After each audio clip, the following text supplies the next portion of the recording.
participants, eminent sporting personalities, sports administrators, and corporates from across India to also witness the giant strides the state has taken towards sports development. Sportstar, India's oldest sports magazine, celebrated its 45th birthday in June 2023. And for these 45 years, we have been a constant companion of Indian sports. In this first ever Bihar Sports Conclave, we would like to hear from all of you about your views and plans for the upliftment of sports. I believe all of us together, representatives of the state government, sports administrators, coaches, former and current players, and the media, can brainstorm and understand the current sporting ecosystem in this part of India. We hope these conversations will also help in further improving the system and help us in providing champions in every sport. Based on today's conversation and ground surveys, KPMG, our knowledge partner, and Sportstar will present a white paper on sports development to the Bihar government and corporates in the state. We believe the state and the region have a lot more to offer and can produce many more champions and help India in achieving its dream of becoming a sporting superpower. The civil society, the corporate world with their CSR initiatives, and the government need to work in tandem to achieve this. I am looking forward to a fruitful day of dialogues with all of you, and I'm confident together we can make Bihar the cradle of Indian sports. I would like to thank my colleagues in the editorial, events and the advertising team in Sportstar and the Hindu, KPMG, the Bihar government, the Bihar State Sports Authority, Mr. Rajender, the Additional Chief Secretary, Department of Sports, and Mr. Ravindran, Director General and CEO of Bihar Sports Authority, for their support. I'll end with a quote from the legendary Usain Bolt. Dreams are free, goals have a cost. While you can daydream for free, goals don't come without a price. Time, effort, sacrifice, and sweat, the legendary sprinter had said. So let us give our time and effort to create many more champions from Bihar and from India. The days of daydreaming are over. Thank you so much.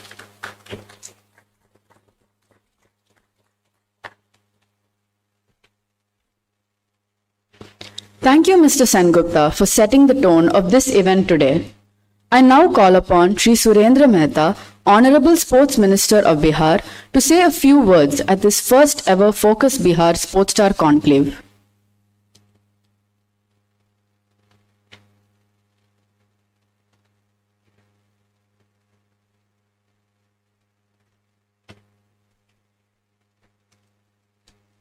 हमारे बीच उपस्थित बिहार सरकार के उप मुख्यमंत्री आदरणीय श्री सम्राट चौधरी जी, हमारे बीच उपस्थित खेल विभाग के प्रधान सचिव आदरणीय बी राजेंद्र साहब, खेल प्राधिकरण के महानिदेशक रविंद्र शंकरन जी, उपस्थित आप तमाम खेल प्रेमीगण, इस अवसर पर तमाम लोगों को इस पाटलिपुत्र की धरती पर हार्दिक अभिनंदन करते हैं, स्वागत करते हैं और बिहार सरकार के माननीय मुख्यमंत्री आदरणीय श्री नीतीश कुमार जी के नेतृत्व में बिहार में खेल विकास की ओर है और देश के आदरणीय प्रधानमंत्री नरेंद्र मोदी जी के नेतृत्व में खेलो इंडिया का गठन हुआ और उनके द्वारा जो आह्वान हुआ, मेडल लाओ नौकरी पाओ, बिहार भी उसी तर्ज पर जा रहा है और आने वाले दिनों में ये खेल देश और दुनिया में अपना परचम लहराएगा। इसी आशा और विश्वास के साथ पुनः आप तमाम महान भावों का हार्दिक अभिनंदन और स्वागत करते हुए अपनी बात को समाप्त करते हैं। जय हिंद, जय Bihar.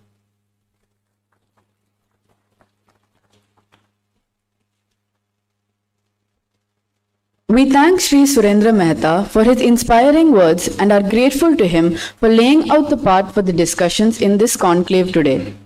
I request Mr. Ayan Sengupta, editor of Sportstar, and Vidhu Shankar, Assistant Vice President, Sales, Karnataka and East, the Hindu Group, to honor Shri Mehta.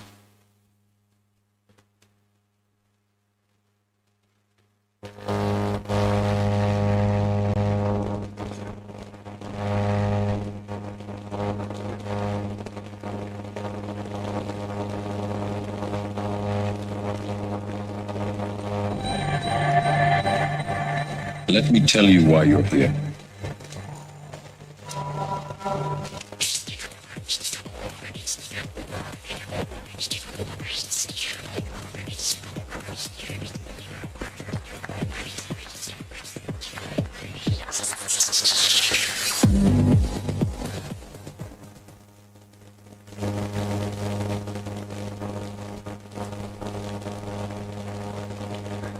I now request the Deputy Chief Minister of Bihar, Shri Samrat Choudhary, to address the gathering and inaugurate this Sportstar Focus Bihar Conclave.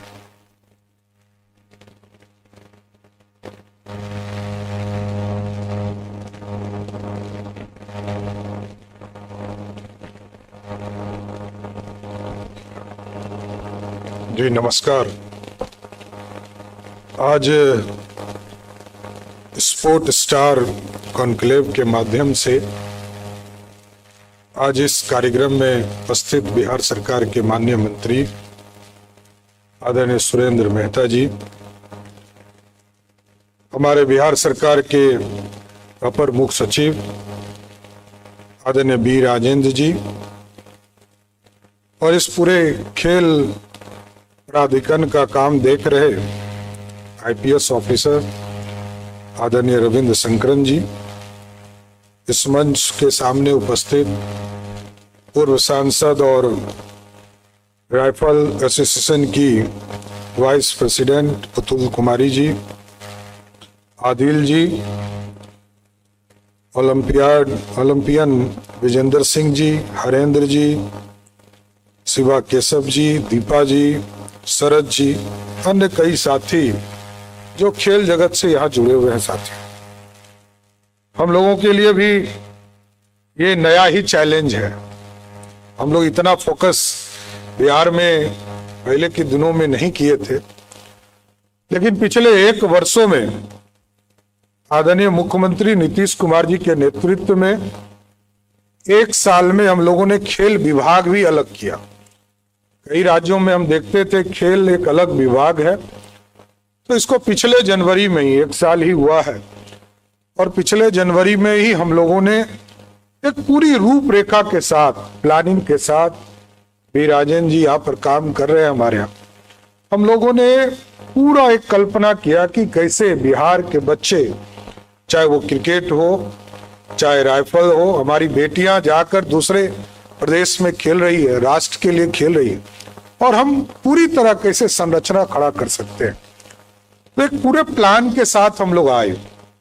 Surendra जी बैठे हैं, इन्होंने विस्तार से बताया नहीं क्योंकि लगता है कि हम थे इसलिए हमको इन लोगों ने सोचा होगा कि हम ही बताएंगे, लेकिन हम लोगों ने स्पष्ट तौर पर एकदम निर्णय लिया है कि हमारे 9 प्रमंडल है, 9 पुराने प्रमंडल हैं, 9 प्रमंडल में हम लोग एक खेल गांव बनाएंगे और सभी जगह एक डेडिकेशन के साथ डेडिकेट करेंगे कि कैसे वहां पर कहीं क्रिकेट खेलना है, कहीं फुटबॉल खेलना है, कहीं हॉकी खेलना है, तो वहां पर पूरी व्यवस्था खड़ा के एक संरचना खड़ा करेंगे और एक व्यवस्था करके इस पूरे चीजों को आगे बढ़ाने का काम किया जाए। और ये सभी जगह हमारा काम शुरू हो गया है। कई जगह हम स्टेडियम्स की शुरुआत कर चुके। आदरणीय मुख्यमंत्री नीतीश कुमार जी के विजन को मैं धन्यवाद देता हूं कि अंतरराष्ट्रीय स्तर का मैच, वर्ल्ड कप मैच महिला हॉकी का हुआ अभी राजगीर में, दुनिया ने उसको देखा और पूरी तरह फोकस्ड हुआ कि बिहार में भी हॉकी जैसे मैच हो सकते हैं। इसके लिए धन्यवाद देना चाहिए सर। और हम लोग तो प्रत्येक साल मेडल लाओ नौकरी पाओ इसके कंसेप्ट के साथ बढ़े हैं, आगे भी इसको काम करना है। अभी अभी भारत सरकार ने हमें मान्यता दिया है कि राजगीर में जो खेल अकादमी बनाया गया उसको यूनिवर्सिटी का दर्जा मिला, और हम लोग वहां पूरी व्यवस्था खड़ा कर रहे हैं जिसके माध्यम से पूरी एक संरचना खड़ी हो जाए कि विश्वविद्यालय के माध्यम से हम सभी फैकल्टी में कैसे चीजों को स्थापित कर सकते हैं। और जानकर बड़ा आश्चर्य होगा आपको, क्योंकि बिहार में क्वालिटी ऑफ एजुकेशन के लिए जाना जाता था। देश में सबसे ज्यादा जो सबसे बड़ी परीक्षा है इस देश की वो यूपीएससी है, और यूपीएससी की परीक्षा में सबसे ज्यादा यदि बिहार, आज भी भारत में यदि 100 बच्चे होते हैं, आधा बिहार और यूपी के ही बच्चे पास करते हैं। तो क्वालिटी ऑफ एजुकेशन हमारे पास रहा, क्योंकि हमारे यहाँ मानसिकता बनाई गई थी कि जो पढ़े लिखेगा वो बनेगा नवाब, और जो खेले कूदेगा वो जीवन को करेगा बर्बाद। तो ये कंसेप्ट हमारे यहाँ ज्यादा चला था। लेकिन अब दुनिया आगे बढ़ चला, अब टेक्नोलॉजी के साथ साथ हम चीजों को स्थापित कर रहे हैं। अभी हम लोगों ने एक बड़ा फैसला लिया, पूरे प्रदेश में लगभग 6,500 एक साथ फील्ड बनाने का काम शुरू किया गया, और हम लोगों ने लक्ष्य दिया है कि 2025 के नवंबर के पहले लगभग 5,000 फील्ड, जिसको कहते हैं मैदान के तौर पर, स्थापित करने का काम, जो ग्रामीण स्तर पर हम तमाम जगह बच्चे को खिलाने का काम कर सकते। और हम लोग अब स्कूल्स में देख रहे हैं, इस यूथ क्लब भी बनाएंगे। इसके बाद की प्रक्रिया लगभग 5,000 से अधिक यूथ क्लब के कमेटी का निर्माण हम लोगों ने किया है, और आगे भी इसका विंडो खोलेंगे, जिससे कि माध्यम से प्रत्येक पंचायत में लगभग 7800 पंचायत हमारे यहाँ है, और हम लोग चाहते हैं कि प्रत्येक पंचायत में एक एक खेलने का सामान उपलब्ध हो सके। तो जैसे ही यूथ क्लब की पूरी प्रक्रिया हो जाती है, तो हम लोग सभी गांव में, सभी पंचायतों में हम बच्चों को खेलने के लिए सामान भी उपलब्ध कराएंगे, जिससे कि हमारा जो वीरेंद्र सहवाग, सचिन तेंदुलकर या हमारी जो बहन है श्रेसी, ऐसे खिलाड़ी बिहार के गांव गांव से निकलकर इस देश का सम्मान बढ़ाने का काम कर सके। इसके साथ साथ अभी कई ऐसे टूर्नामेंट है जो बिहार में होने हैं। आपको जैसा पता है कि अभी विश्व के महिला कबड्डी मैच होना है, उसके बाद खेलो इंडिया गेम्स के माध्यम से पूरे देश से बच्चे इस बिहार में आएंगे, जो 14 अप्रैल से लेकर 14 मई तक चलेंगे। एशियन रग्बी मैच होने वाला है, पुरुष हॉकी का मैच होने वाला है। तमाम जो कार्यक्रम है, इसको हम लोग करने का काम करेंगे, लेकिन हम जरूर आश्वस्त करेंगे बिहार सरकार की तरफ से, बिहार के नौजवान इस भारत के भविष्य कैसे बने, खेल के जगत में कैसे आगे ले जाए, इसमें पूरा संसाधन लगाकर बिहार के बच्चों को जैसे एजुकेशन में आगे बढ़े हैं, उसी तरह बिहार के बच्चे खेल सेक्टर में भी आगे बढ़े। इसके लिए आदरणीय मुख्यमंत्री नीतीश कुमार जी पूरी तरह संकल्पित है कि बिहार आगे बढ़े। इसलिए आज स्पोर्ट स्टार और हिंदू ग्रुप को पूरी तरह मैं धन्यवाद देता हूं कि आप पटना आए, पटना में इस तरह का कॉन्क्लेव किया। पटना का एक गौरवशाली इतिहास रहा है। आज से 2000 वर्ष पहले हम रूलर थे, आज हम लीडर हैं।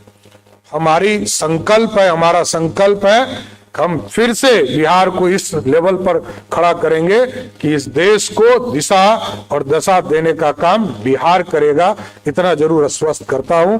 खेल के सेक्टर में पूरी तरह आप सभी लोगों का सहयोग मिले। इस बिहार को खेल से भी नौजवान हमारे जुड़े, हमारी बहनें जुड़ेंगी, तो बिहार भारत को श्रेष्ठ बनाने में पूरा योगदान देगा। बहुत बहुत धन्यवाद।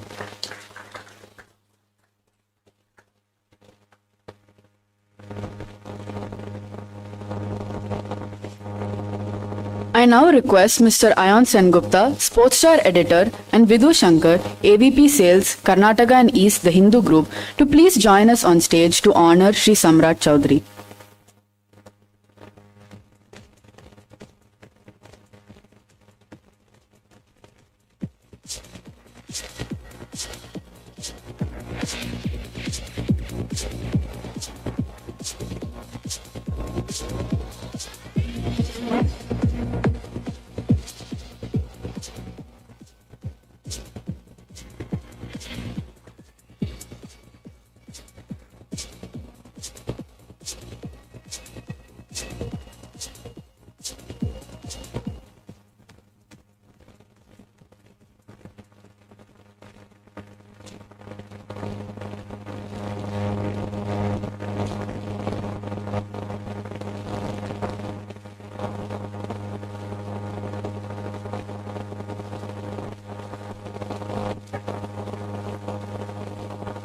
As we prepare for the first panel of the day, please give us a few minutes to set up.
A reflection of eternity.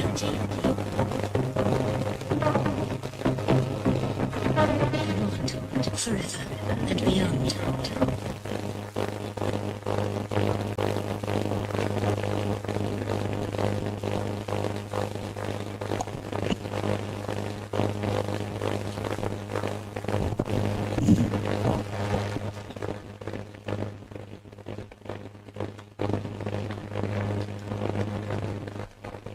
The Paris Olympics and Paralympics were momentous campaigns for the Indian sporting system.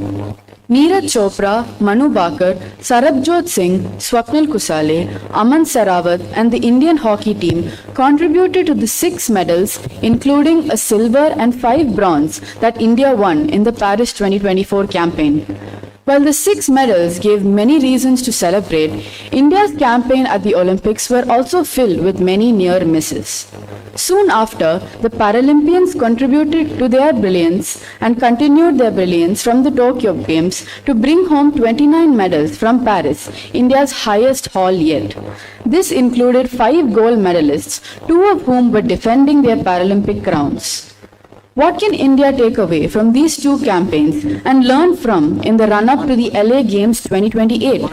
That's what we hope to explore in the first panel of the day, Learning from the Paris Games. I request Mr. Y.B. Sarangi, Senior Assistant Editor, The Hindu, who bore witness to India's Olympic campaign in Paris, to introduce our guests and get us started.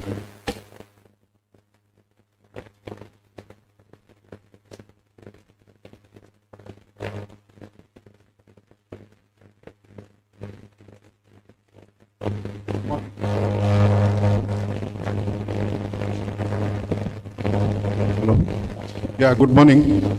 So the first session is learnings from the Paris Games, which happened last year, and it's in July, August, and so that we can look back and learn a few things from the Paris Games. So I'll call up on stage Mrs. Putul Kumari, Senior Vice President of National Rifle Association of India.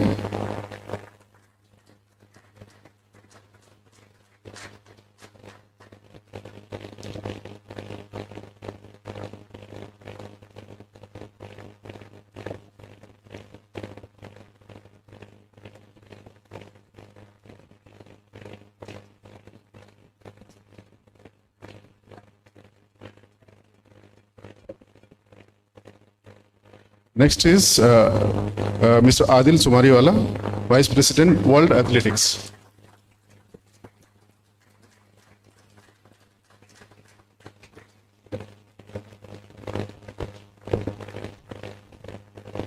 Next is Shiva Keshavan, Head of Scholarship, Olympic Sports Reliance Foundation.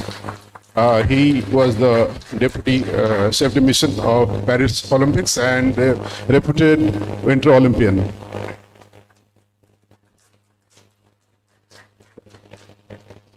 So next is Commodore P.K. Garg, the former CEO of TOPS.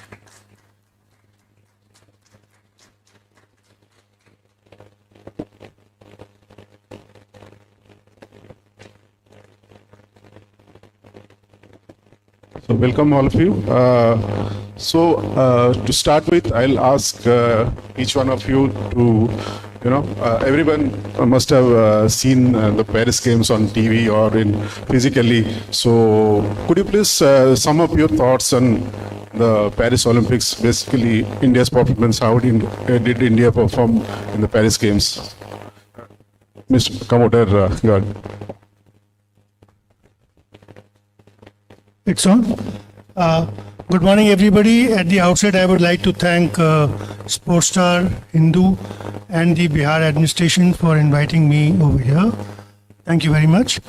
I was heading the Target Olympic Podium scheme, which was basically running the Olympic program of the country for the last 3 years.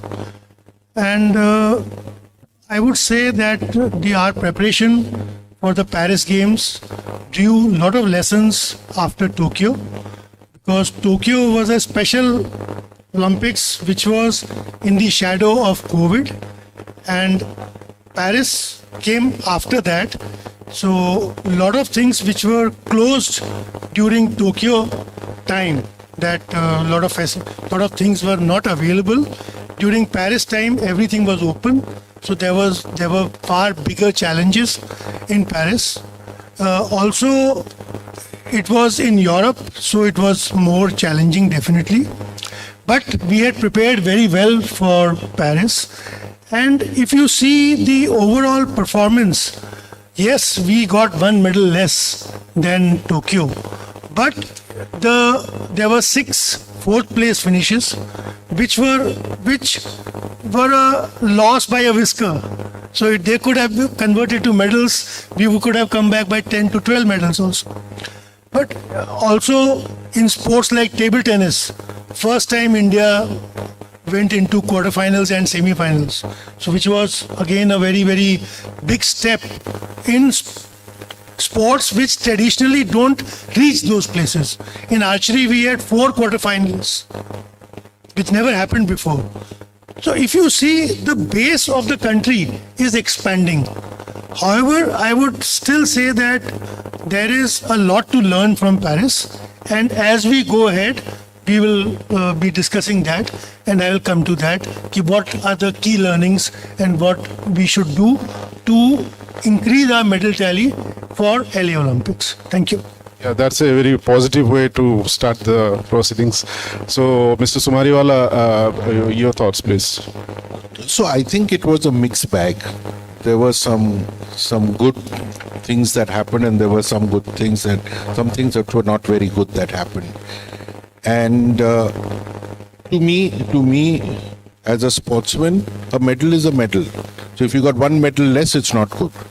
Especially with the time, energy, effort, money that the government put behind the Indian team. I mean, I'm also part of the Mission Olympic cell where he was the CEO. And the amount of energy spent, the amount of money that was spent, I think the results were not commensurate to that. And that is my disappointment. I mean, getting 2 medals in shooting, 3 medals, whatever, great show. Neeraj getting a medal when he was injured. He threw 2.5 meters more than his winning throw at Tokyo. I think it was great that in that injured state he could still manage a silver medal. Had he thrown what he threw in Tokyo, he would have come 5th. Did the relay disappoint? Absolutely. The relay just at the World Championships, though they ran only 0.5 seconds slower, but they disappointed. They could have run 0.5 seconds faster and been in the top 4. Did Sable disappoint? Absolutely. Had he run what he had run earlier, he would have had a medal. So I think it was a mixed bag, and there are a lot of learnings, like Commodore Garg said, and we can discuss those as we go down the road. But we have to call out that yes, we got one medal less, which is not acceptable, at least to me as a person sitting on the Mission Olympics there. Yes, a fourth is a fourth, a medal is a medal. That's the way I look at it. Your thoughts?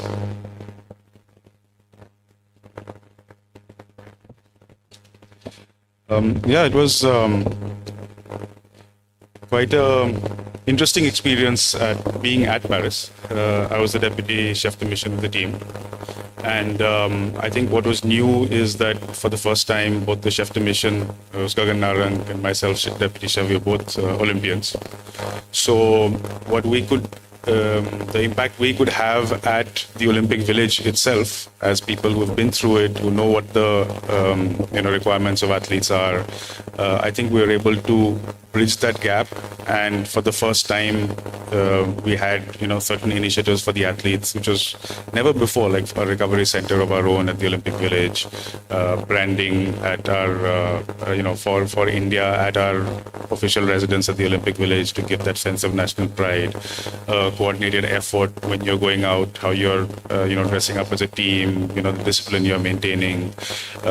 We had regular daily interactions with the government, with tops on what is required, and really the government pulled out all the stops. They were all the support staff was sent, whether they are inside the Olympic Village, outside. I know that was not easy to manage, transportation, all of that. At the same time, taking from what the previous two speakers said,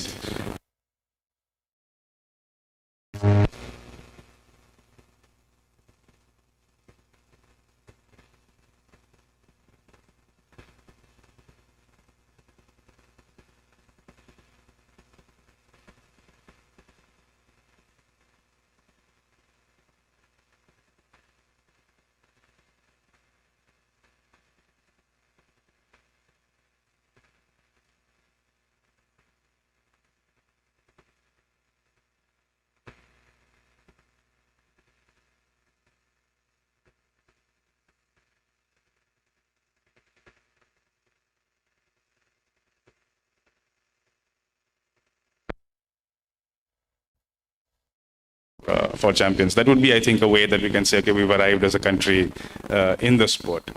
Then beyond the actual sport per se, there was a lot of other things that happened in Paris. There was the India House, which was there for the first time, which was a huge involvement. 40,000 or so Indian fans, interacted. We had a lot of international push for hosting the Olympics in India. So, presentation of our country, the soft diplomacy, building the prestige of our country internationally. So these are all initial steps, and the community needs to be together and promote our country abroad, because that is also one of the ultimate goals of sport. That was really nice. Putul ma'am, आप shutter में थी, आपकी बेटी Shreyasi shoot कर रही थी, and पूरे shooting fraternity के लिए बड़ा प्राउड मोमेंट था. इतने साल का जो मेडल लेस जर्नी वो खत्म हुआ, तो आप इसको कैसे देखती हैं?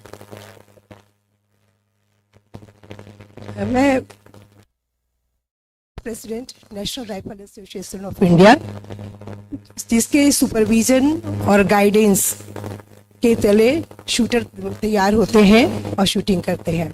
और अभी तक के इतिहास में शूटिंग का भविष्य बहुत ही उज्जवल रहा है, और शूटिंग ने अकेले सारे स्पोर्ट्स को गौरवान्वित किया है. तो मुझे बहुत प्रसन्नता है कि मुझे ये प्लेटफॉर्म मिला, जहाँ पर मैं आके आप लोगों के साथ में अपनी बातें शेयर कर रही हूँ. निस्संदेह आप जब बात करते हैं कि हम लोगों ने ओलंपिक से क्या सीखा, क्या देखा हम लोगों ने ओलंपिक में, तो मैं बताती हूँ कि ओलंपिक गेम्स के समय में जो शूटिंग इवेंट थे, शॉटगन शूटिंग रेंजेस थी, वो पेरिस शहर से लगभग 300 किलोमीटर दूर शैटरू नाम की छोटे से कस्बे से में वो कंपटीशन का आयोजन किया गया था और हम लोग सब वहाँ थे। हम लोगों ने देखा कि वहाँ की जो रेंजेस थी बहुत अच्छी थी, लेकिन दूसरी जो व्यवस्था थी, जो विजिटर्स के लिए जो व्यवस्था होनी चाहिए थी, जबकि उस समय टेम्परेचर बहुत हाई था, बहुत गर्मी थी, उनके लिए कोई शेड और ऐसी कोई भी व्यवस्था नहीं थी। लेकिन वहाँ का हर आदमी अपने बच्चे के साथ में, अपनी फैमिली के साथ में वहाँ उपस्थित था, बिना किसी शिकवा शिकायत के। तो ये जो मैं कहना चाहती हूँ कि जो एक कल्चर होता है, स्पोर्ट्स का कल्चर, जो हम अपने बच्चों को सिखाते हैं, वो हमें सिखाने की ज़रूरत है। हम कितना भी बड़ा इंफ्रास्ट्रक्चर तैयार कर लें, अगर हम उसको लोगों से कनेक्ट नहीं कर पाते हैं तो उस इंफ्रास्ट्रक्चर की उसका कोई औचित्य नहीं रह जाता है। तो हम कैसे अपने यहाँ के वर्ल्ड जो स्पोर्ट्स का जो कल्चर है उसको हम डेवलप करें। ऐसा नहीं है कि हमारे यहाँ पहले कोई कल्चर नहीं रहा। हमारे यहाँ मल्ल युद्ध, कुश्ती, ये सब हमारे परंपरागत खेल थे, कबड्डी, खो खो, लेकिन ये सारी चीज़ें कहीं दब गई थी। लेकिन हमारे ही देश में हरियाणा राज्य ने उसको सुरक्षित रखा और उसी के कारण आज सबसे ज़्यादा जो कुश्ती के हैं और बॉक्सिंग के जो बच्चे वहाँ से हरियाणा से जीत कर आते हैं। तो मैं बात कर रही थी कि शैटरू में मैंने देखा कि उन लोगों ने इतने छोटे कस्बे में वर्ल्ड क्लास ओलंपिक के जो मापदंड के अनुसार जिससे जो स्टेडियम बनता है, उस तरह की उन्होंने तैराकी के एक बहुत बड़ा स्टेडियम तैयार किया था, जो आने वाले समय में वहाँ पर तैराकी के खेलों का आयोजन हो सके। तो मैं जो अभी हमारे डिप्टी सीएम कह रहे थे कि हम स्पोर्ट्स में ऐसे करें कि हर जगह एक अलग इवेंट को हम ऑर्गेनाइज कर सकें, तो हमें लगा कि ये बहुत अच्छी बात है कि हम एक स्टेडियम को, एक स्पोर्ट्स को डेडिकेटेड कर देते हैं, तो उसका नतीजा बहुत अच्छा होता है। तो मुझे लगता है कि आने वाले समय में अगर हम लोग इस तरीके से एक सिटी, एक स्पोर्ट्स के रूप में हम लोग इसको डेवलप करें और इसको डेडिकेशन के साथ आगे बढ़ाएं, तो आगे हम काफ़ी आगे जा सकते हैं। क्योंकि हमारा हम अभी जो सरकार की पॉलिसी है खेलो इंडिया, वो काफ़ी सक्सेसफुल रही है, काफ़ी लोग निकल कर आए हैं और बिहार सरकार में अब माननीय मुख्यमंत्री जी के नेतृत्व में अभी मेडल लाओ नौकरी पाओ, इससे बच्चों में काफ़ी ललक बढ़ी है। क्योंकि हमारा जो पूरा परंपरागत एक सोच थी कि जो पढ़ोगे लिखोगे तो बनोगे नवाब वाली, तो जो पढ़ेंगे वही नौकरी में जाएंगे, तो इस सोच को कहीं ना कहीं उसने बदला है कि हम मेडल लाके भी नौकरी पा सकते हैं। तो मुझे लगता है कि आने वाले समय में हमारे बिहार में स्पोर्ट्स में काफ़ी संभावनाएं हैं और जैसे बच्चे एजुकेशन करके ब्यूरोक्रेट्स बन के जो जाते हैं, बस ही हमारे काफ़ी बच्चे स्पोर्ट्स में कमिंग गेम्स में आने वाले हैं। Thank you. ये आपने बहुत अच्छा एक पॉइंट निकाला कि स्पोर्ट्स कल्चर का, और मैंने भी देखा है कि पेरिस में सुबह शाम लोग जाके भागते हैं, दौड़ते हैं और फिर अपने फैमिलीज को लेके जाते थे देर देर रात तक मैचेस दिखवाने। तो बेसिकली स्पोर्ट्स कल्चर एक ज़रूरी चीज़ है, बट हमारे गवर्नमेंट ने भी काफ़ी इसमें काफ़ी फंडिंग की, काफ़ी बैक किया स्पोर्ट्स पर्सन्स को बिफोर पेरिस। तो commodore Garg, do you think it can be utilized in a better way, or I mean the funding can be utilized in a better way to get more medals?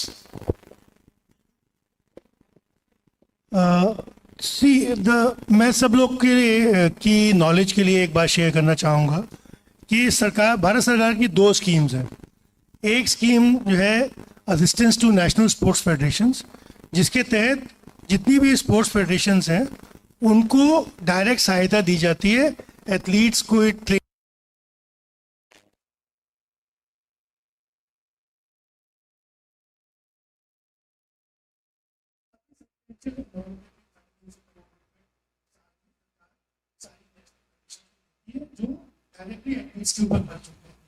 लेकिन 2016 के आसपास top scheme जो शुरू की गई थी, उसमें इसलिए शुरू की गई थी कि डायरेक्ट फंडिंग मान लीजिए आज की तारीख में एथलीट पीवी सिंधु या कोई भी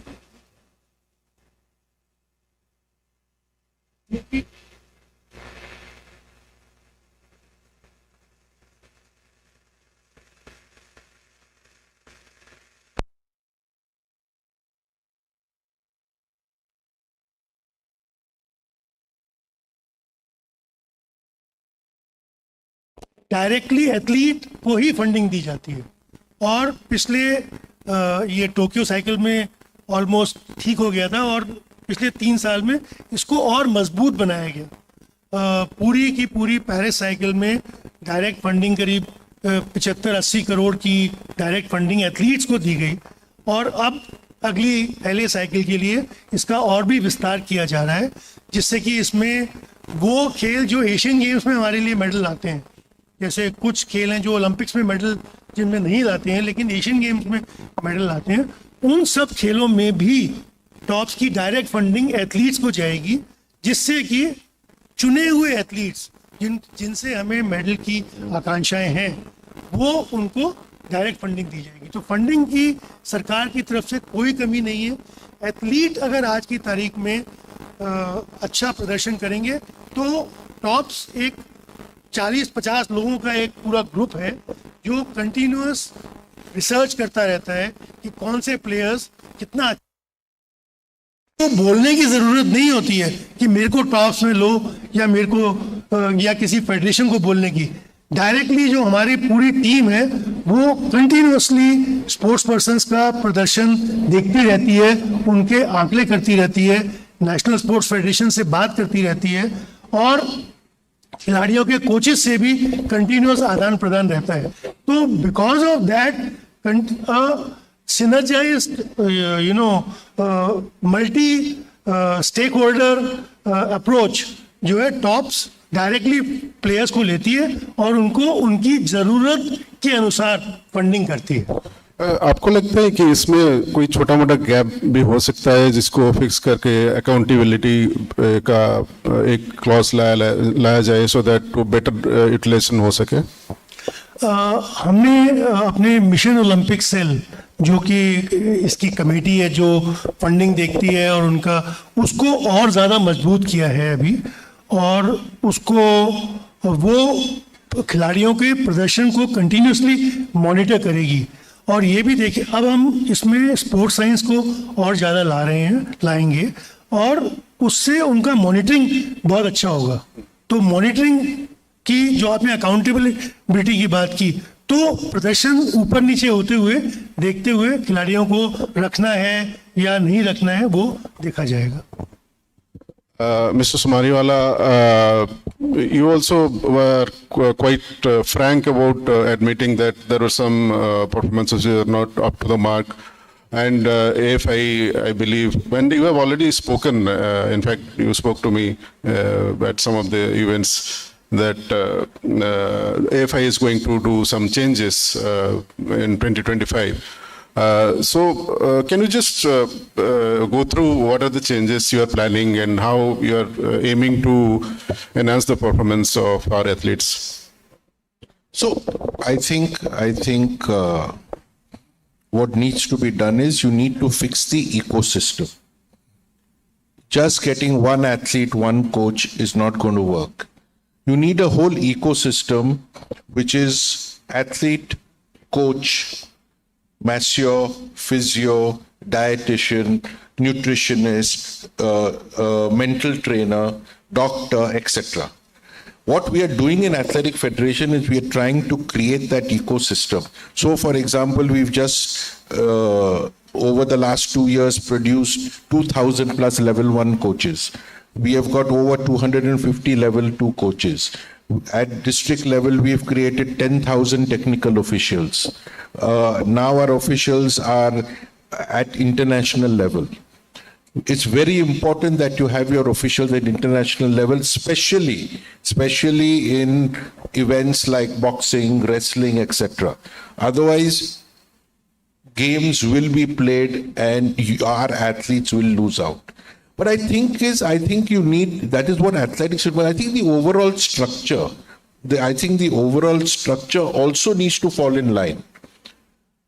We run the largest grassroots level program in the world where 1 million children take part. One of them was held right here in Patna, the inter-district championships, where 600 plus districts came, 6,000 athletes, under 14, under 16. They come with their parents. For 1 week, Bihar government looked after them, fed them, 10,000 people they looked after.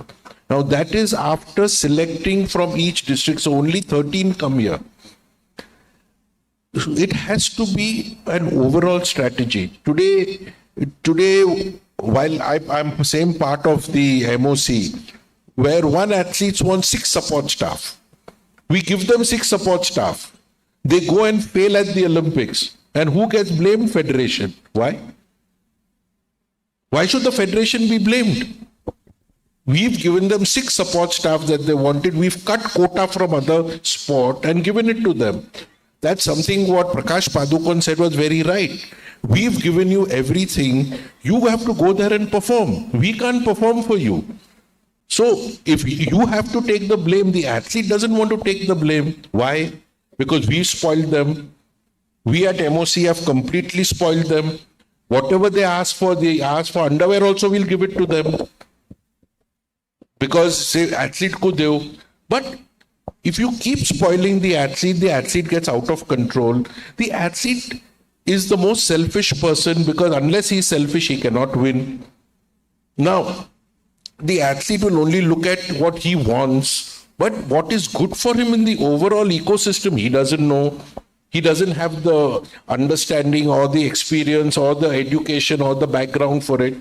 So there are people like us who are there to help. So I think everybody needs to be part of that system. Secondly, we are working in silos. There is SAI, there is MOC, there is TOPS, there is Federation, there are NGOs, there are sponsors. Everybody thinks they know the best. Everybody's trying to do their own little jig. So we need to work together as one unit. If we don't do that, we will not get results. So is the AFI doing anything different or anything new so that the system can be more robust and we can... So that's exactly what I said. That's what we're doing. We're creating our own coaches. We're not depending on NIS. We're creating our own coaches. We're creating our own technical officials. We are taking support from our sponsors for sports science, because that's sports is a science. Without biochemistry, without biomechanics, there is no athletics. So we are taking help from our sponsors for that. So we are doing what we have to do to strengthen the ecosystem. But while we are doing a little bit, I think the overall ecosystem needs to be strengthened at the national level and at the state level. Today, the problem is the states and the districts. Now, a few states like Bihar, Haryana, Orissa, MP, Tamil Nadu, there are some states which have now started doing work. They brought in foreign coaches. But unless that happens at grassroots level, unless the base becomes strong, unless you get a foundation, and that you can't sit at the center and do it. Again, sports is a state subject, and the state so far have not been very open into supporting sports. But now I think in the last few years, there is a whole mind change, and states have started supporting sport, and I think that's a very good sign. Nice. So, Shiva, you have seen many Winter Olympics and Paris, of course, you were there as Deputy CDM. What do we need to do so that our performance increases in LA 28 and maybe in 2036, where we are aspiring to host the Olympics? Well, first of all, I'd like to agree completely with what Adille said right now. I think that's very good analysis, because the ecosystem really needs, an overall alignment, let's say, in which federations are leading what has to be done in their respective sports, because they know best. They have the expertise, the technical expertise. The government to provide the funding in the way it's been doing, but with better coordination probably with the federations, systemically rather than individually. As a foundation, as a representative of Reliance Foundation, we're very proud of the work that we're doing with Athletics Federation of India in sports science. We are also working very successfully with state governments. And this is something that we would like to explore more in the future with states that are investing in the facilities, in the infrastructure of their state. And then we bring in the science, we bring in the foreign coaches, we bring in the management. We're running a athletic center at Odisha and Bhubaneswar in the JV with the Odisha government, which has been very successful. And such initiatives we would like to take to the next level. From an Olympics organization perspective, I think one of the things that I've noticed in this stint was that the preparation must start a lot earlier. And also there's an organization aspect there, because 2 years before you need to nominate the chef de mission. The chef de mission should already go there, should see what is required. The planning should start, what facilities we want to give to our athletes over there, how all the logistics are going to work, what are the problem areas. So I feel that we are lagging behind in that part. Right, because when we went over there, a lot of permissions were not in place for some of the equipment that Sai, wanted to put in there. So the intention was there, but then the homework wasn't done. So, and I feel that when alignment is there from the apex organizations, these problems will be taken care of. However, the future of sport, I think, is the states in India. It is very much a sports subject. Each state has its own unique ecosystem for sports, what needs to be focused on in that particular state. It's a smaller piece of the overall pie that you have to deal with, rather than looking at a country like India, in overall format. I'll give you an example of winter sports. Central government has no policy for winter sports. But some states, winter sports is the main, activity that youth are engaged in. And it attracts tourism heavily. It attracts tourism. There are border areas, there are underdeveloped areas. Sports for development is a huge thing. This is a massive industry which can, generate revenue, not just tourism, but the sport. So the point is that there are unique circumstances in each state, and it's great to see states like Bihar now, there's a lot of buzz about what is happening in Bihar and, how this is going. We're going to see a rapid shift in what kind of results the athletes are bringing in. I'm sure of that, and we are happy to be part of this. Right. Ma'am shooting ने इतना अच्छा किया इस बार, तो obviously जब 28 और 32, 36 की बात आती है तो ऑब्वियसली शूटर्स को पहले प्रायोरिटी में देखा जाएगा कि ये हमको ज़्यादा मेडल देंगे, और वहाँ पे ज़्यादा मेडल भी होती है. तो आपको क्या लगता है कि NRAI राइट डायरेक्शन में है, और क्या फ्यूचर का आपको कैसे दिख रहा है? मुझे स्पोर्ट्स का फ्यूचर, जैसा कि मेरे साथी पैनलिस्ट ने कहा कि सेफ लगता है, लेकिन मैं उनकी बात से एग्री नहीं करती हूँ. मुझे स्पोर्ट्स का फ्यूचर बहुत ब्राइट लगता है आने वाले समय में. मैं लगभग 30 सालों से मैंने शूटिंग को फेडरेशन को नज़दीक से देखा है. तो मैं ये जानती हूँ कि पहले के समय में, आज से आदिल जी भी जान रहे होंगे कि आज से 20 साल पहले गवर्नमेंट के पास में ऐसी कोई पॉलिसी नहीं थी. हमारे शूटर्स को इंपोर्ट कारतूस के लिए महीनों इंतज़ार करना पड़ता था. 6-6 महीने हमारे शूटर्स के पास में कारतूस नहीं होते थे. किसी के पास होता था तो जाके लोग 500 गोलियां मांग के लाते थे, फिर चलाते थे. और उस समय चाइना के शूटर को बाल्टी में भरकर गोलियां मिलती थी, और दिन में वो 200 राउंड फायरिंग करते थे. हमारे शूटर्स के पास में 50 गोलियों का भी कोटा नहीं था. फिर धीरे धीरे पॉलिसीज़ में बदलाव आया. मेरे पति Digvijay Singh national rifle association of India के चेयरपर्सन थे. उन्होंने अपने गवर्नमेंट में कुछ जाकर इनोवेटिंग आइडिया दिया, उसके कारण बदलाव आए और हमारे पास अब शूटर्स के पास में गोलियों का अभाव नहीं होता है, उनके पास इंपोर्ट लाइसेंस होता है, वो वेपन मंगा सकते हैं और कार्टिजेस मंगा सकते हैं और जितना चाहे जितनी राउंड चाहे वो जाके चला सकते हैं। आज की स्थिति ये है। तो मैंने शूटिंग को कहाँ से कहाँ तक आते हुए देखा है, तो मुझे पता है कि आने वाले समय में हमारी शूटिंग का फ्यूचर बहुत ब्राइट है।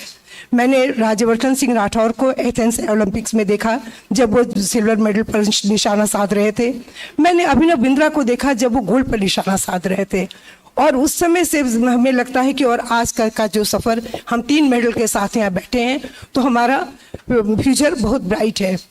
बिहार में अकेले एक जमुई जिले ने 2 ओलंपिक्स में भेजे हैं, एक ओलंपिक्स और एक पैरा ओलंपिक्स। दोनों बच्चे हमारे जमुई से थे, तो हमारे आने वाला कल हमारा बहुत ब्राइट है। लेकिन मैं अभी बात हो रही थी कि जो डिफरेंट बॉडीज़ के बीच में अलाइनमेंट की, तो मेरा कहना यह है कि जैसे आप इंफ्रास्ट्रक्चर तैयार करोगे, इंफ्रास्ट्रक्चर जब तैयार होगा, आप लोगों को उस कल्चर के साथ में जोड़कर बच्चों को आप भेजोगे और बच्चे जब आपके तैयार होंगे, उस लेवल पर आएंगे, तो आप उनको तकनीकी सहायता देंगे। लेकिन मैंने बहुत बच्चों को देखा है जो हमारी तीरंदाज थी झारखंड से की रहने वाली, उनके पास सहूलियतों का अभाव था और उतना अच्छा नहीं कर पाई। तो हमारे इस तरह के बहुत सारे प्रतिभाशाली बच्चे हैं जो एक प्लेटफॉर्म पर आने के पहले ही वो नीचे रुक जाते हैं, क्योंकि उनको नीचे से कोई सुविधाएं नहीं मिलती हैं। आप एक जगह पर आ जाते हो तो आपको टेक्निकल असिस्टेंस भी मिलता है, सरकारी सुविधाएं मिलती है, कोचेस मिलते हैं, पैसे मिलते हैं, लेकिन उसके वहाँ तक पहुँचने के लिए भी कोई रास्ता खोजना पड़ेगा। वहाँ तक आने के लिए भी हमें कोई ऐसी पॉलिसी बनानी पड़ेगी जो गांव से बच्चों को, प्रतिभा संपन्न बच्चों को निकाल कर लाए, उनको सहायता दे, उनको आर्थिक सहायता दे, तकनीकी सहायता दे, कोचेज उपलब्ध कराए, ताकि वो एक लेवल पर आए, ताकि वो नेशनल गेम्स के साथ में जुड़ सके। नेशनल गेम्स के साथ जाने के बाद ही इंटरनेशनल के लिए आप आगे बढ़ सकते हो। तो जो आपका जो प्राइमरी लेवल है, प्राइमरी लेवल पर आप स्पोर्ट्स के लिए आप क्या कर रहे हो, आप ये भी आपके लिए देखना बहुत ज़रूरी है कि हमारे पास कौन सी पॉलिसीज़ हैं जो हम प्राइमरी लेवल में, जो ग्राम पंचायत लेवल पर गांव के बच्चों को लेकर आगे आने में हम लोग को सहायता प्रदान कर सके। एक चीज़ और मैं बताना चाहती हूँ, मैं परसों भोपाल गई थी। भोपाल में एक वहाँ पर शूटिंग का उद्घाटन हो रहा था, तो मुझे बताया गया कि भोपाल में आने वाले ओलंपिक्स के लिए एक बहुत बड़ा स्टेडियम बनाया जा रहा है, बहुत बड़ा स्टेडियम, 10,000 एकड़ में वो स्टेडियम का निर्माण हो रहा है और एशिया का सबसे बड़ा इक्वेस्टेरियन के लिए वहाँ पर तैयारी की जा रही है। तो मैं सोचती हूँ, और एक चीज़ मैं और भी बताना चाहती हूँ कि जब आज से 15-20 साल पहले हमारी जो शूटिंग होती थी, तो हमारा जो गेम होता है, मैं ट्रैप और स्कीट गेम की बात कर रही हूँ, तो हमारे 5 स्टेशन होते हैं, 5 स्टेशन होते हैं और लेकिन हम शूटर रखते हैं 6, ताकि रोटेशन में आता रहे बच्चा, तो हमारा कोई स्टेशन खाली नहीं रहे। लेकिन हमारे पास 5-6 बच्चे नहीं होते थे, हमें फील्डर्स रखने पड़ते थे ताकि वो हमारी शूटिंग टीम का रोटेशन बना रहे। और आज जब भोपाल की जो शूटिंग एकेडमी है, उसके कारण जो शूटिंग में बच्चे तैयार हुए हैं, आज हमारे पास जब नेशनल गेम्स होते हैं, दूसरे कॉम्पिटिशन्स होते हैं, तो हमारे पास 180, 200, 250 एंट्रीज आती हैं लड़कियों की। लड़कों की तो मैं बात ही नहीं करती हूँ। लड़कियों की इतनी एंट्री आती है कि हम हैरान हो जाते हैं कि कहाँ हमारे पास 6 शूटर नहीं होते थे, आज हमारे पास 150 लड़कियां आ रही हैं। तो आप इस तरह का इंफ्रास्ट्रक्चर अगर तैयार करेंगे, बच्चे अपने आप आएंगे। केवल उनको प्राइमरी स्टेज पर उनको थोड़ी सी हेल्प की ज़रूरत है, तो सरकार को इसमें काम करना चाहिए। बहुत बढ़िया पॉइंट आपने बताया। जबकि हम 36 ओलंपिक्स का सोच रहे हैं कि बच्चों को ग्रूम करने का, तो कमोडर गर्ग, हम अभी 11 साल बचे हैं 36 के लिए। अगर हम मान के चले कि इंडिया बीट कर रही है और हमें मिल रहा है गेम्स, तो अभी से क्या करना होगा सो दैट हम एक सम्मानजनक मेडल टैली में हमारा स्थान रहे 36 में? देखिए, मेरे को लगता है कि सबसे इम्पोर्टेंट चीज़ जो भारत में जिसकी कमी है वो है कोच एजुकेशन। हमारे यहाँ कोचेस बहुत कम हैं हमारी जो जनसंख्या है उसके हिसाब से, और कोच एजुकेशन बहुत थोड़ी जगहों में ही प्रदान की जाती है। And quality coach education is given in very limited institutions. You would be surprised to know that we were one of the first to start coach education in NIS Patiala in 1960. But no more institutions were developed. In United Kingdom, the coach education started in 1980s. And today more than 60 universities over there have 4 years degree course at the bachelor's level and 2 to 3 years master course at master's level. So that is the transformation in those countries, and that's why they have risen to the state where they are today. So what we need is, first and foremost, is expand coach education with quality coach education institutions. The base has to really become big, where people take pride in becoming sports coaches. Secondly, we have to do talent search. क्या हर sport की अपनी एक high performance as होती है। किसी sport में वो 20 साल पे आती है, किसी में वो 24 साल पे आती है। तो उन बच्चों को आप आज से ही we have to start this process of finding those talented children in various sports. और हमको ये भी देखना है कि किन स्पोर्ट्स में हमारी मतलब where we are strong in which sports.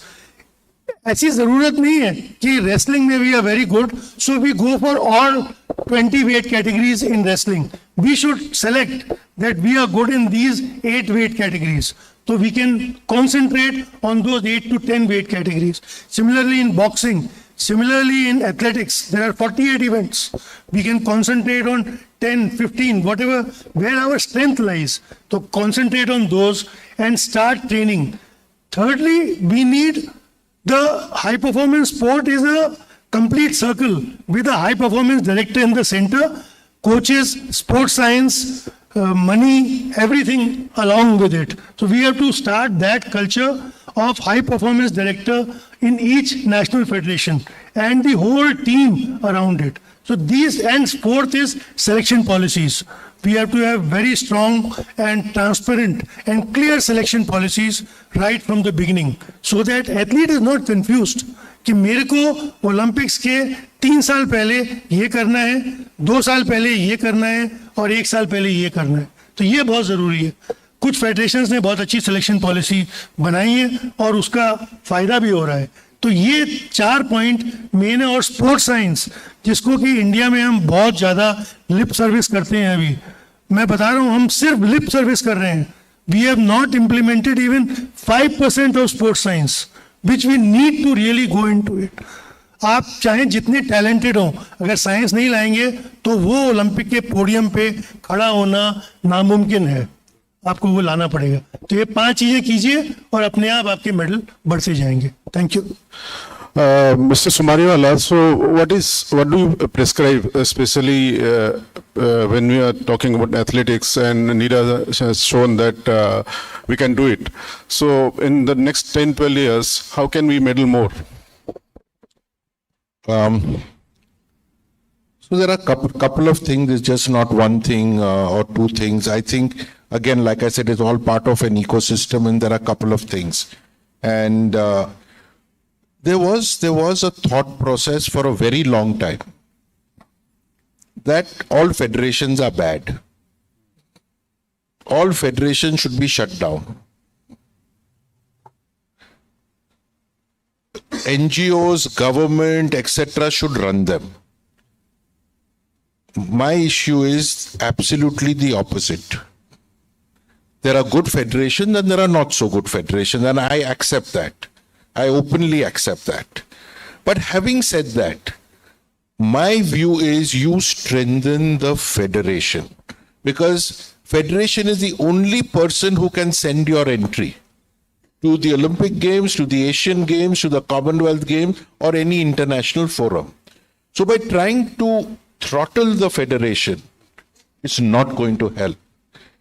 And I'm very pleased that 3 days ago, the Honourable Minister set out a vision plan. And the Honourable Sports Minister, Mr. Mansukh Mandavia, very clearly put on a screen saying that this is what government will do, this is what federations will do, this is what state governments will do, this is what corporate will do, this is what NGOs will do. So it very clearly defined, which has never done before. And we are very pleased to hear. Good governance, non-negotiable. If you want to win medals, federations will have to fall in line with good governance and professionalism. And the new sports bill, and I'm very pleased to say that the new sports bill, people have made a lot of comments. Nothing is perfect, but I think it's the first step to good governance, and I think we should all embrace the new sports bill. Secondly, like I said earlier, then coordination between all the stakeholders. Thirdly, this whole thing before the Olympics starts, and every conference which I have attended or conclave, how many medals will we get? How many medals will we? I've never answered that question. You've also asked me, I've never answered that question. Why are you putting pressure on the athletes? Our media, because they have pages to cover, they have nothing else to write because they don't do enough research. That's all they want to know, how many medals will you get? And because of that, you keep putting undue pressure on the athletes. The next thing you need to do is we need to sort out our IOA issues that we see in the papers every day and every second day. Unless we sort this out, getting the Olympic Games or winning medals is only going to be a pipe dream. You see, for example, what happened in Paris. You took, I think, one of the best doctors you had with a support team, medical team, but the equipment was left in India. The equipment never reached there. Now, the leadership that went there, what was their experience? Were they leadership team at Asian Games before that, or Commonwealth Games, or international federations, or anything of the sort? No. These guys did a great job, they fought hard. But did they have the requisite experience? No. How was the selection done? Nobody knows. Nobody knows. People whose names are not on the list have gone to the, not even on the government list, have gone to the games. People who are not accredited got accreditation cards. Now this has to be resolved internally. That's our internal problem. We need to resolve it. Again, we are already late preparing for LA. We have already wasted 6-8 months and nothing concrete has happened. By now we should have the coaches. By now we need to have the support staff. We need to have the doctors in place, physios in place, because these guys have to work through to LA. We wake up 1 year before and say, give them everything, give them everything, give them everything. It's of no use. It is now that you have to give them everything, not 1 year before the games. And I think we need to do, when we come back from the games, within 15 days, we should do an honest debrief. This whole euphoria, we got 6, but we got another 6 fourth places. And this whole, no. Let's do an honest debrief that these were the good things that happened and these were not the some good things that happened. And how do you correct them and correct them today? We've already wasted 6 months and not done anything about it. There is no white paper on what happened at the Olympic Games. So unless you do that, it's not going to work. Some of the other points, I have. Yeah, I've already talked about getting referees and people on international bodies. That is most important for us. He talked about coaches. I completely agree. The issue is the people who come into sports coaching in India don't have a science background. And we are trying our best to do that. And Athletics Federation has a vision of producing 40,000 level 1 world athletics certified coaches by 36. States must do their bit, because at grassroots level, there is nobody in the nationals or federation that can do. So only state government, state associations and district associations. And therefore states must be given a right on the Olympic Committee, on the Indian Olympic Association, because they are the base of all sports. And the other thing we've always noticed, those who win medals, and they get everything. What about those who fought hard, who have not got medals, who just missed? They are going to again compete next. But you've pushed them down, they are already low. Mentally they're already low because they've lost. They're 4th or 5th or 6th. But nobody looks at them. You want those 6 medalists on the stage, the rest of them who fought hard, given the blood, sweat and tears, you don't look at them. I think we need to figure out. So I've just given you a general, and I can go into details on each of them. It'll take 3 hours each, but I'm just giving you a general sort of overview. Thank you. So we are really running out of time. So Shiva, your quick thought, and we'll open the floor for questions. Yeah, I'll try to be quick, solve all the problems instantly. But no, I mean, most of the good points are already said. Empower, strengthen the federations. Everything has to go through the federations. Government should have a role of, funding, of ensuring good governance in those federations. Absolutely. Ensuring accountability and transparency in the federations. That's the government roles, but not in the functioning. IOA, it's a huge issue, because unless this mess gets sorted out, I don't see the Olympics coming to India, because that's our base credibility. And again, we need to empower that organization, which is made again of state federations and of national sports federations. We need to have more strategic thinking in terms of which sports are we going to bet on. Athletics, we know that has so many medals. Swimming also has so many medals. Aquatics in general, although there are its own complications there. Urban sports, so many of our population is in urban cities. We're doing nothing in urban sports. Sports where there's less competition internationally, new sports. Why aren't we getting on the bandwagon first? Squash is a good example. We have good potential over there. Luckily cricket is there, from next time onwards. So, that's an advantage for us. So strategic thinking, but in general, the alignment and the clear distinction of roles, what the state government should do, what the central government should do, recognize that sport has its autonomy in this whole system, and there shouldn't be political interference in sport, and what the corporates, foundations, others, what role they play in this whole thing. I think, to sum it up briefly, that's what I would comment. Lovely. So do we have time for maybe 2-3 questions? Yeah. Please go ahead.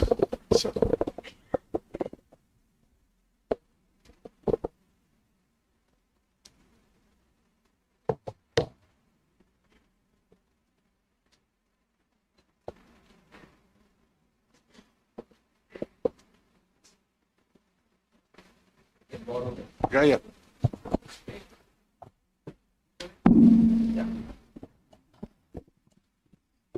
Thank you to all the panelists. It was really interesting, and so many points have come out. My question is based on my visit to Paris Olympics. The government of Bihar was kind enough to send me and one more officer, Mahinder, as an observer to go and observe Paris Olympics and to come back and try to implement what we have observed. And since Adille ji has mentioned that white paper has not yet been submitted, but in front of everybody, I would like to say that we have submitted our report about our learnings from Paris Olympics. We have given it to Ministry of Youth Affairs and to all the federations and to the government. From that, I wanted to ask two questions. The question is open to everybody, not only to the panelists. मैं ये पूछना चाह रहा हूँ sir लोगों से कि sir Olympic का मेडल्स का टाली आप देखेंगे तो स्टैटिस्टिक्स ये कहता है यूनिवर्सिटी गेम्स में जो देश ने कॉन्सेंट्रेट किया वो देश मेडल टैली में आगे है। सिर्फ स्टैनफोर्ड यूनिवर्सिटी के मैं बात करूंगा 11 गोल्ड मेडल है। कहां चला गया हमारा यूनिवर्सिटी गेम्स? हम ध्यान ही नहीं दे रहे हैं यूनिवर्सिटी गेम्स पर। जिस वक्त आदिल सुमारीवाला खेल रहे थे, जिस वक्त हम दौड़ रहे थे, यूनिवर्सिटी गेम्स का जो इंपॉर्टेंस था आज कहां चला गया? क्यों हम उस पर बात नहीं कर रहे हैं? अनलेस एंड अनटिल हम हर एक यूनिवर्सिटी को एक गेम अडॉप्ट करने के लिए नहीं बोलेंगे तब तक हम आगे नहीं बढ़ सकते। This is my personal opinion, this is what I learn from Paris Olympics. University में जो भी खेला है वर्ल्ड यूनिवर्सिटी गेम्स में, they were the repetitive medal winners in Olympics. That is one. Number 2, 4 साल में एक बार ओलंपिक्स आता है। क्रिकेटर्स को हर दिन इंटरनेशनल मैच है, आईपीएल फलाना ये वो all, so they are used to the crowd pressure. Even last ball में सिक्सर मारना तो मार ही लेता है, लास्ट बॉल में विकेट लेना तो ले ही लेते। They are used to the crowd pressure. बेचारा हमारा एथलीट है, 4 साल में एक बार ओलंपिक्स जा रहा है। हम अपने आंखों से देखें sir, because I was thanks to all the federation who help me in to getting in to all the stadiums wherever Indian team participated and specially athletic federation of India. So जब भी foreign athletes को मैं देखता हूं, they come and enjoy, whenever they come into the stadium they enjoy the moment, dance करता है, एकदम cheer करता है क्राउड का। जब भी मैं अपना I have great respect to all my Indian Olympians, but whenever I saw them on ground, whenever they entered the stadium, मुंह लटका के अंदर आते हैं, कभी चीयर भी नहीं करते, एकदम चेहरा पर डर दिखता है सर। तो इसको कैसे आप लोग एड्रेस करने वाले हैं? One is how are you going to handle the match pressure, the Olympic pressure? 4 साल में एक बार उनको हम पोस्टमार्टम कर रहे हैं। पहले से हम क्या ध्यान देंगे और यूनिवर्सिटी गेम्स पर हमको क्या करना है? Want me to answer? Thank you. Anybody? Yeah. Sir, first, you're absolutely right on university, AIU and school games nationals. School games have failed India. This is what we discussed even 3 days ago with the Honourable Minister, that we need to revamp both the AIU. By the way, just to let you know that Athletics Federation of India has suspended AIU. We have suspended AIU for badly conducting the university games. So there is a problem and we are fixing it. On the pressure, let me tell you that till Neeraj got a medal, nobody even thought that they could get a medal. Everybody was very happy कि भाई हमारा नाम Olympics में आ गया, हम Olympian बन गए। It's only after Neeraj got a medal, at least they have some this thing कि Neeraj is like us, he stays with us, he eats with us, he trains in the same ground, he sleeps in the same hostel, so हम भी कर सकते हैं। This is only step 1. Step 2, we are sending athletes for international competitions to Diamond League, etc., where there is crowd. But more needs to be done. They need to go for more competitions, which we have always encouraged. And we keep going to tops and saying, boss, इनको ये competition में भी भेज दो, वो competition में भी भेज दो. You're right. It will take a little more time, but I think we've turned the page. And it's a matter of time when our athletes will be also shouting, screaming, and behaving like dadas on the track. Putul ma'am wants to... You see, as far as the competitions is concerned, I don't think our athletes had any dearth of competitions. Each badminton player who was representing India at the Olympics had gone through at least 18 to 20 competitions in a year. And if you know the badminton this thing, there are 5 competitions in a year which are of 1,000 pointers. There are about 5, 6, 7 of them 750, many 500 and many 300, right? So all our top players had already played all those, in fact, last week there was a 1,000-pointer in Malaysia, followed by 750-pointer in India. So our players had no match practice or match fear at all. Yes, the pressure of performance in India is too much. I agree there, because still we are getting very less number of medals. So the pressure of performance becomes that much more on athletes. Yes, they should be happier when they are going. If you saw so many athletes coming out of the athletic stadium, they wore lipsticks and they had hairstyles and all that. I also spoke to some of our athletes and told them that you should also come out, full. Some of them did. If you had seen, I will not take names, but some of them did. And there is a big change. I have gone to 5 Asian Games and I have seen athletes walking in the Asian Games villages. Over the years, the chal, jise bolte na, the walk has really changed of our athletes also. But it's a slow change. Yes, it will come. And some of the players told me that quarter final से ऊपर हम कभी गए नहीं थे, तो जब हमने सेमीफाइनल खेलना था तो उसकी आदत नहीं थी. So that will come. That will come. I assure you, it will come. And there is one thing, please be assured, there is no dearth of match practice in any top sport today. Each of the competitors have taken part in number of international big ticket competitions. मुझे आपका सवाल अच्छा लगा. आप university को dedicated करने की बात कर रहे हैं, लेकिन मेरा इसके आगे एक सवाल और भी आता है. यूनिवर्सिटी में जो बच्चे आते हैं वो स्कूलों से आते हैं. स्कूल में हमारे पास हम कौन से गेम को आगे बढ़ा रहे हैं, या हमारे सिलेबस में, या हमारे स्कूल कितने गेम को आगे प्रमोट कर रहे हैं. हम सब लोगों ने देखा है कि जब हम लोग स्कूल में खेलते थे, पढ़ते थे, तो हमारा एक दिन पूरा स्पोर्ट्स डे होता था. उस दिन पीटी शूज़ पहन के आने होते थे, खेलते थे. वो उस समय गाँव पीटी, खो खो, इस तरह के भी खेल खिलाए जाते थे. लेकिन अभी तो स्कूलों में कोई स्पोर्ट्स का कोई कार्यक्रम नहीं है. स्पोर्ट्स के लिए कोई डे नहीं रखा गया है. पूरे दिन बच्चे किताबें पढ़ते रहते हैं और घर आकर वीडियो गेम खेलते रहते हैं. इस तरह के कल्चर में आप कैसे कहेंगे कि आप निकल के यूनिवर्सिटी गेम्स में आ जाएं और यूनिवर्सिटी में बच्चे अच्छा करने लग जाएं? सडनली आप इतना चेंज कैसे ला सकते हैं? देखिए, जो मैं कह रही थी वर्क की कल्चर, यही होता है कल्चर. जब हम अपने आप को खेलों से जोड़ते हैं, जैसे बिहार में अभी तक इंफ्रास्ट्रक्चर नहीं था तो कोई गेम्स नहीं हो रहे थे. अब अभी नालंदा में इतना वर्ल्ड क्लास स्टेडियम बना तो भी हमारे यहाँ हॉकी मैचेस खेले गए और हमारी टीम ने अच्छा परफॉर्म किया और जीता. तो आप सुविधाएं तो देंगे, लेकिन बच्चों को जो इनिशियली प्राइमरी स्टेज से जिनके स्पोर्ट्स से खेल से जुड़ने की जो आदत है, उस आदत को जब तक आप डेवलप नहीं करेंगे तब तक आप यूनिवर्सिटी स्पोर्ट्स की बात कैसे करेंगे? और जहाँ तक मैं देख रही हूँ कि स्पोर्ट्स की ओलंपिक्स की टैली में हम बहुत पीछे हैं, बहुत पीछे हैं. तो कहते हैं कि दिल्ली अभी दूर है, लेकिन हाँ, हमारे पास समय है.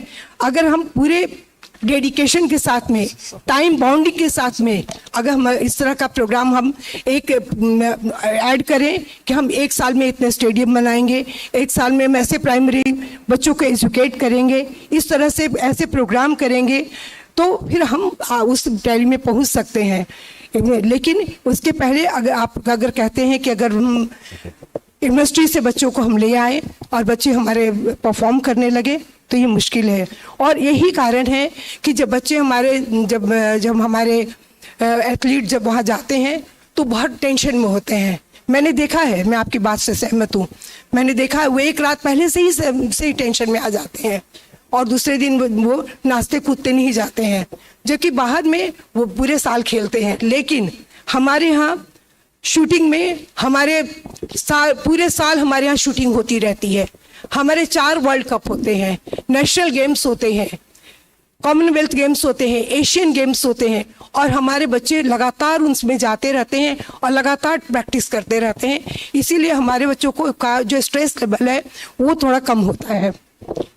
थैंक यू मैम, उधर से सिग्नल मिल गया है कि टाइम बहुत पहले. Can I make a quick comment on this? Yeah, Because it's please. an important question, I think. So at Reliance Foundation, when we are supporting athletes, our approach is humans first, athletes second. All right. So it's important that we are creating well-rounded individuals, that they are making the full use of sport. When they're going out, they're getting information which they bring back to the country and empowering their communities. This is very, very important because they need to be confident that they can make a livelihood and it doesn't depend on this field of play. They can be successful elsewhere as well. When there's so much riding in sport, when your life can be made or broken because of your result in that particular race, then all your focus will be there. So just a small point to add to the excellent points that other speakers have brought up. Thank you. Yeah, so that was kind of healthy and very honest session. So we are really out of time, and so we have to close this session here. Thank you all the panelists for your inputs. Thank you so much.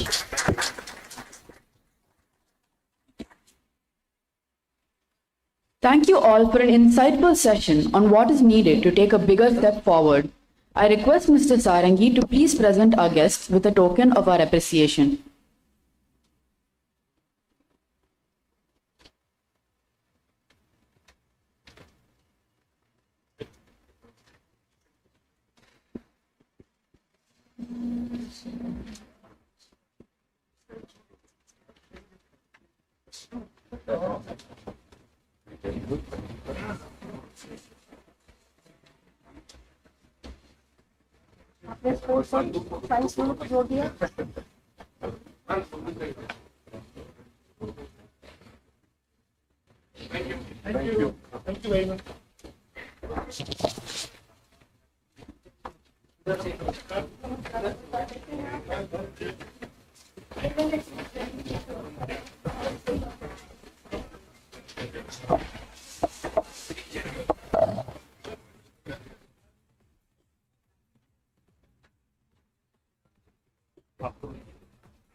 We have with us Mr. Shishir Sinha, Vice Chancellor of the newly established Bihar State Sports University.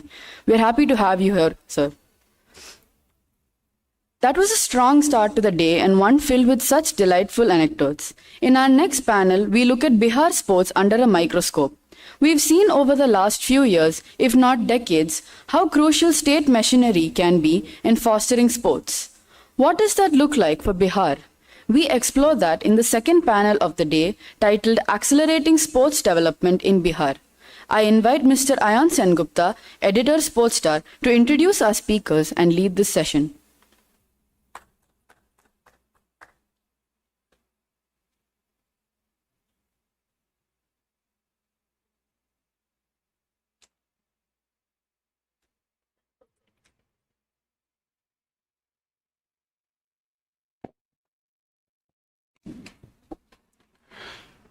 What an insightful start to the day.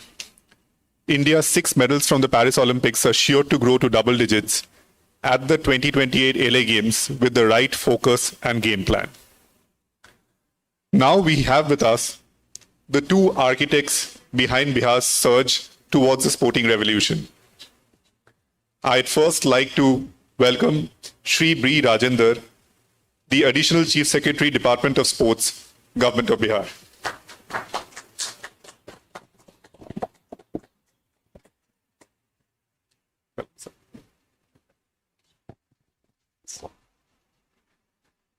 And our next guest is Mr. Ravindran Shankaran, Director General and CEO of Bihar State Sports Authority.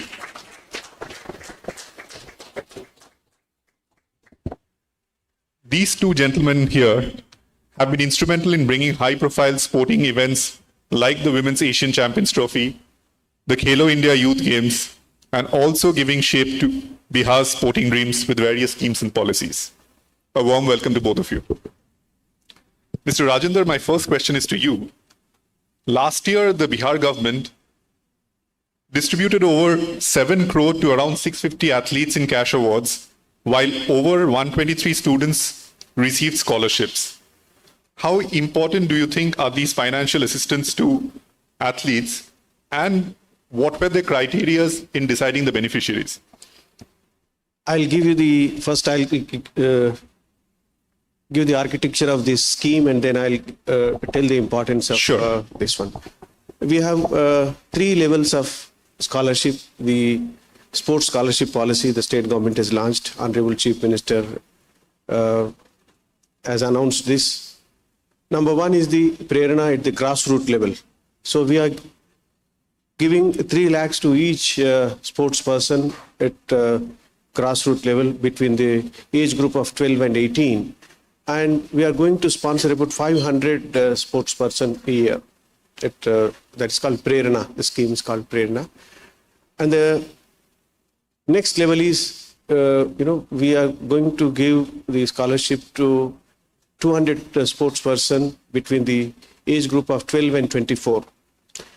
So third category is Udan, that is the high level, the highest level, that is the elite level, the sports persons who have reached the international level and won medals for further training. So we are providing 20 lakh rupees per annum to 20 such sports person a year. So this will facilitate them, this will encourage them, number 1. Number 2, it provides them to purchase the equipment to improve the sports performance, the diet, the traveling expenses, as mentioned by the previous panelists. So these are all very, very important steps. And so we have, now it has taken a big, lead now. The students and the sports persons are encouraged with this scheme. That's wonderful, sir. Mr. Ravindran, coming to you. All these schemes that the Bihar government have come, but Bihar is also a very densely populated state. So how are you looking at broad-basing these sports schemes to ensure that it reaches the maximum number of youths? Before I answer to your question, on behalf of everyone and on behalf of Sportstar, I would like to welcome the senior most bureaucrat of our state, Mr. Sinha, and he is the newly appointed Vice Chancellor of the newly inaugurated Bihar State Sports University. Thanks for coming here and honoring us, sir. Now, coming to your question, recently our government, our Honourable Chief Minister has launched a massive talent scouting program, which we have named it as Mashal. तो इस मशाल के माध्यम से 30 to 40,000 middle schools and high schools में we are conducting talent scouting programs, which will cover almost 60 lakh students.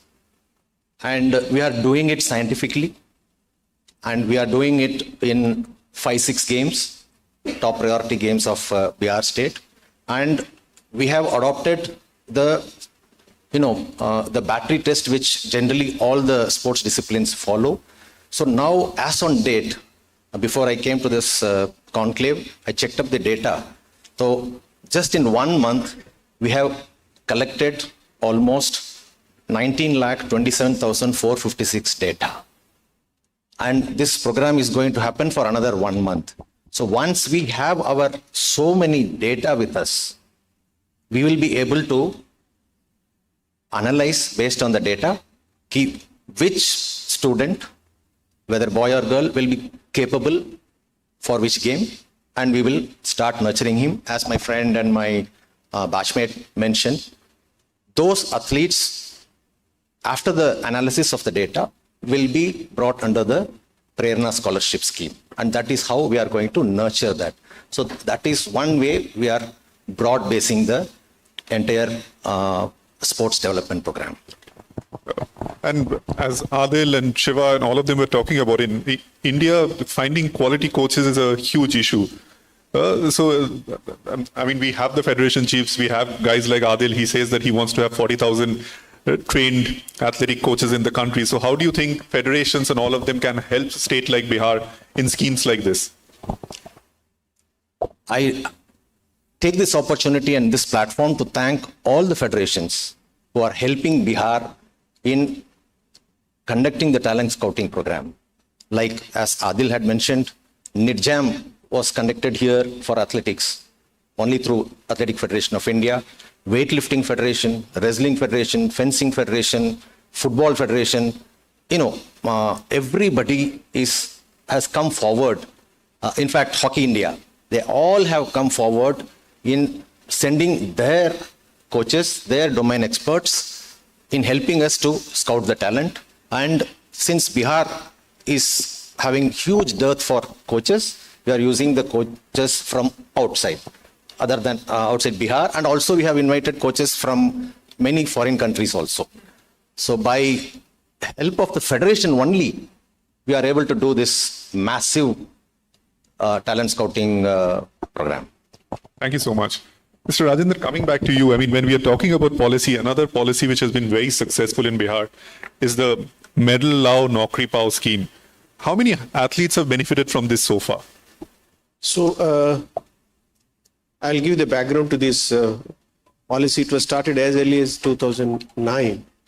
So, in the beginning, the policy was in the nascent stage. Very few people, very few athletes were recruited. But now, in 2023, we have refined the policy. We have modified the criteria. Now, in the last year, we have appointed 71 sports persons, in different categories, number one. Since inception, 358 athletes so far have been benefited. Then I would also like to mention here, if the athletes from Bihar are getting medals from, Olympics, Asian Games and Commonwealth Games, immediately they get the Bihar Administrative Service Officer, that's the Deputy Collector, and the DSP, the Bihar Finance Service, the state level, class 2 level officer category, they will get into it. Yeah. And I think one of the biggest change that Bihar sports is seeing is obviously the Rajgir Sports Complex, where I was there to witness the Asian Women's Championship hockey, and of course the Bihar State Sports University as well. Both the places have very impressive infrastructure. I was there to see it, and a lot of high performance centers are already functional there, and we have talked about that. So what role do you think these two facilities will play in producing national and international champions from the state? And what will be the total number of athletes these two projects will finally accommodate once it's up and running completely? I will talk about the Rajgir State Sports Academy. We are going to cater for 23 sports disciplines, both indoor and outdoor games. After the Asian Hockey Championship trophy has concluded successfully, we have started coaching camps and trainings for our own athletes in hockey. Generally, before this, Eklavya residential schools में जो hockey players खेलते थे, they didn't have an opportunity to play on a turf. So now they have a turf. So we have shifted all our 100 hockey players to Rajgir Sports Academy, and where for the first time they are getting trained on a turf. And shortly they will be mentored by an Olympian coach. I will not name him now because we are undergoing a process of MOU. And Hockey India has come really forward in helping us in developing hockey in Bihar. And I will also give credit to Rajender bhai, the Indian women team coach, and another Bihari who has come all the way to support Bihar in hockey. So then we have started camps for wrestling, for weightlifting, for athletics, for taekwondo, and fencing in a big way, swimming. So now slowly we have started conducting camps there in the Rajgir Sports Academy. And in future, since Dr. Mazumdar is here, through his help, we will be establishing a sports science facility over there. And slowly we will develop our Rajgir Sports Academy as a high performance center for various sports disciplines.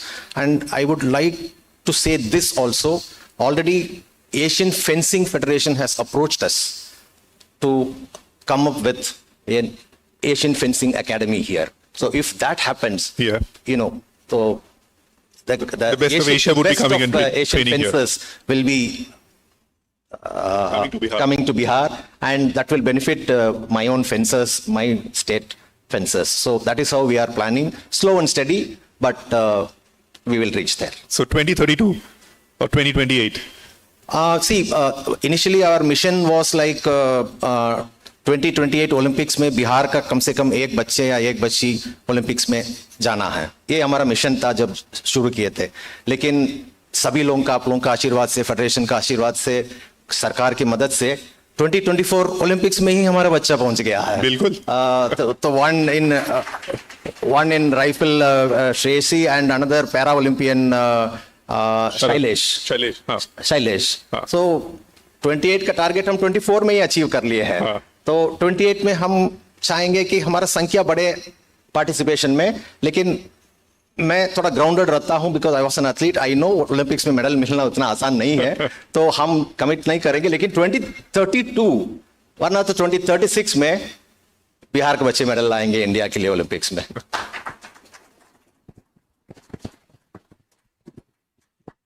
Speaking to Rajgir, Mr. Ravindran, the Women's Asian Champions Trophy Hockey saw huge participation.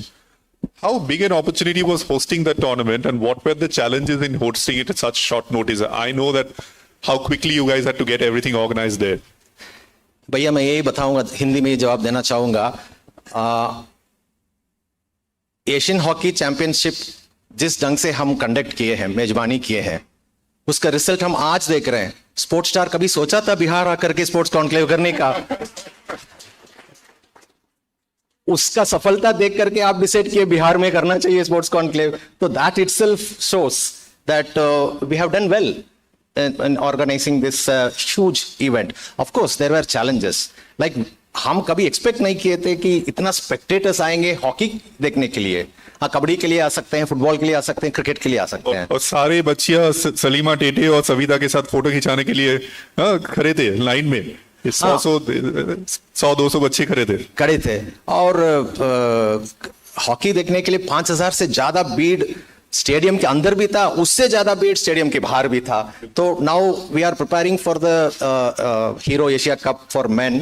तो we are going to erect temporary structures to accommodate 15,000 to 20,000 spectators. We are gearing up for that. And challenges एक ही था हम लोगों का. देखिए, मैं एक चीज बताना चाहता हूं. बिहार ठान लिया ना, करके दिखाएगा दुनिया को. ये मैं बता रहा हूं आपको. यदि हम ठान लिए हमको ये करना है, करके दिखाएंगे. कोई हर्डल्स आवे, कोई चैलेंज आवे, वो सब कोई फर्क नहीं पड़ता. कोई मुश्किल नहीं है. कोई मुश्किल नहीं है.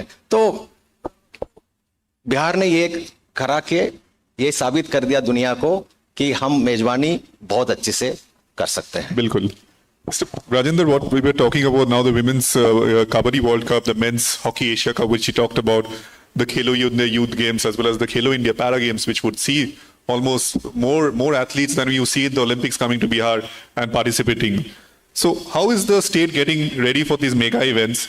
And what do you think should be the legacy of these sort of events in the state? Yeah, first of all, we have, as my friend mentioned, we have successfully organized Asian Women Hockey Championship, and we are going to organize Men's Hockey Championship, a Rugby Asian Championship, World Cup Kabaddi, Sapak Takraw, World Cup Men and Women.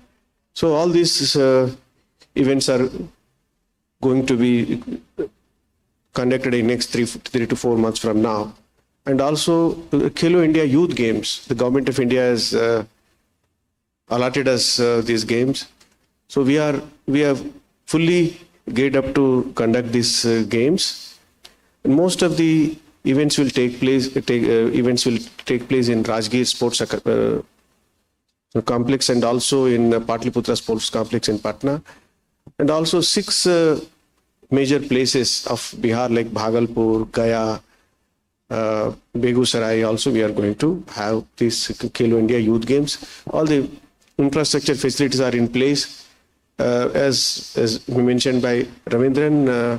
So in Rajgir, to accommodate more number of spectators, we are going to erect the temporary structures. These events, this encouraged the local players, number one. Number two, seeing is believing. They used to only watch on TV and see it on mobile, but they will be physically seeing the players. So that has really encouraged them. And all the infrastructure which is being created is going to leave a legacy, and it is going to be used by the players. Staying with you, Mr. Rajender, across the country, especially in Orissa, Tamil Nadu, we have seen a lot of private-public partnership models, both for sports infrastructure development and also for running high-performance centers.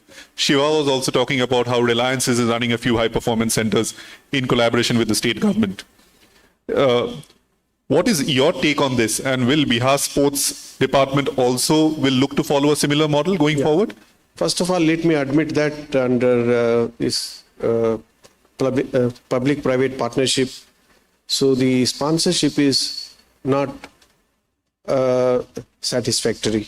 Let me very clearly admit. But I think our state government, the state public sector units, so each public sector unit is sponsoring one particular sport. So that is also taking place. It is just a begun. We should be hopeful as a sports person. We should be always optimistic. So I'm hopeful by seeing these events in Bihar, by seeing the encouragement and the environment. I think the people will come in big way. I'm hopeful about that's all I can say. Mr. Ravindran, we have often talked about affordable and sustainable field of play. How important is that to broad-based sports in India?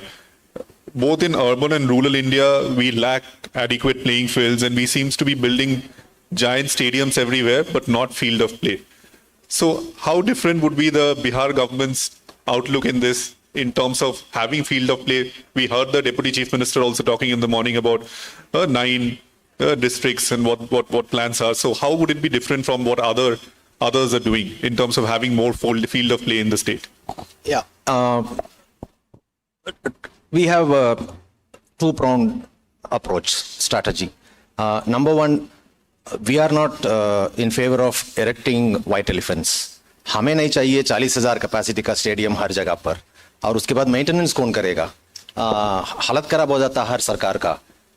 ठीक है, Olympics के लिए यदि जरूरत है, तब भी Paris Olympics से जो मैं सीखा है, तो they were all temporary structures. They have retained their old stadiums, but they have renovated it and they have erected temporary structures, foldable galleries and so many things, and then they unfolded and they are back.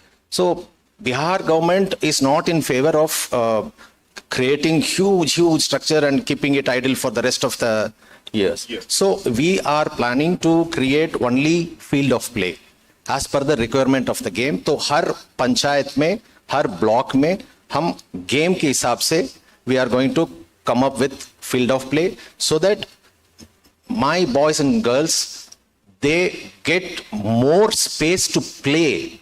And जरूरत पड़ने पर हम temporary structure खड़ा कर देंगे जब matches होगा तो. So that is one way of doing it. That is how. But we need to build basic some structures.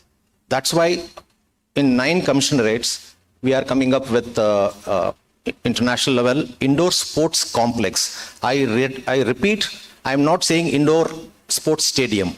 I am saying indoor sports complex to provide more facilities for the children to train. So this is one policy which we have adopted. I would like to add on that. Please. Actually, recently our Honourable Chief Ministers laid the foundation stone for, constructing 6,500 sports grounds in all the panchayats. And in all the panchayats, we are going to have it, as Honourable Deputy Chief Minister has already mentioned. And at block level, we've got block level outdoor stadiums. And at the district level, we've got sports building cum gymnasium.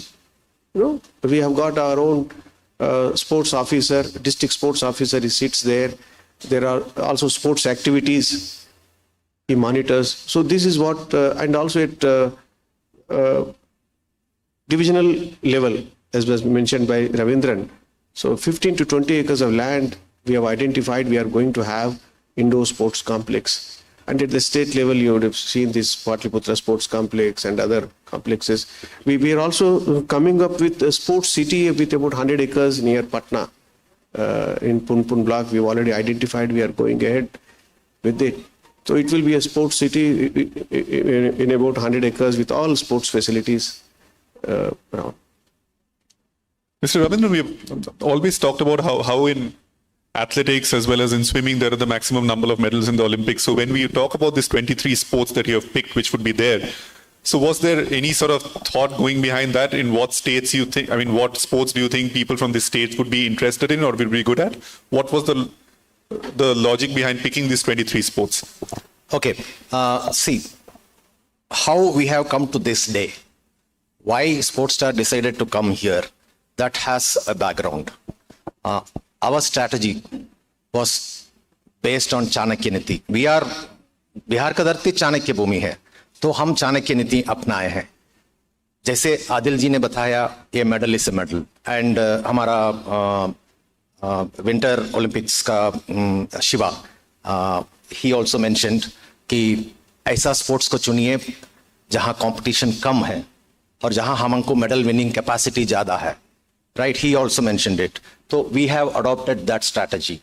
For us also, a medal is a medal, and we have identified certain sports where within the country the competition is less and the medal winning capability is more, both in national and international. So we adopted rugby sevens, which is part of Olympic Games. We adopted sepak takraw, which is part of Commonwealth Games.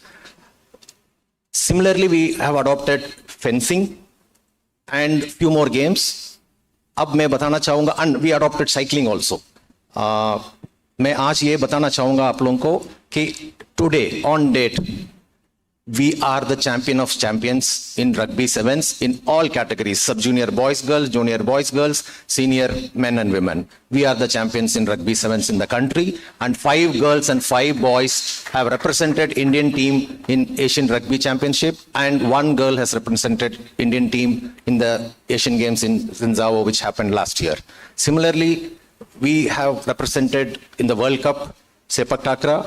My 2 boys have been part of the Indian team, and where Indian team has won the medal also. And fencing, maybe Akash has gone to for the Asian Games last time Zinzao में. Now today, while we are discussing here, जब हम लोग यहाँ बैठ के बात कर रहे हैं, वहाँ मरीन ड्राइव में national school games road cycling हो रही है. कभी हम रोड साइकिलिंग में नेशनल स्कूल गेम्स में बिहार का नाम मेडल टैली में नहीं आता था. 3 साल हम लोग इतना मेहनत किए हैं बच्चे पर, छोटे छोटे बच्चे को साइकिलिंग करके, and of course all credits to cycling association, state association, मिलके हम लोग काम किए हैं. Today now we have won 9 medals in state school games in road cycling. No, that's wonderful. And one girl, Suhani, has qualified herself for the Asian Cycling Championship, and now she's part of the Indian team. Similarly, Anshika, archery में. Can you even believe that Bihar का एक बच्ची archery में Indian senior team का एक अंग बन गई है, and she is going to compete in World Cup along with Deepika Kumari, the legendary archer. So we have concentrated in those games जहां बाकी सब states already बहुत आगे बढ़ चुकी है. I can't compete with Tamil Nadu, Kerala, Karnataka and services in volleyball and other. Football I can't compete with Assam, Goa, West Bengal. तो वही है चाणक्य नीति. जिस गेम में कंपटीशन कम है, जिस गेम में हमारे पास कैपेबिलिटी है, उसमें हम आगे बढ़े हैं. And one more thing which we adopted is game swapping.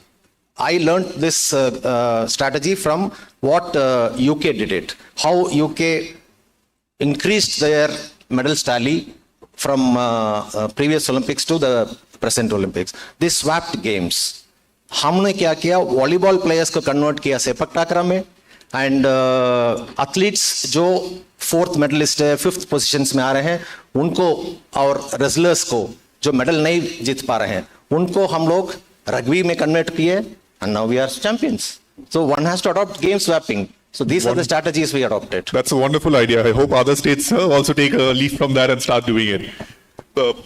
My last question to Mr. Rajender. I mean, CSR's funding in India is over 26,000 crore. Yes, less than 2% of this comes to sports. How do you think governments like Bihar can work with corporates to ensure greater CSR contribution to sports? So we will formulate the policy, will associate with the corporates, definitely. At present, we don't have much of the associations and with this corporate sector. So we'll surely formulate the policy soon and will definitely go ahead. We can take a couple of audience questions and then probably we can close down. If we could lower the lights so that we can see the audience. Yeah. Any questions from anyone? Yeah, please go ahead. Hello. सवाल के पहले मैं ये भी आपको जानकारी देना चाह रहा हूँ कि swimming also we have adopted in a big way, and in 3 years in senior women swimming championship, our girl Mahi Sweta Raj has won 3 gold medals in senior women national championship, and she is part of the Indian team now, and it's history. Bihar is creating history. यहाँ बैठे हुए लोगों को मैं बताना चाह रहा हूँ, ज्यादातर लोग तो बिहार के ही हैं. हमारे माननीय मुख्यमंत्री जी बोलते हैं कि ताली बजाएंगे तो खून बढ़ेगा, नहीं बढ़ाएंगे तो नाखून बढ़ेगा. तो कृपया आपको क्या बढ़ाना है आप सोच लो.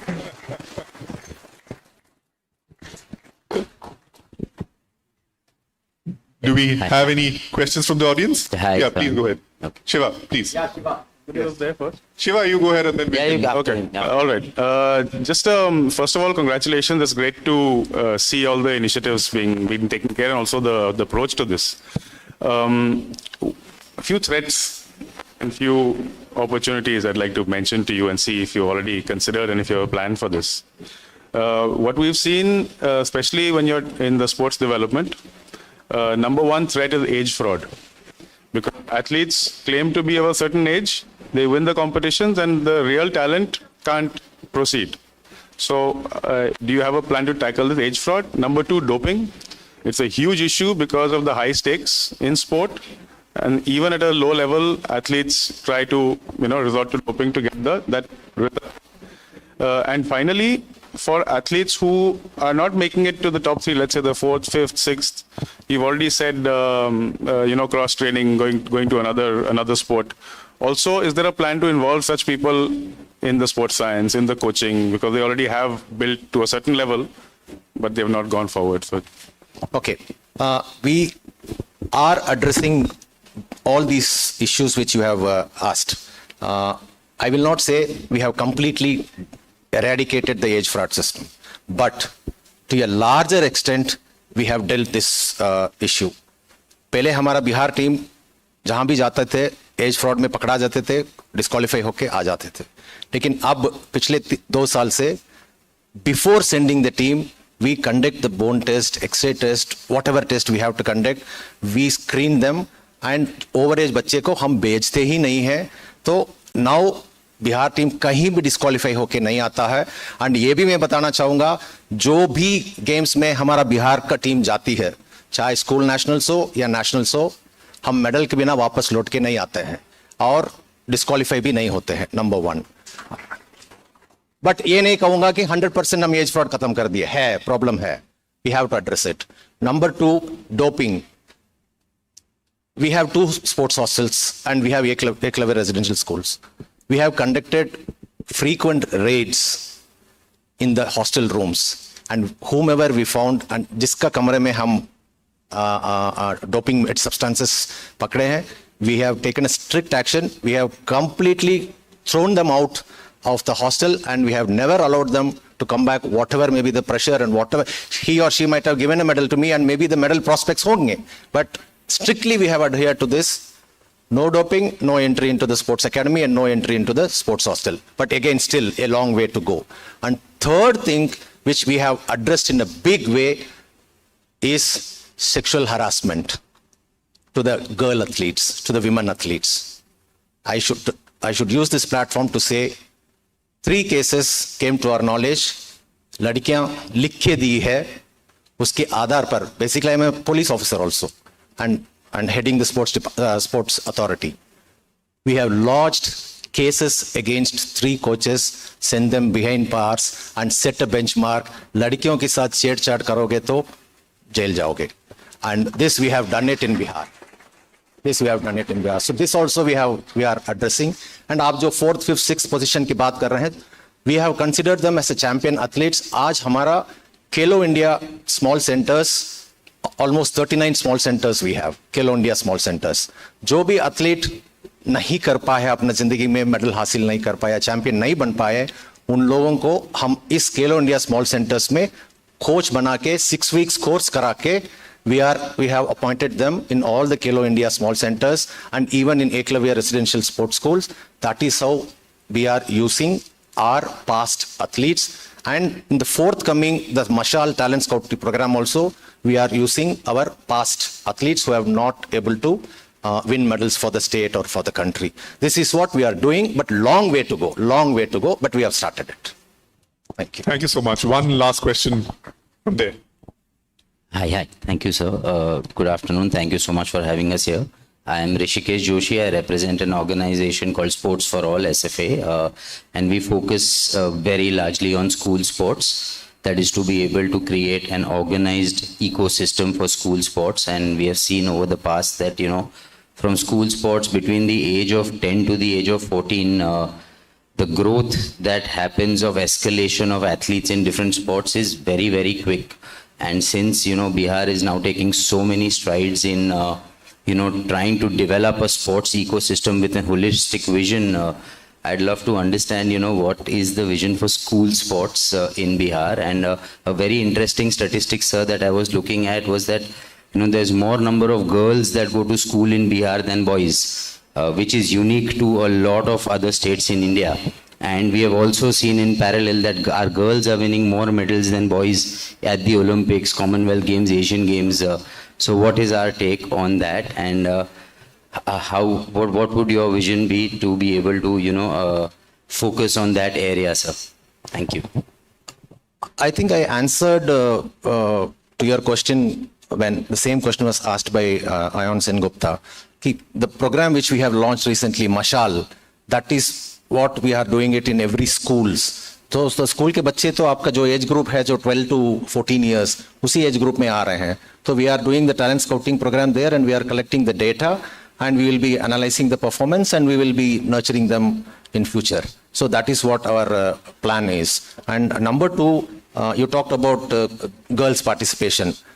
Uttarakhand में National Games is going to start from 28th January. Our contingent size is 148, the largest contingent ever from Bihar. 148 of them are representing Bihar. Yes, sir. And इस 148 में आपको 84 are girls. 84 are girls, boys नीचे ही है। और खेल सम्मान समारोह में जो 6 करोड़ रुपया खेल सम्मान समारोह में कैश रिवॉर्ड्स मिला है, उसमें अराउंड 450 स्पोर्ट्स पर्सन्स, उसमें 71% cash rewards have gone to girls. Wow, that is fantastic. And medal लाओ नौकरी पाओ, जिसमें जो मेडल हासिल किया जिनको सरकारी नौकरी मिली है, उसमें 71 में 37 are girls. And out of that 37, 21 are now sub-inspector of police. Wow. So women or my daughters are doing really well than the sense. But yeah, that's the fact. That's the fact. Thank you so much. hear. Very heartening to know. You Thank wanted you. to add something? No, just I want to thank you all, especially the Hindu group and the Sportstar for organizing this sports conclave in Bihar and Patna, and also the all sports luminaries who have come to Bihar and Patna to encourage us and to give us direction to how to move forward and how to take the sports in Bihar. So I would like to express my deep sense of gratitude to Mr. Sen Gupta, Mr. Vidhu Shankar, and all other sports luminaries. Thank you so much. Thank you so much, sir. It was good to pick the brains of these two passionate sports administrators. It is safe to say that Bihar sports is in very good hands, and it would be very long before we see champions from the state gracing the international stage at the Olympics and Asian Games. Thank you for your time. Thank you.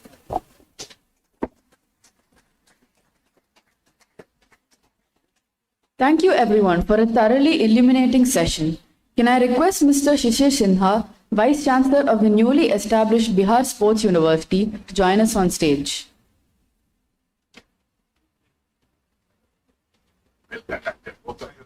Very well.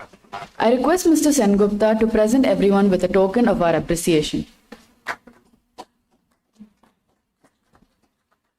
ताली बजाओ भाई।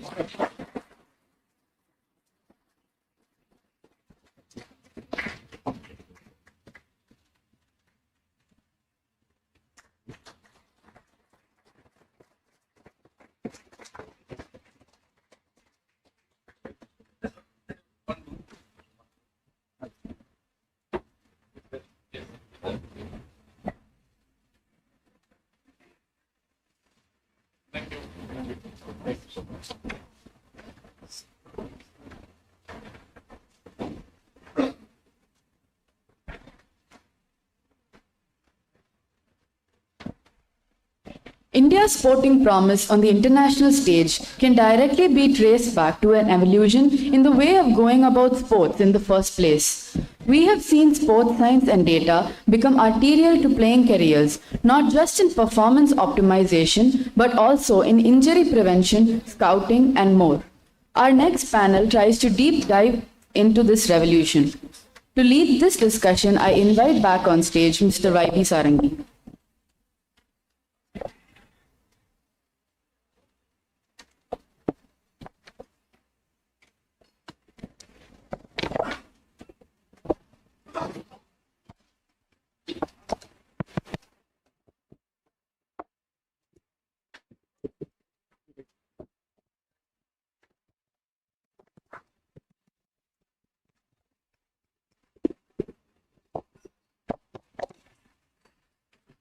Hello, everyone. This is another interesting topic, unlocking athlete potential through sports science and data. And I hope to hear a lot of nice stories from our panelists. So let's welcome Dr. G. Kishore, Principal and Regional Director, Sports Authority of India, Lakshmi National College of Physical Education, Kerala.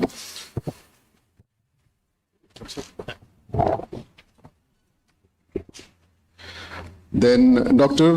Pralay Majumdar, Senior Advisor, Center of Excellence in Sports Science and Analytics, IIT Madras.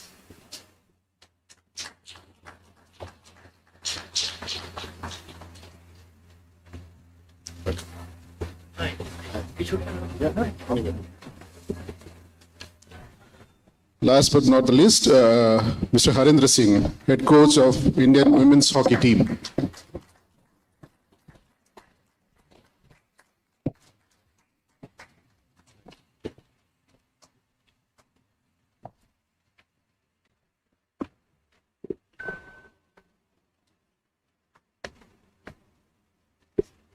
So when we speak about sports science, it's always there in the back of the mind that there is basically an idea that India is not up to the mark. I mean, internationally. So where do we stand really? I mean, everyone can share their ideas. First of all, Jai Hind everyone, and thanks to Bihar government and Chief Minister, particular Rajender ji and Ravindran ji, giving this platform to discuss various issues, and I can say also the unlock Indian sports. For me, India has not unlocked still the sports events, and I can say in the top level. It's an untapped industry, which is slowly we are a big giant, we are coming up, but still a lot of to do. Coming to Sarangi, your questions, I think without science, sports can't be run and can't be achieved where we want to be. Unfortunately, recent year, after 28 years of the coaching circle, and I can see that if you impart the science, you can achieve the target. Without science, it's not the one skill which is going to win the medal. Like in a day, we have 24 hours. And if I divide each hours, there is a science, 23 science, and one skill. We bring the athlete on the platform, whether it's a school, it's a district level, national level, international level, see we are selecting from the skill. And then we start thinking we are going to win the medal in Olympic, Asian Game, Commonwealth Game, and World Cup. It's impossible. You can win once, but if we want to continuity, there is a plenty of work we have to do in the science. And I am happy the sleeping giant of India is finally awake, and they start thinking. It's not only through the athlete, it's a federation, the coaches, the SAI, the government, the state government. Everybody start thinking about that. My journey start from under Pralay Majumdar. And in way back 1997, if I recollect, if you research, and then the first thing which I have 60 boys, and I enter his room, I said, I want the physiology first test. And that the same batch win 2001 Junior World Cup, because we used the science. And where I educate myself, without this journey, we cannot make the significant contribution in the sports. So sports science, I think, is play the vital role if we really want to enhance and want to thinking about winning the medal in the top level. Yeah, so Dr. Majumdar, where do we stand in terms of sports science and data when you compare India with some of the top countries, top performing countries in the world, like US or maybe Australia, Great Britain, whatever? Well, thank you. Thank you that Sportstar and Bihar Sports for inviting me for this. Well, it is always pleasure when both of us sit together, because I had an association with him for last 15 years, and 15 years, maybe more, maybe 20 years. But I actively worked with the hockey team for quite long time.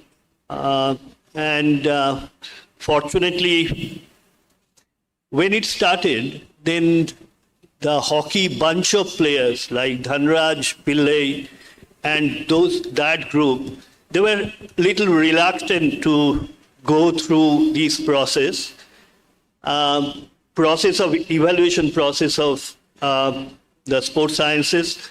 Then they have changed, they have shifted their focus because the entire credit goes to the chief coach and the assistant coach, because ultimately any of the program success depend on the coach, because our program should be the coach-centric, athlete-centric and coach-driven. So in that program, the coaches supported us quite a bit, and that is how we were successful in Bangalore for particularly given them the sports science support in the area of exercise physiology, sports psychology, sports nutrition, and these are the major area.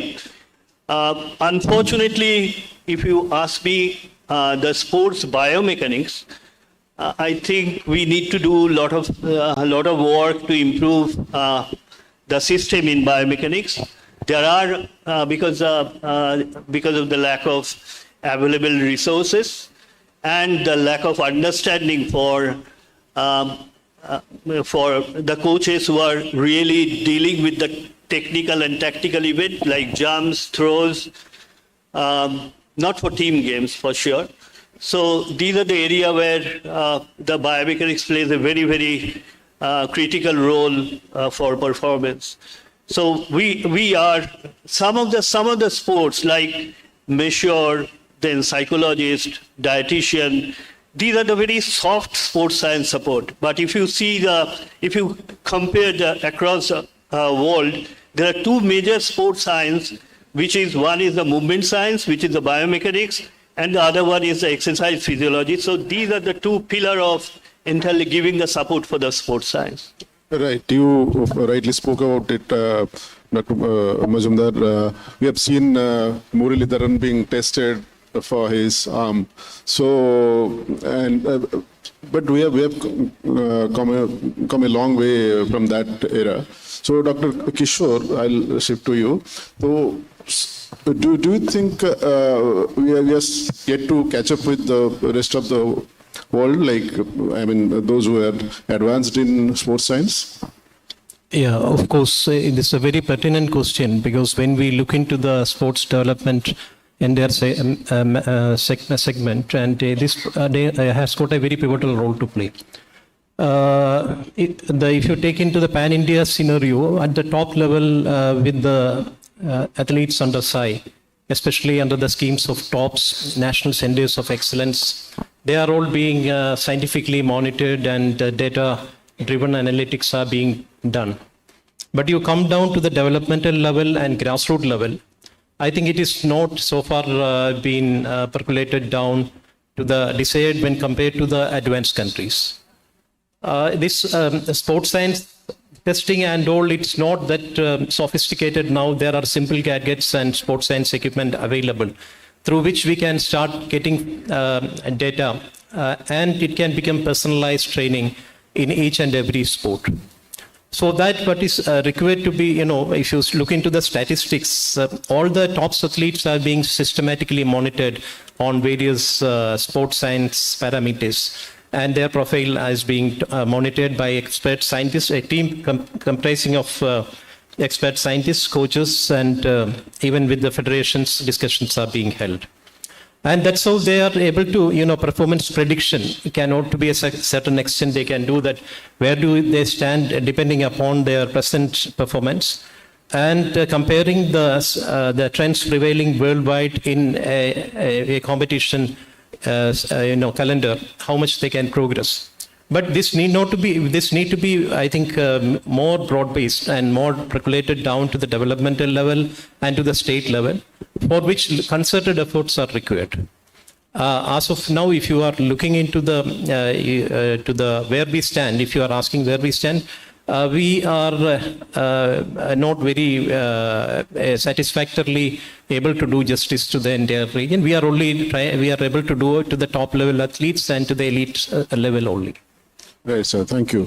So, Harendraji and Dr. Majumdar, you have worked together 2016 Junior World Cup. The success there was because of the players' performances as well as the contribution of sports science. So, can you just share some nice anecdotes from that time and how it has developed in the hockey scenario? Yeah, so उससे पहले भी I'll speak in English, not particular English, so that will be क्योंकि audience Bihar के है तो मैं अपने बंधुओं से भी तगलूब रखना चाहता हूँ. जब एक माइंड में आया तो मैं थोड़ा सा उसका बैकग्राउंड बताता हूँ. When I was dropped in 1992 Barcelona Olympic, so I asked my coach where I have to improve. So he has not given the answer which I was looking. Skill. Skill एक बहुत बड़ा घड़ा है जिसमें से आप हिटिंग, स्टॉपिंग, रिसीविंग बहुत सारी चीजें निकाल सकते हैं. Other parameter I ask and he got really angry and he said कि आप अपने घर पे जाके देख लीजिएगा क्या खेलते हैं. Those days there is no video analysis, nothing was there. So I was confuse and then there I decided कि if I going to be a coach, I want to use the tools which help the player to understand which are the area he's going to be. I am fortunate and thanks to Dhanraj Pillai, he helped me to go in Lyon, FC Lyon, which is one of the good club to play hockey. But my main idea was to learn the coaching system, how the Europeans work. I follow the Ajax. I follow actually the soccer and basketball. Soccer is the off the ball, basketball is channelized, and these two parameters work for the hockey. Then मैं आया उसमें, तो वहां पे जाके जब देखा कि एक साइंस का बहुत बड़ा सेंटर जहां पे एवरी एथलीट को physiology, biomechanics, nutrition, mental toughness, mental decision making, वो वर्ड जो कि हमारे यहाँ एग्जिस्ट ही नहीं करती थी. देन आई रियलाइज कि ये तो कोचिंग है, एक्चुअली कोचिंग बहुत बड़ा है. Then I start visiting frequently, learning. जब वो सब कुछ आ गया तो आई एम ऑल्सो अगेन, मैं 98 में आया, 96 में आया, 97 में मेरे को नेशनल टीम मिल गया विदाउट एनी नेशनल लेवल के कोचिंग का एक्सपीरियंस. मैंने डॉक्टर मजूमदार को जब पूछा तो इन्होंने मेरे को एक चीज बताया कि physiology I can give you and biomechanics. Doctor Saju Joseph was master in biomechanics and these two what he said the play critical role to enhance and bring the players where you want to see. हमने physiology के पे काम किया और उसका नतीजा already 2001 junior world cup में मिला था. जब 2016 उसके बीच में मैं सीनियर टीम में रहा तो उसका किया, लेकिन 2016 को एक कहते articulated periodisation, nutrition part, mental wellbeing, holistic development and using the lot of tools to get the data, and then we used to share with the players. Okay, these are the department. Like I'll give you an example. Sports code. We real time we capture the games and also using the catapult. What is the speed, actual speed, and what is the ball speed? Is the ball speed is matching with the player speed? और वो नहीं कर रहा है तो कहीं ना कहीं एक हिंदी में कहते हैं मकरा और सब. Then we used to and discuss. Same चीज हमने फिजियोलॉजी में उनका vitamin C, vitamin C, VO2 max, his recovery part. Now in the women's team we use the whoops and tija. Since I am coaching the women's team, that's a taboo if you talk about the menstrual cycle in India. लेकिन as a coach I should know मेरी लड़की का menstrual cycle कब start हुआ, how much pain she is facing. आज मेरा crucial game है and she is in the really pain. How I expect to give 100% or give the idea which she can going to implement on the pitch. So uske liye you have the tool, you collect the data and then start doing the training and see if you give that kind of information and this kind of tools, that data help to player to understand and use and make her the confidence on the pitch. और वो start किया तो उसमें मेरे को लगता है कि डॉक्टर मजूमदार सर का specially physiology department of biomechanics and the psychology, he play the huge role to my athlete to understand how to win the medal. Okay, so do you remember any interesting story of 2016, because that is still fresh because Harmanpreet, Mandeep, so many players came out of that batch. So was there anything interesting when they dealt with sports science for the first time in their life? बहुत ज़्यादा, इतनी सारी story है कि then we really run short of the time. Like for example, एक Priyanka sports psychology and she's really good, but let's accept it, we don't have the mental tough trainer in India and really psychologist who can help the players, and that's we always, अगर हम psychology की बात करें लोग सोचते हैं इसका दिमाग खराब हो गया, सोसाइटी में भी और फैमिली में भी दूसरे एंगल से देखना शुरू करते हैं, but it helps. So 2-3 प्लेयरों को मैंने जब भेजा and you know that analyzing that there is a one system analyzing and catching your decision making. तो उसमें कुछ लड़कों का मैं नाम नहीं लूंगा, that's not a good to come with the name. 2-3 लड़के आगे they start thinking कि हम कैरम खेलने जाते हैं. And actual idea is to take the decision making, how quickly, because that's play the role one big screen and then you can press the button with the color and with the numbers. और उनको इसमें हुआ तो then when the report came, it was totally bizarre. The kind of decision making they were doing on the pitch and the kind of decision they took on the inside the boardroom with that equipments, it was not synchronizing. So हम लोग बैठे प्रियंका के साथ, doctor साहब भी बैठे थे, मेरे को याद है, उसमें से 2-3 लड़कों से जब individually discuss की, because this is the very private things, you should not go in the group meeting. तो उसमें से एक लड़के ने बोला कि को सब तभी मेरे को याद आता है, ये हमेशा ग्राउंड पे मेंटल वाला ही काम क्यों करता है और टीम हमेशा प्रॉब्लम में आती है. And that was actually eye-opening for me also. If something is not synchronized, it means there are a lot of behind the scene is cooking that player. And then we spoke, then we used the yoga also. Because that's where we have to cool, calm and compose. If you are there, you take the right decision with the help of psychology, mental trainer. Physiology में doctor साहब का एक clear था कि 50-60 से नीचे है लड़कों में, तो हरिंदर मैं इनको नहीं बोलूँगा कि they are capable to playing for the junior team even. And then he really pushed individually. Some of the players were lacking. That's individual counseling he does. And then they realize how, if you are fit, you take the right decision. Because oxygen body में है, fresh oxygen है, you can take always the right decision. Lactic acid नहीं बन रहा है, तो इसका मतलब you are fresh. तो substitution उसमें help होता है. और मेरे ख्याल से the great credit goes to Dr. Saab, educating my athlete individually, not as a group. Dr. Saab, you want to add something? जो हरिंदर जी जो बोल रहे थे, तो उसको मैं एक ही चीज ऐड करूंगा कि that is basically what Priyanka was using is called neurotracker. Neurotracker तब नया आए psychology में. That is basically based on AR and VR. So and the ball used to first deplay with a laser speed. You have to identify the ball 1, 2, 3, and then the ball start rolling. You have to then stop. Then you have to identify when this 1, 2, 3 has gone. So that improves the cognitive skill, and he will agree with me that Srijesh, naam lunga abhi. Srijesh, you can ask him when he will come in the evening. And Srijesh used the same technique and improved tremendously his cognitive skill as a goalkeeper. So that is one thing I just wanted to share. नाम लेने के लिए Srijesh से मैं माफी मांगता हूँ, लेकिन वो नाम लेना पड़ेगा because he is no longer a player now. He has become a coach. Yeah, thank you.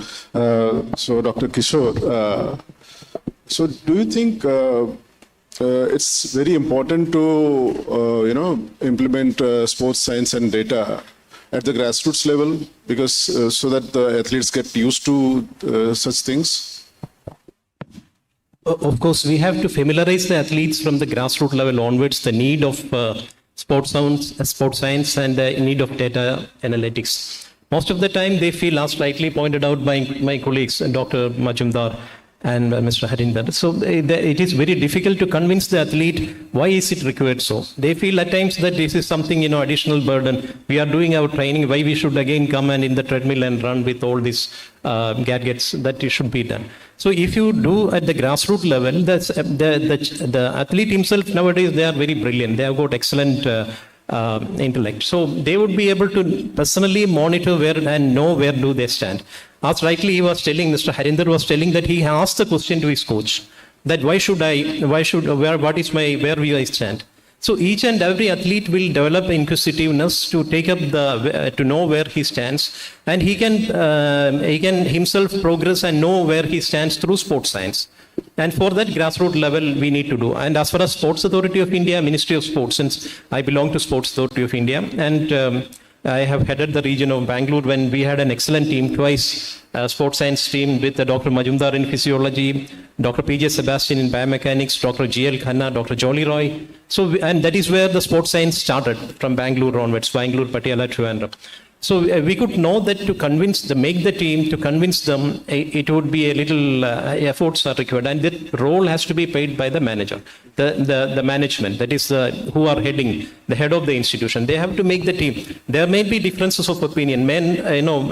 The national coach, when the sports scientists say that you make this difference in your coaching system or they may not agree. So, but for that, the intermediary, you need to have the management, the person who is looking after should be able to reconcile or mediate with them and make them to understand. The grassroots level, as you told, the importance is that nowadays, if you see all over the world, like you quoted about Europe and America, they have all athlete management systems.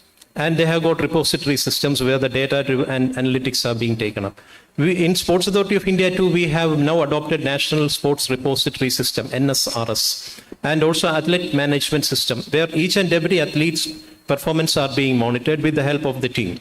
And we have also got KRS, Key Results Area, where we look into the predicted performance of each and every athlete, and strictly monitor them in accordance to the type of training they are doing, the results which are coming in the competitions, what is the expected result after a period of time, whether he is reaching or not. All these things are monitored, and this has started from the grassroots, STC level. So these three main systems which we have established, that is National Sports Repository System, the Athlete Management System, and also the Key Results Area, are significant first time ever steps to make data-driven analytics and also to unleash the athlete potential through sports science. Right. Since all of you represent different sections of the sports environment, you deal with the administrative part. He is a sports scientist, he is a coach. So what are the challenges in implementing sports science and data at the grassroots level particularly? The most important challenge, as it in the first session also, is the coach education. The coach education, the diploma, of course, the NAS diploma holders do have. But many of the times this equipment, the coach education, the coaches are not familiarized with the sort of gadgets and equipment they should use and the availability of that. First of all, the capacity building to the coaches, the field faculty, about the sports science requirement, about the various sports science, the various testing methodologies, maybe exercise physiology, biomechanics, nutrition, even in mental. Nowadays, this, as you mentioned here, many of the speakers were focusing on mental stress and emotional imbalance. So there are now sports science methods where which you can even verify and test where the emotional stage and tension, the stress of the individual, we can de-stress them. There are methods available. So it is required that first of all capacity building is required. It's a major challenge which the entire field faculty need to be done, coaches, trainers and all, including athletes. Secondly, availability of equipment. We need to have more large quantity of sports science equipment. Maybe the sophisticated equipments will not be feasible to be done at every level, but at least at the state level, sports science labs can be incorporated. State like Bihar can take a lead on that. Then can be district level sports science centers. And also each training centers can have a minimum sports science equipment gadgets in like simple equipment like accelerometers, heart rate monitors. And the coaches should know how to use it and they can educate them. These are the 2-3 important things to be taken up when you Dr. Mazumdar, do you think there are any challenges in implementing sports science in grassroots level? I personally feel that what Kishore sir is telling is quite obvious, but we can go one step ahead, because if you see the scenario of the scholastic scenario in the country, which is horrible, which is awful, which is pathetic, because from NCERT I have been appointed to make their curriculum development for both teachers and students. We are doing it. I'm one of the leaders for that. And while doing that, if you see the ground reality, unless you teach the physical education teachers, at least they have a network through which you can connect. If you really educate the physical education teachers from whatever their level is, even 5 to 10%, it will reflect to the performance because coaches are doing the serious business, but the foundation level comes from the physical education, not from the coaches. Because the coaches are not working for the grassroots level. So the grassroots level, when the boys are coming from class, say for example 6 to 8, I am talking about if you wanted to make the bigger base, not for talent selection. Talent selection will not have that kind of impact if you have a proper system in the school. So we are in a process of developing some kind of taking, because even one thing I just wanted to share with all of you, that from IIT Madras we wanted to connect to a program through NPTEL, Swayam platform, Ministry of Education. And you'd be surprised and shocked when I started this journey from the 1 year back. I started with only 1 or 2 verticals, and I am running 7 verticals in sports sciences now, and my student strength is 35,000. I never thought of that the 35,000 people are interested in sports science. So, and we are certifying that. We are, in fact, they are getting the certification from IIT Madras that they are certified in certain, in particular domain. And it is under the Ministry of Education. So it has got some value. It is a credit-based program. So I think all the educationists, they know that. I need not to tell them. So that is one. The people are interested. In the morning, I was listening from the speakers that we have, coaches education program and the platform for. Yes, we have our own challenges. Definitely, we have our own challenges, but we equally used to send the coaches abroad to get trained and come back, because once मैं एकदम आप लोग को share करना चाहता हूँ, अगर coach गोड़े कोच आके हम लोग को, अगर आप सोच रहे हैं कि बड़ा कुछ रेवोल्यूशन आएगा नहीं. If you see the cricket administration, cricket started with whites and then came back to that. Unless you improve the structure of the sports, I think that is the key issue. You have to structure the federation, you have to structure your whole system so that whatever policy advocacy you are implementing on, that can be effective. Right, sir. Yeah. See, normally sports science, there is a general public perception that sports science is only meant for the sports persons and the fraternity. It is not like that.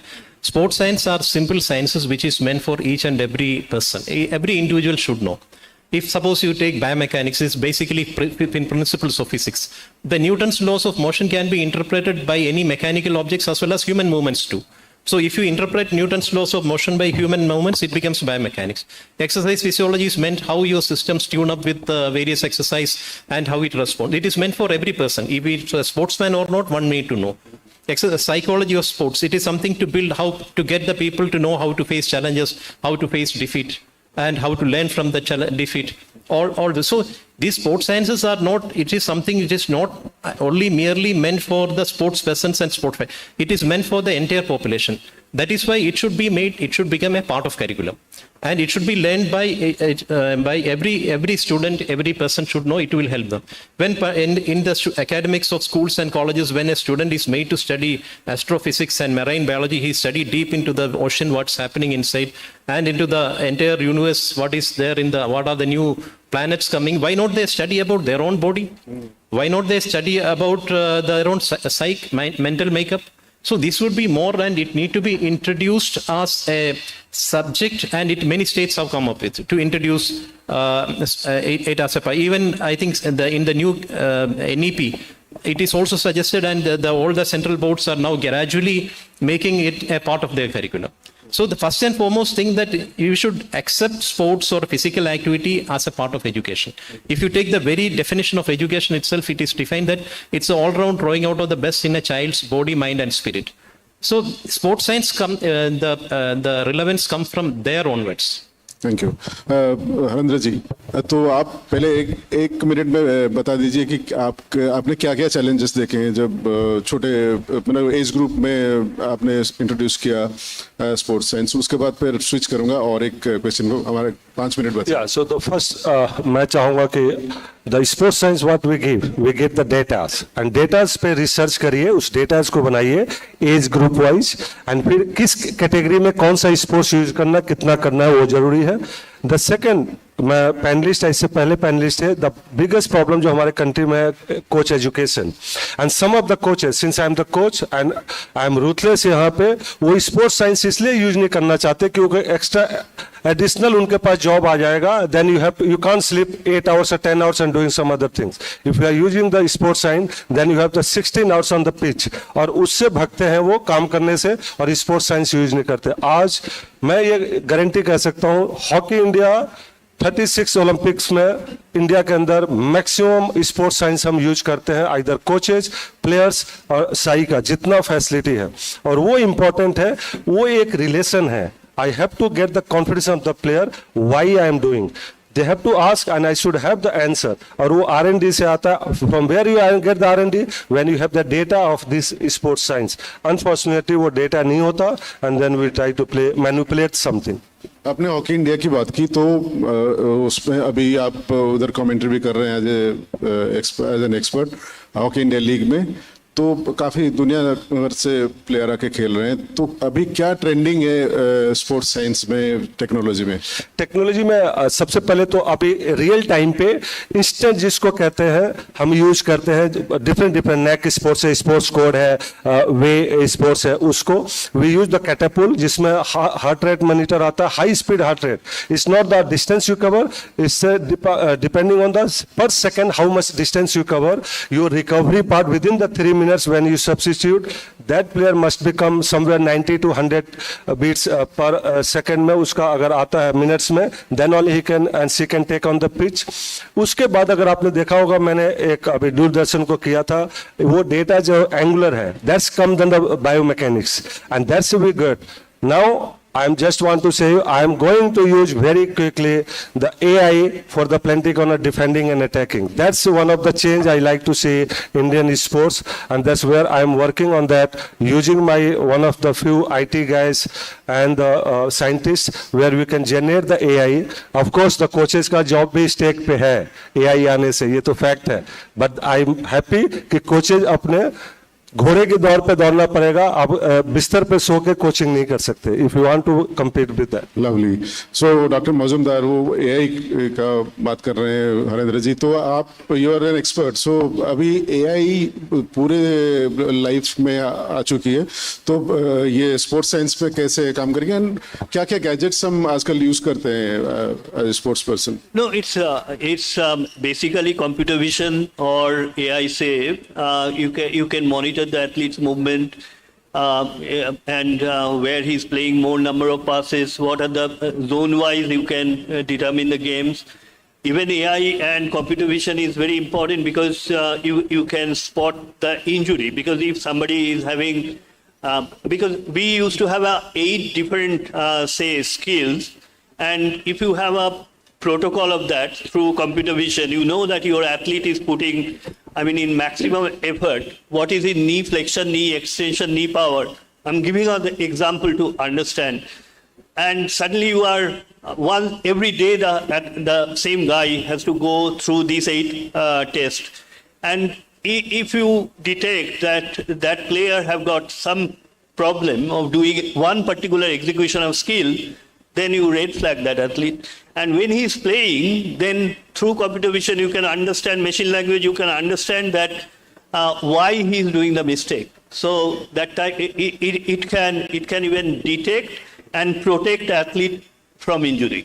So that's why that's very important to even go for that area. Yeah, please. Yeah, I add to that, like Ravindran has said that books called the Talent Lab of England का जो 2008 में publish हुआ, उसके बल पे ही मैं जब last Neeraj Chopra का देख रहा था, and I was in 4 years in USA, तो मैं चुला विस्ता जाता था, तो एक चीज मैंने वहां से जेवलिन थ्रो से हुआ कि जब वो प्लांट करते हैं लेफ्ट फीट, तो वो डिफाइन करता है how much force he is going to use and what the direction biomechanics के through elbow का and the force of the shoulder, force of the forearms, force of the trunk, वो define करता है कितने ऊपर आप बॉल भाला को फेंकेंगे, डिस्टेंस कवर करेंगे.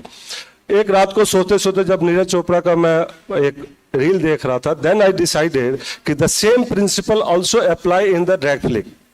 There is no difference. Only thing you come from the down and he come from the up. The biomechanics को उसको करके and we work. I work with the Deepika and Manisha and I think now they are doing the wonderful job in Asian Champions Trophy में आपने देखा होगा Junior Asia पे. So that's where I think that somewhere what you said that if you use that science and you have the data, some ideas, you can always transport one knowledge from the other sports and get the better result. Nice. So you want to? 30 seconds, please. Yeah. See, about the latest trends you have mentioned about the AIs, the real, the next generation trends which are coming is that with the AI trends coming is about making the athletes the real-time performance into the real-time through augmented reality and virtual reality.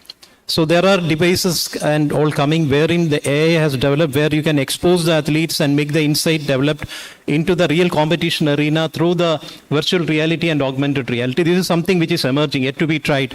And I think this will make revolutionary steps. And as far as we are concerned, Sports Authority of India, we have started a new platform known as e-Khel Pathshala. And this is something where we have started a standardized training program accessible to the entire masses where this broad basing can be done. Everyone is welcome. I hope there are many people, aspirants who are sitting who would like to learn advanced about the foundation introduction about sports science. So we are going to start this platform very soon where we have introduced 4-tier system where the foundation, introduction, level 1 and level 2. Which will be soon, which will be it will be on for registration. And we have already during the pandemic trained 70,000 physical education teachers. And here the primary objective is what you have mentioned about to build capacity and make the knowledge about sports science and data analytics percolated down to the entire system of sports in the country. Right, so you just conclude with one last remark. To add what Chief was telling, basically. You all watch cricket. India, nobody, everybody watch cricket. If you see the action of Bumrah, and if you see the last against Australia, the series, so his action itself says that there is a lack of linearity for his gait. So once your linearity breaks during your bowling action, there is a lot of chances for injury. So that's why the frequent injury happen. That's what we are discussing. That even you can spot the injury based on the computer vision and high-speed camera. Right, so that was very insightful. And if there are a few questions, we can take quickly and move on to the next session.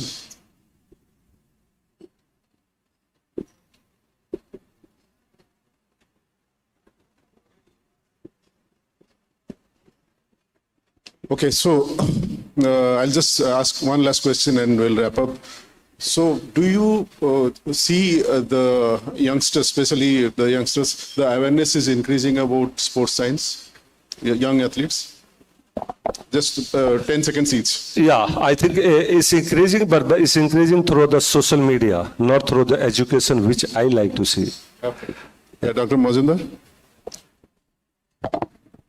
Yeah, it is. Because as the awareness, if you see the fitness awareness for 10 years back and fitness awareness now, there is a sea changes. There is a huge changes for the last 10 years.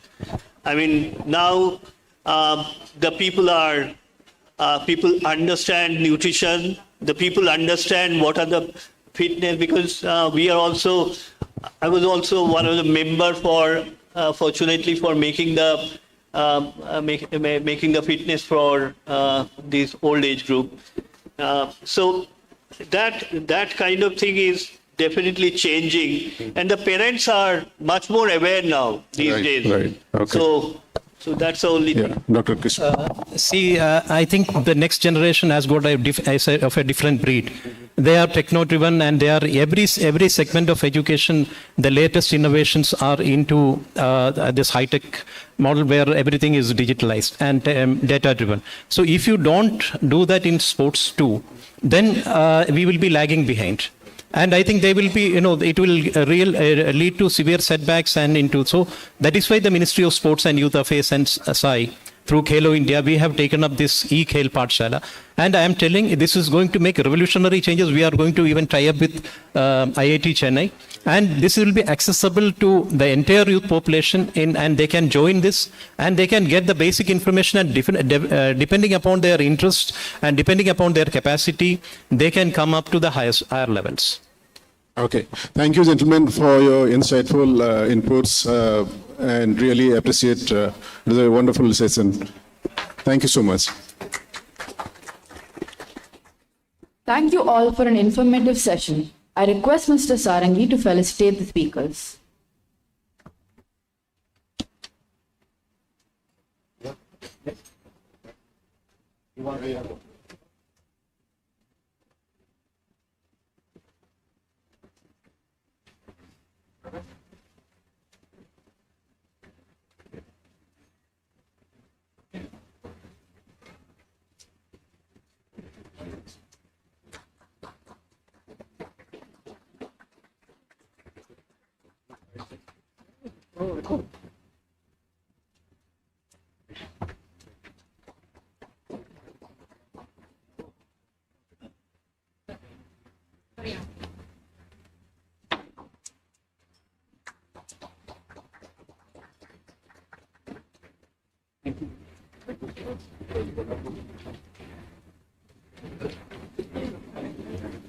It's been a morning of conversations around sport that's given us quite a bit to think about.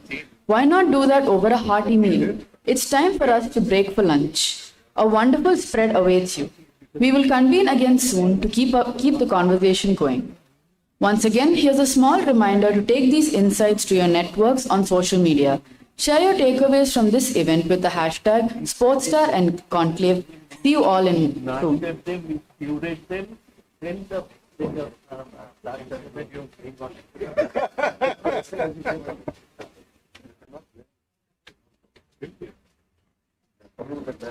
और ये women's sports में तो 50 लोगों का municipal cycle होता है उसमें तो साइंस तो और भी जरूरत है न्यूट्रिशन तो है ही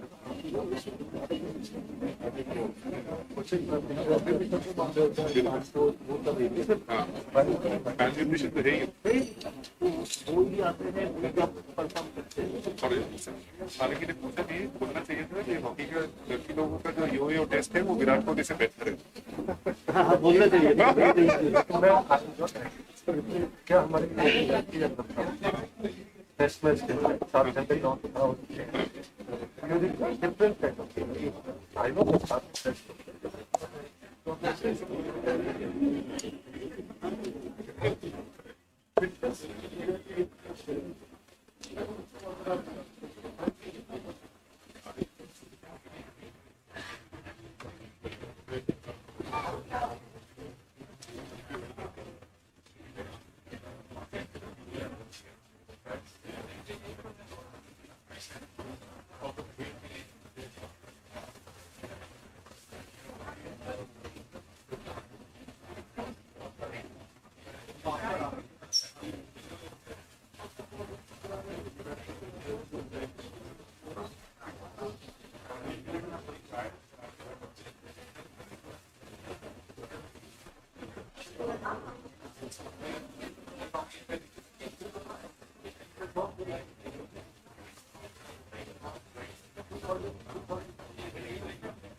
इधर खड़ा हो जाओ तो आएगा।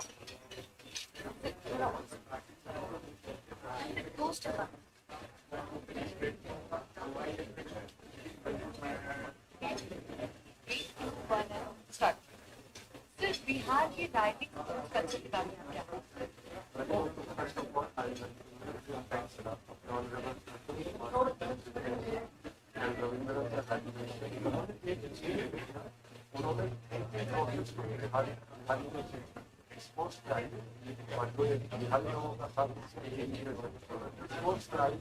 और आप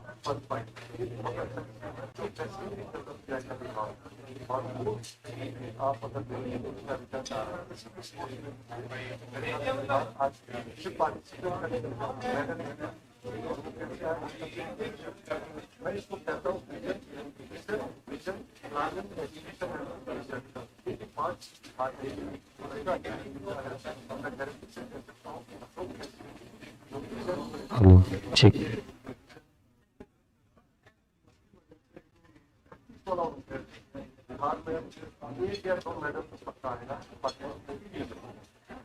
सर बिहार के एस्पायरिंग एथलीट्स के लिए आप क्या मैसेज देना चाहते हैं?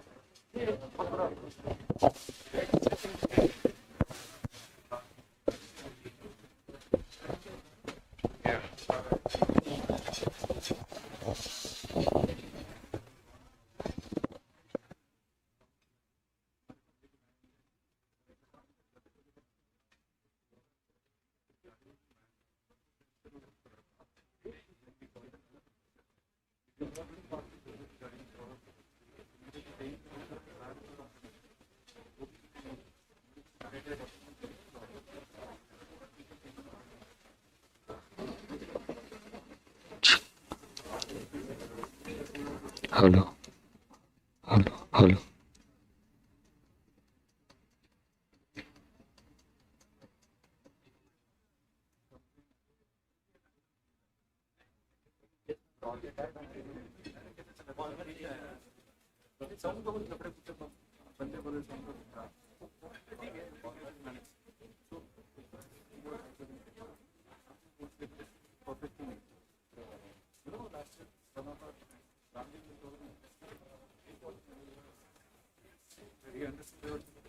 Hello, check.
I request everyone to please find their seats. We will begin with our next session shortly.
Check.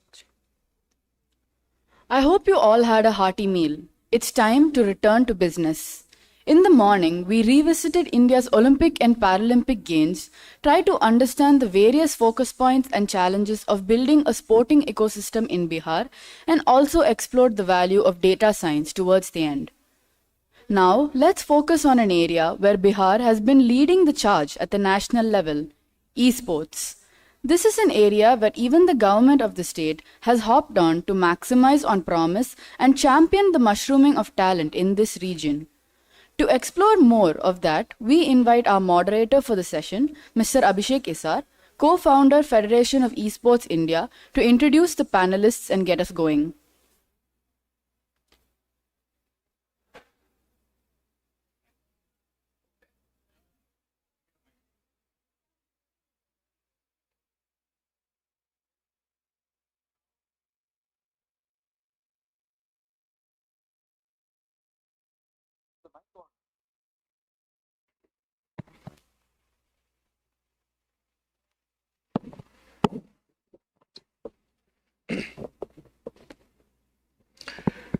Very good afternoon. I'll first things first invite my co-panelists on the stage, Mr.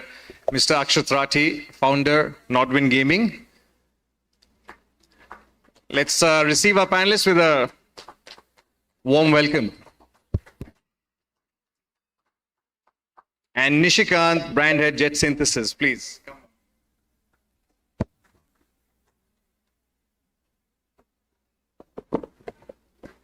Yeah.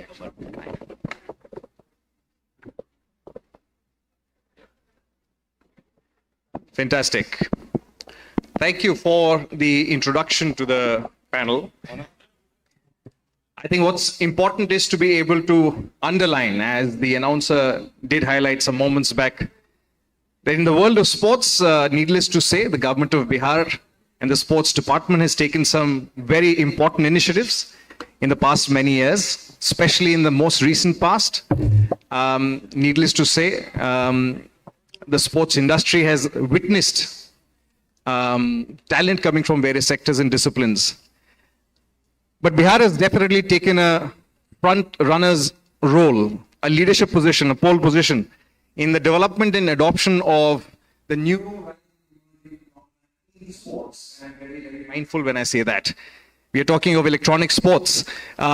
It's not just gaming anymore in India. Electronic sports is sport as recognized by the government, and the government of Bihar under the leadership of Shri Shankaranji, heading the Bihar State Sports Authority, of course, with the blessings of the Chief Minister, Shri Nitish Kumarji.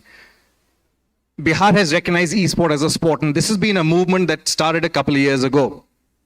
I still recall there was a similar convening a couple of years back, and esports got a special session. The idea was to achieve the first level of awareness. Today we've come a long way. I'd be more than happy to talk in details, but it's important that I play the moderator's role today. And why not when we have two such fantastic personalities? So Nishi, of course, you represent an organization that's been in the gaming and esports ecosystem for a long time, invested into multiple organizations in the sector, also playing the role of not just a company that is building esports, but also supporting the entertainment ecosystem and so on and so forth. And also, I'll take the opportunity to quickly lend a few words for Akshat. The gentleman can very conveniently be placed as sitting on the leaderboard in having to have taken India's esport at a global stage. Nodwin Gaming today is recognized as one of not just India's top esports organization, but one of the world's most prominent, especially representing a country like ours. But I feel the journey thus far, Akshat, has been stage one. The stage two is what I'm very interested to discuss today. So, Akshat, maybe we'll start with you. We are sitting at, you're in Patna at a fantastic convening sports summit hosted by one of the most prominent publishing houses in Hindu and Sportstar. For esports to sort of be a feature in these two aspects put together for someone you've been, a subject that you've been supporting long, how does this sort of stack up? Very, very recently, very quick 1 minute around us. Nodwin Gaming was born 10 years ago. I'm a gamer. I used to go out and play esports. And then I did real life things like do a business and build a business. Nodwin's now one of the largest companies in the world. And I had a very good privilege of sitting about 3 years ago with His Highness in Saudi Arabia when they announced the Olympics are happening around esports. And one of the things at that time was, dang it, when will India do this? because I'm from India and they've invited us, and I was sitting on the main stage with them and talking about it as we've been able to go out and build this. And lo and behold, you know, when you manifest something, when jab kuch matlab man se mango na to mil jata hai. So I think about a couple of years ago, India started going and saying that multi-level discipline and esports is now part of the sports code. Then we wanted to go ahead and say, hey, this is bigger. And then states started taking initiative. I think Bihar was one of the first ones. So it's a very, you know, it's a very big validation where the world probably recognized us more. But I think now with India taking the lead, I think it's a very, very proud moment.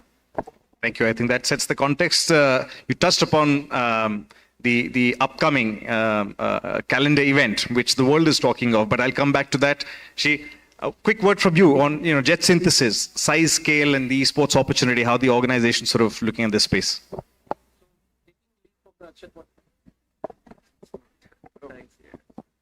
Taking lead from what Akshat just said, right, on the Saudi Arabia and the Olympics, I just want to, from a jet perspective, I just want to say what's our strategy for that. I think that will sum up everything what you are coming at.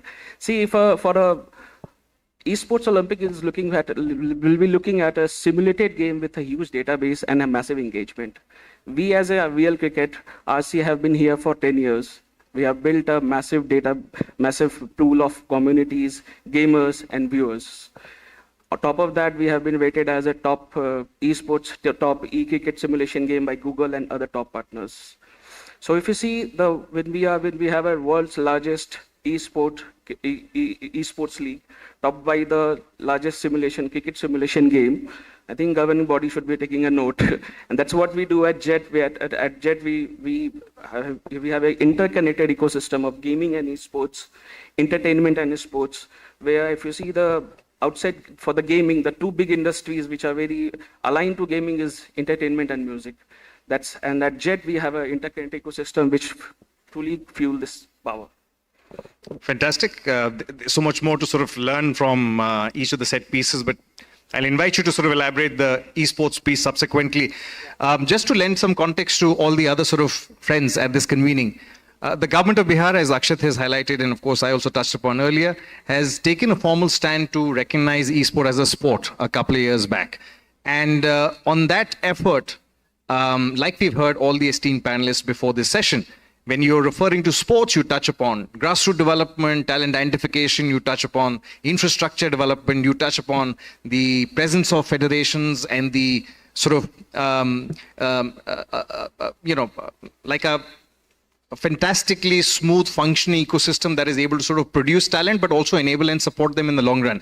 I feel the government has taken some very credible efforts and steps in making sure that this is achieved. To give a quick summary, in the last sort of year and a half gone by, there's been a talent discovery of young kids and participants amounting to upwards of 16 to 17,000 young kids who've participated in tournaments ranging from what we call the Open State Championship to inter-school, inter-college and inter-divisional tournaments, right? Typically what we'd get to see and understand in sports. And I'll take a moment to extend, warm commendations to Shri Ravindra Sankaranji, the Honourable Director General, who has been very clear in making sure and at least been also public about the fact that esports is a subject that Bihar is very keen on making sure we play a front runner's role in. And on that, a couple of days back, he also announced that Bihar would love to host. In fact, he's announced that Bihar will be hosting the first national games for esports. So, Akshat, given that sort of context, your involvement in having to have been one of India's leading organizations to conduct such large-scale tournaments, the paradigm that I'm referring to is here in Bihar. The objective is actually bottom of the pyramid first, which is the grassroots, to empower parents to sort of understand that my kid is not indulging in just fun. He's actually indulging in a state-recognized event. What does that sort of mean from your perspective from the industry? I'm a fairly young person who's very controversial. You know, people hate to put me on stages because I say things that are absolutely unfiltered. I'm going to take 3 minutes of your time and everyone's time to go ahead and explain 3 very important but very quick things. Why is playing a video game on this a sport? Why is it a sport? Why is it not a game? Sports, as defined by the International Olympic Committee, is a pursuit of Citius, Altius, Fortius, stronger, higher, faster. When you play a video game on this, on a professional level, I am just faster than you. That is why it is a sport. I will go ahead and kick the ball faster than you. I will shoot a bullet faster than you. I will go jump faster than you. I will respond faster than you. That is, and when I'm saying faster, that means at milliseconds faster. As an example, Formula One car drivers and esports athletes have the same response times. That's why this is a sport. Second part, like any sport, there is individual sports and there is team sports. And the word esports is nothing unless you have a context. Esports is as big as music. Do you like music? Do you like food? Yeah. What music? Rag Bhairavi? Kailash? You want death metal? You like Indian food? You like Chinese food? What esports title is there? Our friends Jet Synthesis have a great league that they run on a game called Real Cricket. There is other games like BGMI, which is the largest game in our country, that we go ahead and broadcast on Star Sports in the month of July and August for 45 days, in which the same time, 7 o'clock to 10 o'clock, you go ahead and watch the best athletes of our country, the esports athletes, play one game. And if you go ahead and put all of these games together, then you have something called the Esports Olympics, because that's multidisciplinary. So it's always about which game are we talking about, which is the sports title that you're talking about. And the third one, which kind of concludes this entire space, is each sport has its own championship, just like football has the FIFA World Cup. But football is also part of the Olympics, right? Same as tennis. Tennis, just Australian Open is happening right now today.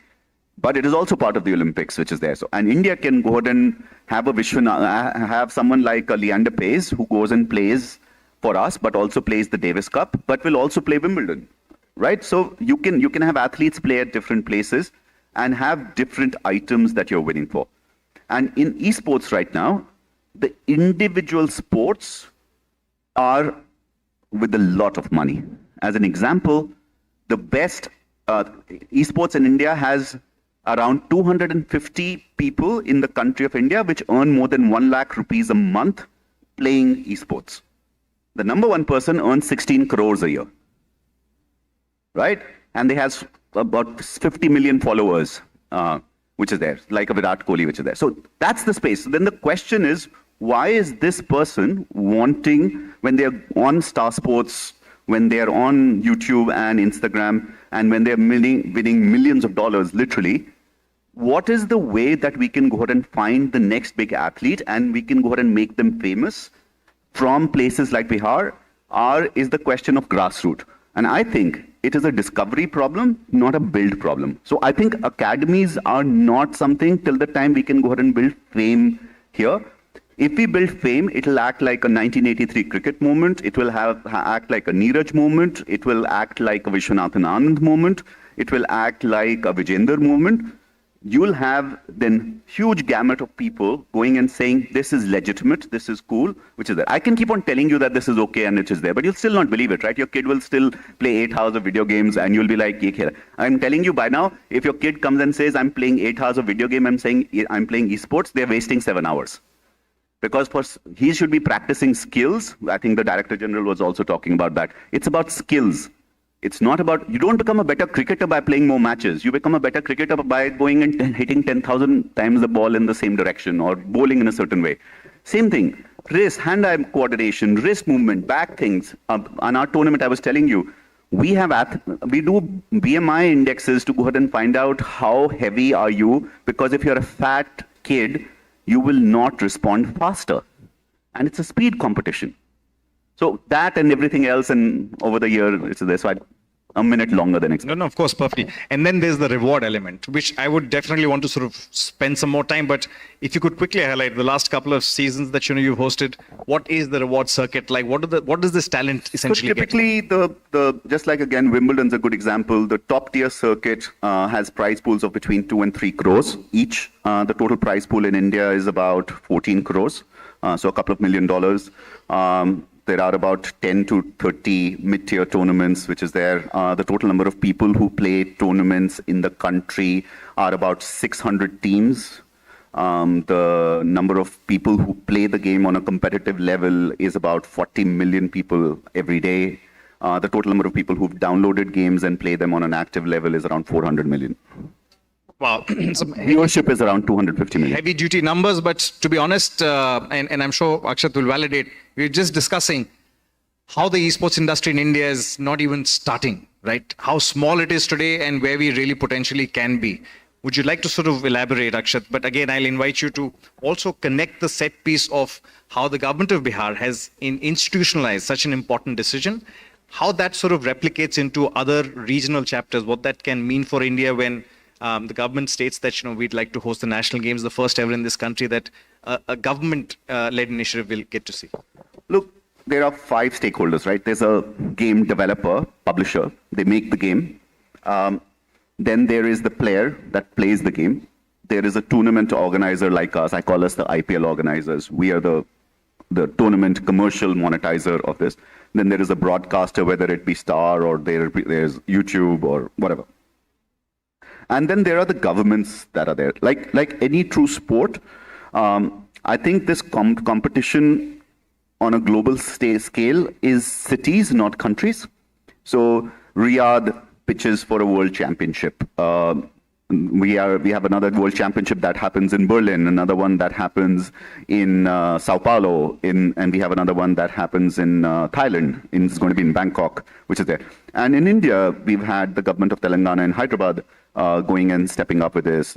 In Chennai, we have another one that is there. And the opportunities now are about states to go ahead and take a leadership thing to its constituents and to its youth to go ahead and say, we are there where we can go ahead and put a great spectacle that is relevant for you, where on the back of that, we can go ahead and have an institutional program that in say 2 years, 3 years, 4 years time, we'll be able to go ahead and have the best athlete in the country coming from here. Because the lighthouse of legitimacy comes from going and saying, as an example, right? We just watched Gukesh beat Dinglaran in chess. We produced that entire feed, but the aha moment of that was 4 years ago when the Prime Minister and in Chennai, where they said the World Championship will happen here. The World Championship was announced in Chennai, around 130 crores was spent on it. Lots of kids from the south became really good in chess. Vishwanathan Anand took it upon himself to go ahead and mentor those kids. That kid was 13 and a half years old when that happened. Then now we are here. He's an 18-year-old youngest world champion. And then the government announced that the 2025 World Championship is coming back. So it's a very big circle, right? In 4 years' time, you went and said, World Championship in my city. Let's go ahead and have something here. 4 years later, you are the world champion and the World Championship is coming back. I think that's the aha cycle. I think you've answered that question in a very straightforward fashion, even though there's a cyclical process that the system must go through. And I feel that with one state sort of taking a strong decision, definitely has a ripple effect. We already have interest from other regional chapters, leadership in other states also very keenly looking at this space, and they've already started inducting it, right? The confusion of esport not being a sport, or at least being confused with the rest of the gaming, is a conversation of the past. That's changed. Yeah, and it's important I go ahead and say this. Look, we are sitting in a room full of administrators and people who work on policy. The government of India took a very, very clear stance. There is something called real money gaming, in which you put money in and you take money out, right? That's the definition of money in, money out. And they're great ones, whether it is poker, whether it is fantasy, which is, it's a sector in our country. And I think it should be respected as a sector. And the government of India now has a very specific word for it. It's called online gaming. Then there is a second one, which is called video gaming, which is games played on electronically, which is there, which is the ones we pay, whether it is Ludo, whether it is PUBG Mobile, was PUBG Mobile, now is called BGMI, or any other game. And then a competitive angle of a video game that you are actually going and doing where there is no money involved coming in is called esports. And that's fine too. Correct. Right? So that definition is a very important thing. That's why this sits with sports and not with Métis or with anything else. And I feel that this definition is in process of evolution because, listen, about 4 years back, the IOC was trying to negate esports and it actually banned it globally. And about a year back, the IOC leadership president in India is announcing that, they can't ignore it any further. Lo and behold, we now have the esports Olympic Games, first of its kind ever, taken up for the next 12 years by one country. So you refer to that cyclical process, which is critical. State initiates with something big, and I feel that the real heavy lifting has already happened, which is with the grassroots open up. Young kids in the government, in the state are today very excited about playing the sport, and they look at it very seriously as a sport. I can tell you because we've had good experiences engaging with these kids. But in those titles, we also have a very unique game, which is promoting an indigenous ecosystem. And when you talk of India, you talk sports, you cannot ignore cricket. Speaking of cricket, and I'm sure Akshat could validate, we've gone ahead, of course, with validation permissions coming from the BSSA also, in having to have shortlisted one such cricket title called Real Cricket, which is obviously a product of jet synthesis. Would love to hear from you. I know that your entire ecosystem is very pleased about the idea that cricket's been inducted. The game is very competitive, so I get to hear from experts like Akshat. And the good thing is the receptivity in the grassroots is massive. We are talking of the Olympics. I don't see real cricket getting inducted, at least in the coming edition. But how has the game and the title shaped out? Because that's also a narrative the Honourable Prime Minister outlined a couple of years back. Indian games, Indian narrative must be promoted. And I feel that's one fantastic way of encouraging young kids to sort of look at this in a more serious fashion.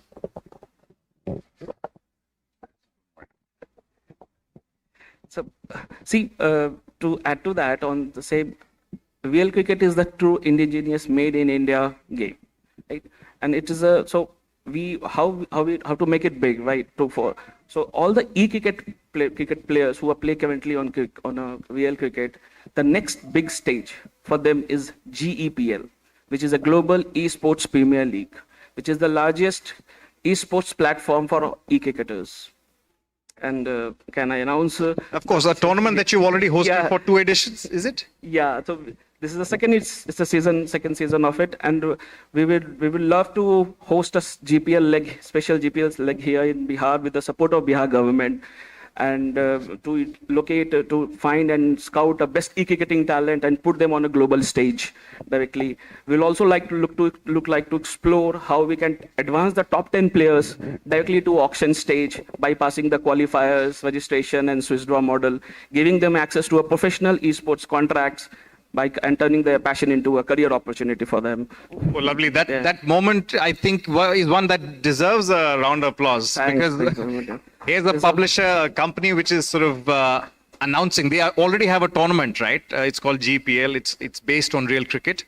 May I ask, at the right sort of stage as well, will you be able to adopt some of the kids who are competing in under the programs of the Bihar government? Yeah, sure. Will they have an opportunity to get inducted into the league structure? Yes, sure. So like I said, for the next, not this season because it's already in motion, for the next season, for surely we'll look into it. Yeah. Fantastic. Yeah. I think that's newsworthy. Appreciate your thought around it. Akshat, I think we need such initiatives in the country to be able to sort of hone that talent, right? It's not just about being in the top rung of the ecosystem, but like you've also been privy to some of the other administrators talking of sports development. And, India, unfortunately, well, 6 medals, I'm sure we deserve more at the Olympics. That process of talent development, honing, gestation period in esports is much lesser. You've seen multiple such cycles. Any specific thoughts? We've got very important members here in this August gathering on how to better improvise from a policy perspective and adopt esports as a sport. What should that outlook be, given that we've got the Olympics as well?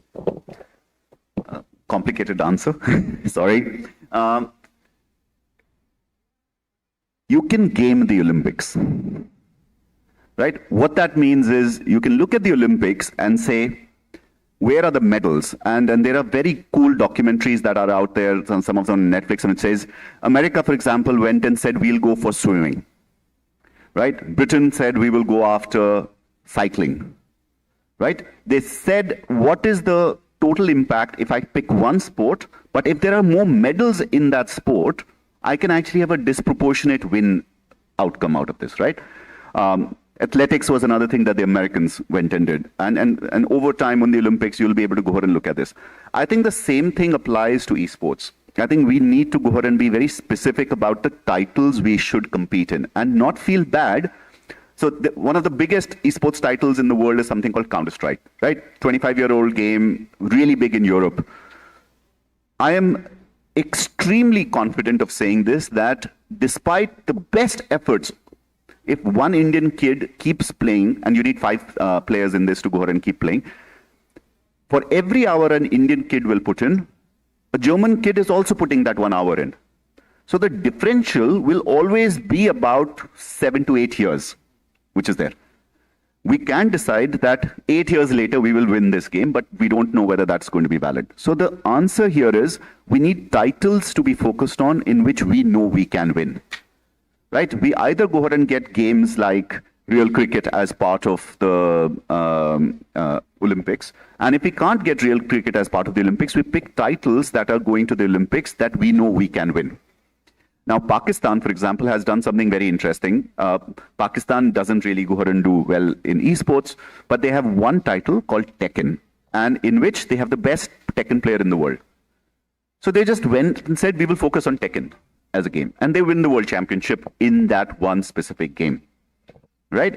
I think the lessons here are that focus on specific titles in which you can go ahead and leapfrog everyone else in the world. And in mobile, because India is one of the best places in the world because of the population that we have playing mobile games, we are among the top 3 people in the world. So pick mobile titles, pick single individual titles that you can actually get behind. And that will allow us to go ahead and get very, very deep, very, very quickly. Very important point made. And I think that's also the fundamental with which we've adopted some of the esports titles in Bihar. Our time is up, so I'll just leave it to last sort of 2 responses. One, any thoughts on the upcoming esports Olympics? Titles that are already there, where do you see India possibly having an opportunity? Maybe not in the first edition, but let's say by the second edition. No, I'm part of that advisory council that is working on this, which is there. I think there are 22 titles that are being considered, which is there, and at least 3 to 4 titles that India is going to do really well in. And I think we should go ahead and put our back to it and go ahead and do that. And the idea always is, I often like to go ahead and say, you can choose one team and then you can spend a lot of money to send that team everywhere else in the world. But then you're giving, let's assume this team has 5 people, but then you're giving opportunity to 5 people. I'd rather go ahead and have, not even do the semi-finals and finals, get 20 kids, but get 20 international people down here and go ahead and make those 20 play against the 20 internationals. That's why IPL does better. That's why IPL is the best in the world. That's why the English Premier League does the best. You get the best in the world to go ahead and play the best which is there. Yeah, slowly it's going to take time, but if you just give, if you limit opportunity and give that opportunity only to a limited amount of people, your outcome is now, it's a game of chance, right? You want more chances that your people can go ahead and be better. So don't limit the opportunity to people. And that's why grassroots plays such a good role, right? And that's what was just mentioned here. If we can get the best in the country and the best in the world to go ahead and come here, I think that's the best. So I think my ask for Bihar would be that let's get the best in the world to come and be part of this, the esports edition that is being announced right now. National Esports Games should have invited international teams. Fantastic. I think that's a lovely point. I was about to ask any suggestions on a wish list that you'd like to table to Government of Bihar. I think and the second one I'd love to go ahead and see is, and the Director General is not in the room, but I think the The idea here would be if, as part of the Mashal program, we can go ahead and have certification for, just like you go ahead and have it for cricket, football, basketball, kho-kho, kabaddi, boxing, let's have a certification program in Mashal for esports. Fantastic. I think that's a point worth discussing offline. Nishi, any final thoughts? I would only like to say that cricket is the biggest sport in India. I want to see a best e-cricketer from India, from Bihar, who can come up and play into us GPL and in the world. Lovely, fantastic. I think that's a lovely parting note to kind of conclude this session on.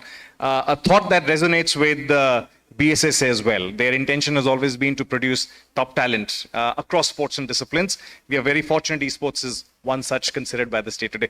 Gentlemen, thank you so much for being here. Please, a rousing sort of send-off.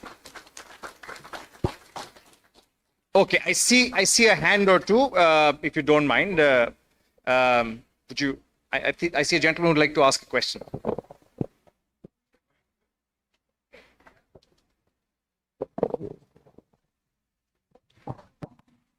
Yeah, hi, this is Darshan here. I just want to have one question was on the female participation.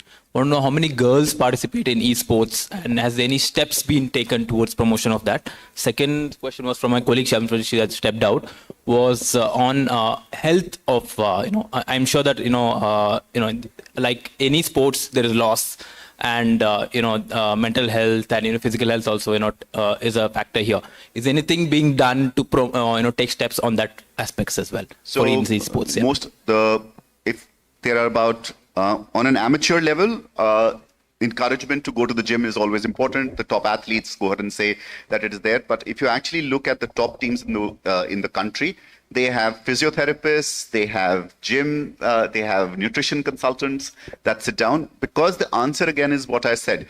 If you are unhealthy, you will be slow. You will lose. If he's healthier than you, he will be better than you. He'll be faster than you. Because obesity, for example, or sugar or Adderall or Red Bull or anything that goes and gives you a big spike in sugar is not a great thing to go ahead and get you response times that are better, right? So you want to be healthier on an ongoing level to go ahead and do this. And as far as the women component which is there, because it's a speed competition and it's not a strength competition, there is no differentiator. So we have teams in which women play. So this is not a men versus, it's not boxing, it's not weightlifting where a physicality of a men's, because more testosterone is in the body, they can go ahead and actually lift better. No, it's a speed competition. So if in a speed competition, we've already seen in driving as an example, women drivers be there in Formula 1 and in Daytona, right?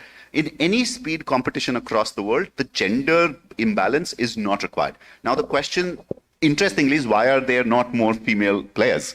Which is there. I think that's an inclusivity and an acceptance part. First, you actually want viewership to go.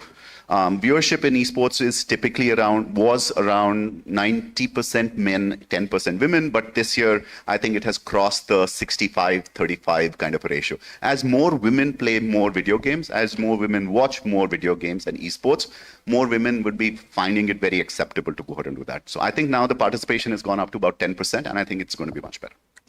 Thank you. To add to that, one last piece. You'll be very happy to hear that in a competition which just got concluded 2 days back, which is the Open Esports State Championship, we included a title called Street Fighter, which is a medal sport. The winner was a young girl who happened to have played and also have won the medal and award by the government itself.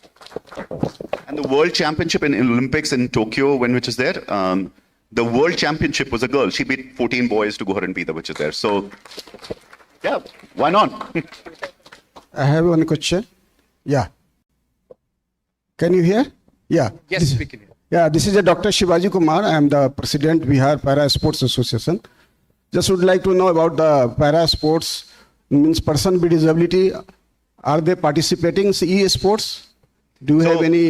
Again, that same title we talked. Another thing, there are 21 types of disability under RPWD Act.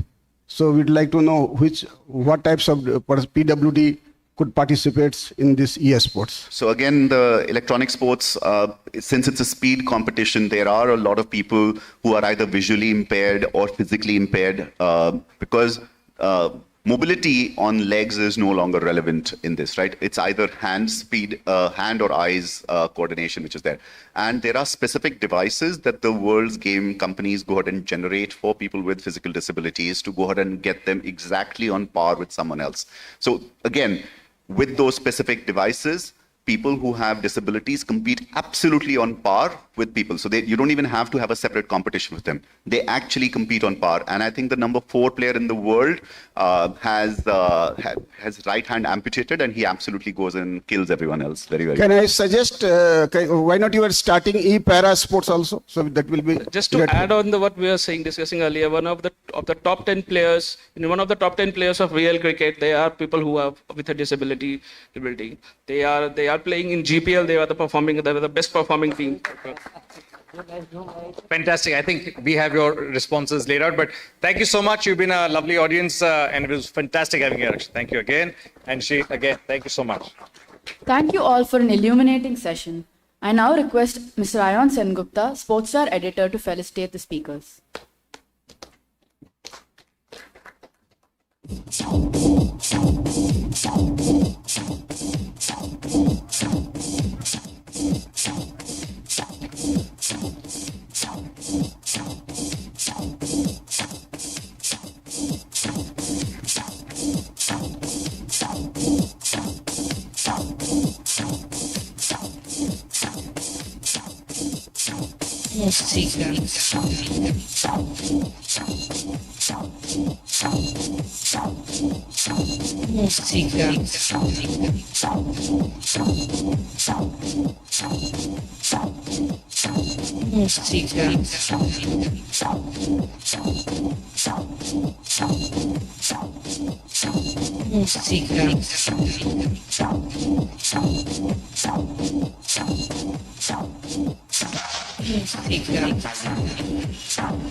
A foundational block for a state or a nation's sporting culture therefore becomes an important topic of discussion for any entity looking to excel in sport. A state is no different. Social markers come into play, and our next session looks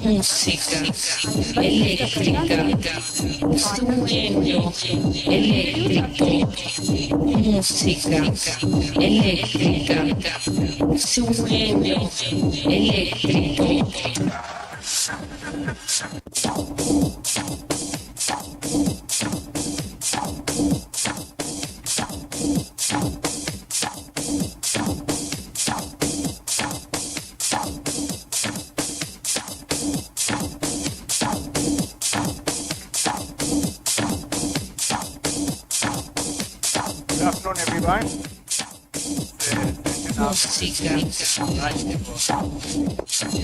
Good afternoon.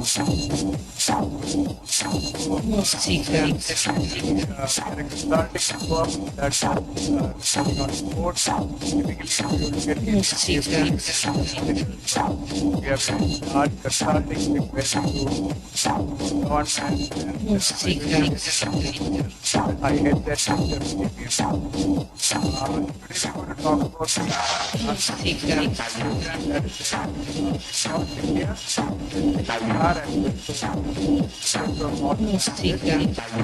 think fundamentally India has done very well in cricket. Obviously, beyond cricket, second is actually look at number of people playing sports in India.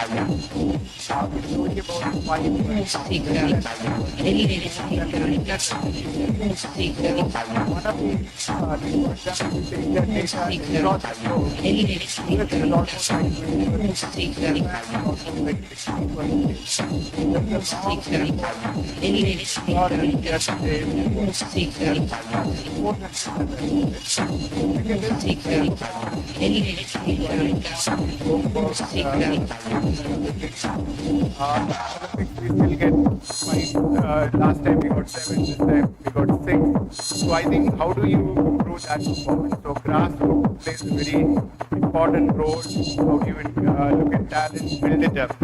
That's the topic that we're going to cover.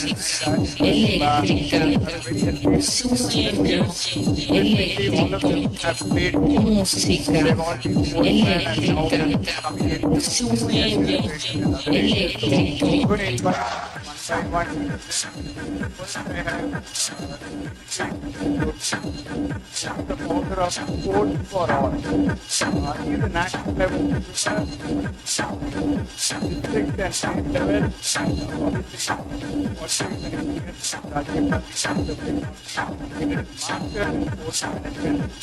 Played 25 years in sports, 12 as lead and 13 an expert in the marketing and administration.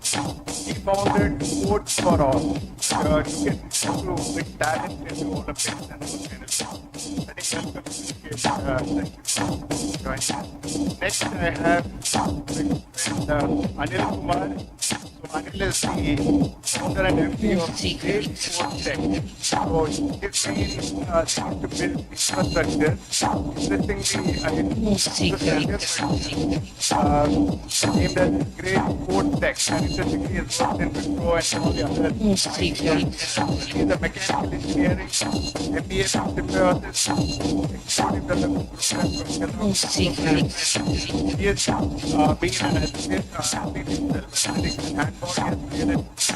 He has created and since 2004 he founded Sports Tech.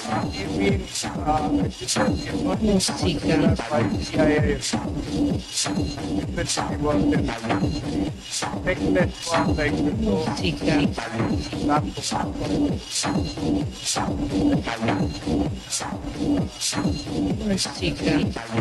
Then I have Jatin.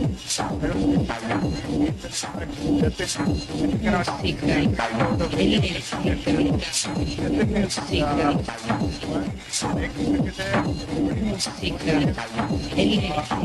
is Indian cricketer. He has been a stylish left-hander ever since he made his debut in 1992. After that, he went into the administration, sports marketing, sports management, and headed the Europe and India-Europe for Nike as well. He started a platform called Khelo More, which is to bring a digital platform to connect people at grassroots and not so much on the coaching, but the playing facilities as well. So he's also starting the coaching side. So, and Jatin has played for India 3 times in the One Day International. So it's good to have you here, Jatin. And now my Hindi is not the best. I studied in KV, but I must say that I won't be able to manage Hindi. So I'm going to get 2 more people. First is Ravindran sir. He has done some amazing work, and I was morning listening to him in terms of what is happening in the grassroots level, which is fascinating to know actually. So, to get his perspective on the grassroots activities of Bihar, plus also he's going to ask some question to Sanjay Pathak, who has done grassroots development in football and handball. So I think I will invite Sanjay Pathak also onto the stage. So these are my panelists, and I think we can get started.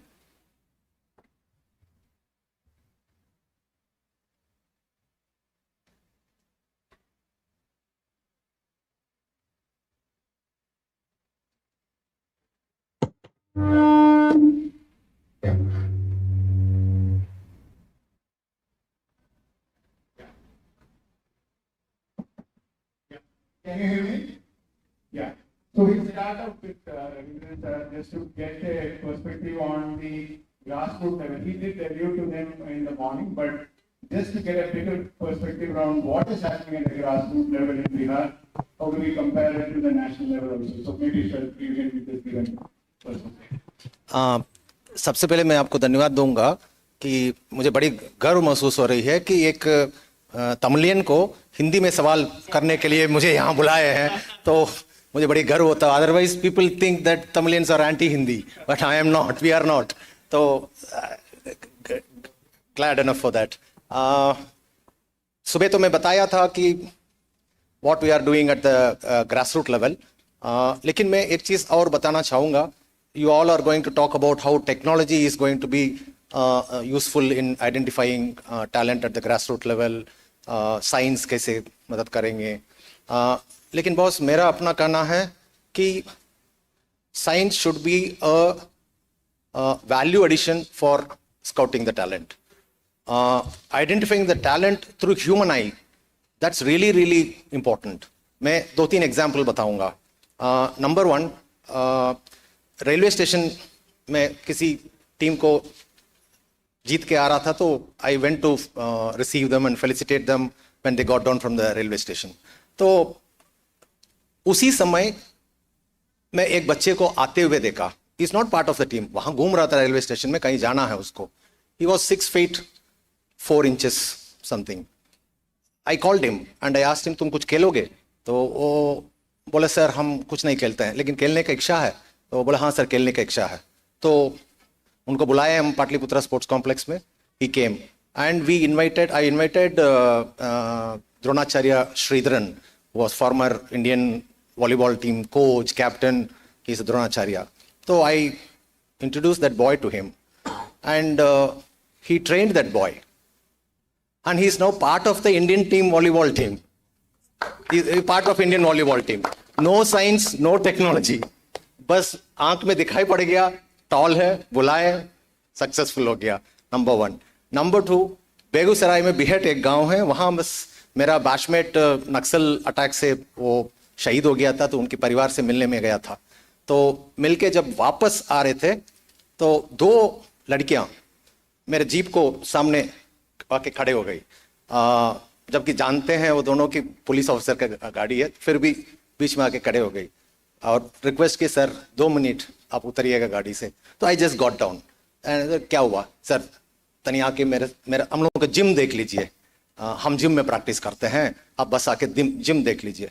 तो I went along with them. ठीक है, बुला रही है, तो gym में देख के कुछ वेट लिफ्टिंग कर रही थी, अपना दिखा रही थी.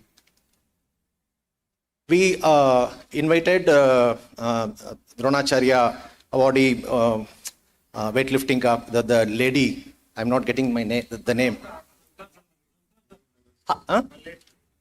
हंसा शर्मा. तो उनको बुलाए. फिर ये दोनों बच्ची, खुशबू और शालिनी, इन दोनों को हम वहां से बोले कि तुम लोग आओ स्टेडियम में. And she also saw them and she trained them for the past 2 years.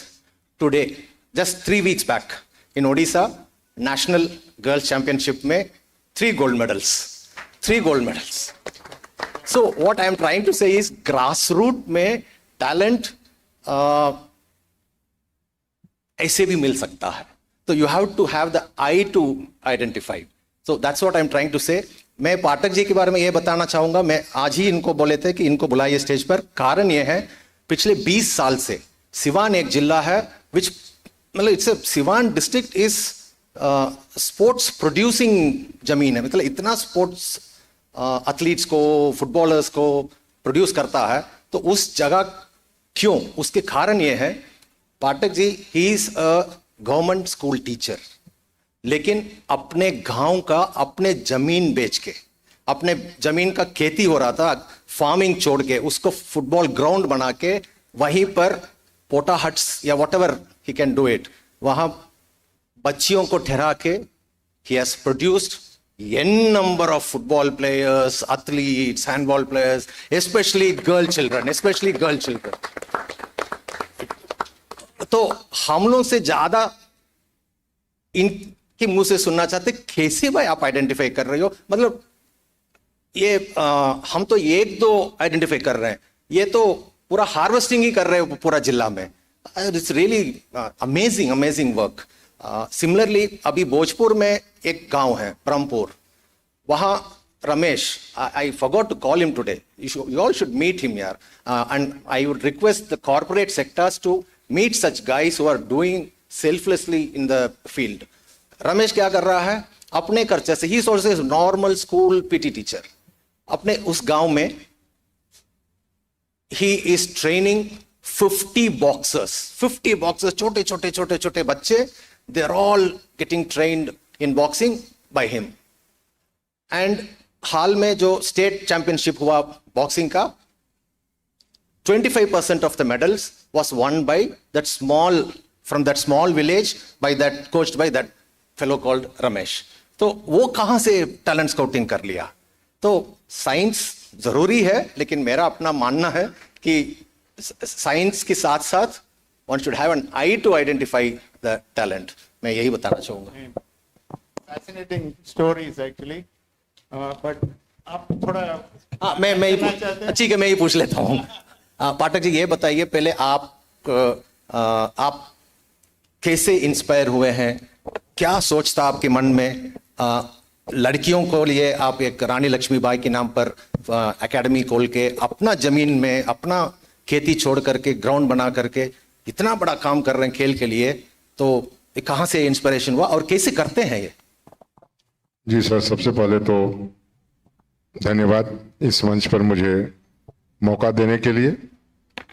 दरअसल में इसके पीछे भी एक कहानी है कि एक पाई का खेल चला करता था भारत सरकार का, बहुत ही महत्वाकांक्षी योजना था, पंचायत युवा खेल अभियान.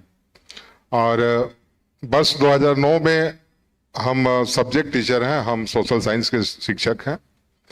और जब नए नए विद्यालय में आए थे उस समय 2 लड़कियों ने काफ़ी मुझे तंग किया कि मुझे ले चलिए एथलेटिक्स खेल मैदान में दौड़ाने के लिए. मेरा ही विद्यालय का ग्राउंड है, मैं नहीं जाना चाहता था, लेकिन काफ़ी उन लोगों ने मुझसे प्रे किया.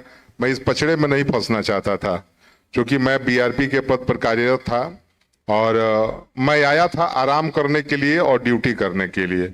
लेकिन उन बच्चियों की आंखों में ऐसी आंसू देख करके मैं प्रभावित हुआ कि हमें चलो यार चलते हैं ग्राउंड में. और जब मैं ले गया उन दोनों को तो उन दोनों बच्चियों ने ब्लॉक लेवल में गोल्ड मेडल जीता और 100 मीटर, 200, 400, 800, 1500 और 3000 में सारा गोल्ड मेडल उन्हीं लोगों का नाम था. इसके बाद वो सिलेक्ट होती है डिस्ट्रिक्ट लेवल के लिए. तो डिस्ट्रिक्ट लेवल के लिए जब सिलेक्ट होती हैं तो 2009 में उस समय काफ़ी अच्छा नहीं माना जाता था और लड़कियों को मेल टीचर जो है ट्रेनिंग दे खिलाए. तो मेरे खिलाफ में मेरे विद्यालय के शिक्षकों ने, जो बूढ़े लोग थे, उन लोगों ने कहा कि नहीं ये ठीक नहीं रहेगा, तुम मत ले जाओ, उनके पेरेंट्स को साथे लेकर के जाओ. हम बोलो कि चलिए अब चलते हैं. डिस्ट्रिक्ट लेवल में जब हम गए तो एक दरोगा राय कॉलेज है, उसमें बहुत भीड़ लगी हुई थी, एथलेटिक्स का प्रतियोगिता हो रहा था. और वहाँ जब हमारी बच्चियाँ 100, 200, 400, 800 और 1500 में जब गोल्ड मेडल उन लोगों ने लिया, तो जो हाल चक दे इंडिया में शाहरुख खान साहब का दिखता है एक कोने में खड़ा होकर के, और जब लोग दौड़ने लगे और मेरी बच्चियां मंच पर सम्मानित हो रही थी, उस समय जो है मैं एक कोने में वही हाल था जो शाहरुख खान साहब का था. और तब मुझे लगा उस दिन कि नहीं, गांव में भी प्रतिभाएं हैं, यदि उन्हें उचित प्लेटफॉर्म दिया जाए तो जरूर ही गांव की बच्चियां इंटरनेशनल लेवल तक जाएंगी. और फिर धीरे धीरे कारवा बढ़ा, मीडिया ने हमको सपोर्ट किया. बारामुलगल डी साहब थे, वंदना प्रेसी मैडम थी उस समय, और हम वहाँ मैराथन हुआ करता था, उसमें हमारी बच्चियों ने पार्टिसिपेट किया और मीडिया ने काफ़ी वहाँ जो है सपोर्ट किया.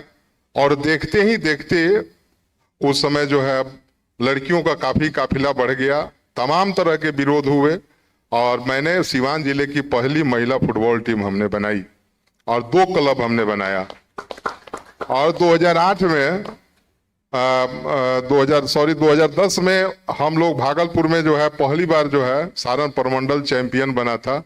और उसी साल 2011 में 2 बच्चियों का सिलेक्शन हुआ भारतीय स्कूली अंडर 19 फुटबॉल टीम में तारा खातून और अर्चना कुमारी का, और सर वो लोग फ्रांस बोरोडेक्स गई खेलने के लिए, वहाँ जा कर के खेली। फिर अमृता का चयन हुआ इंडियन अंडर 14 टीम में। ऐसे करते करते लड़कियों की संख्या इतनी बढ़ गई कि मुझे हैंडबॉल में जाना पड़ा, रग्बी फुटबॉल में भी हमारी बच्चियां खेलने लगी। 200 से अधिक लड़कियां हो गई, सब नेशनल नहीं जा सकती थी। तो देखते देखते सर 300-400 लड़कियों का हो गया। और ग्राउंड में काफ़ी लोग अब मनचले परेशान करने लगे, गाली गलौज होने लगा, झगड़ा होने लगा। थाना में गए तो फिर बच्चियों को अब कोर्ट में जाकर के गवाही देना होता, तो कोई गार्जियन वो खेलने नहीं भेजता। इसलिए लोग मुझे गाली देना शुरू किए कि तुम्हारे बाप का ग्राउंड नहीं है। तो मैंने सोचा कि अब अपने बापिंग के ग्राउंड में चलते हैं, और 4 एकड़ का हमने जमीन को जो है आज स्टेडियम बनवा दिया, बजाबते बाउंड्री वगैरह करके, और रेसिडेंशियल सेंटर है। 50 बच्चियों का रेसिडेंशियल सेंटर है, 50 बच्चियाँ नॉन रेसिडेंशियल है, और 50 बच्चे नॉन रेसिडेंशियल में पर डे जो है खेल कर आते हैं। मैं सबको जो है ब्रेकफास्ट की व्यवस्था वहाँ होती है। Fascinating story. Yeah. Give him a big hand, actually. Big hand. जिस बच्ची का नाम ले रहे हैं अमृता। अमृता, मैं जानता हूं तुम यहाँ खड़ी हो, यहाँ आ जाओ।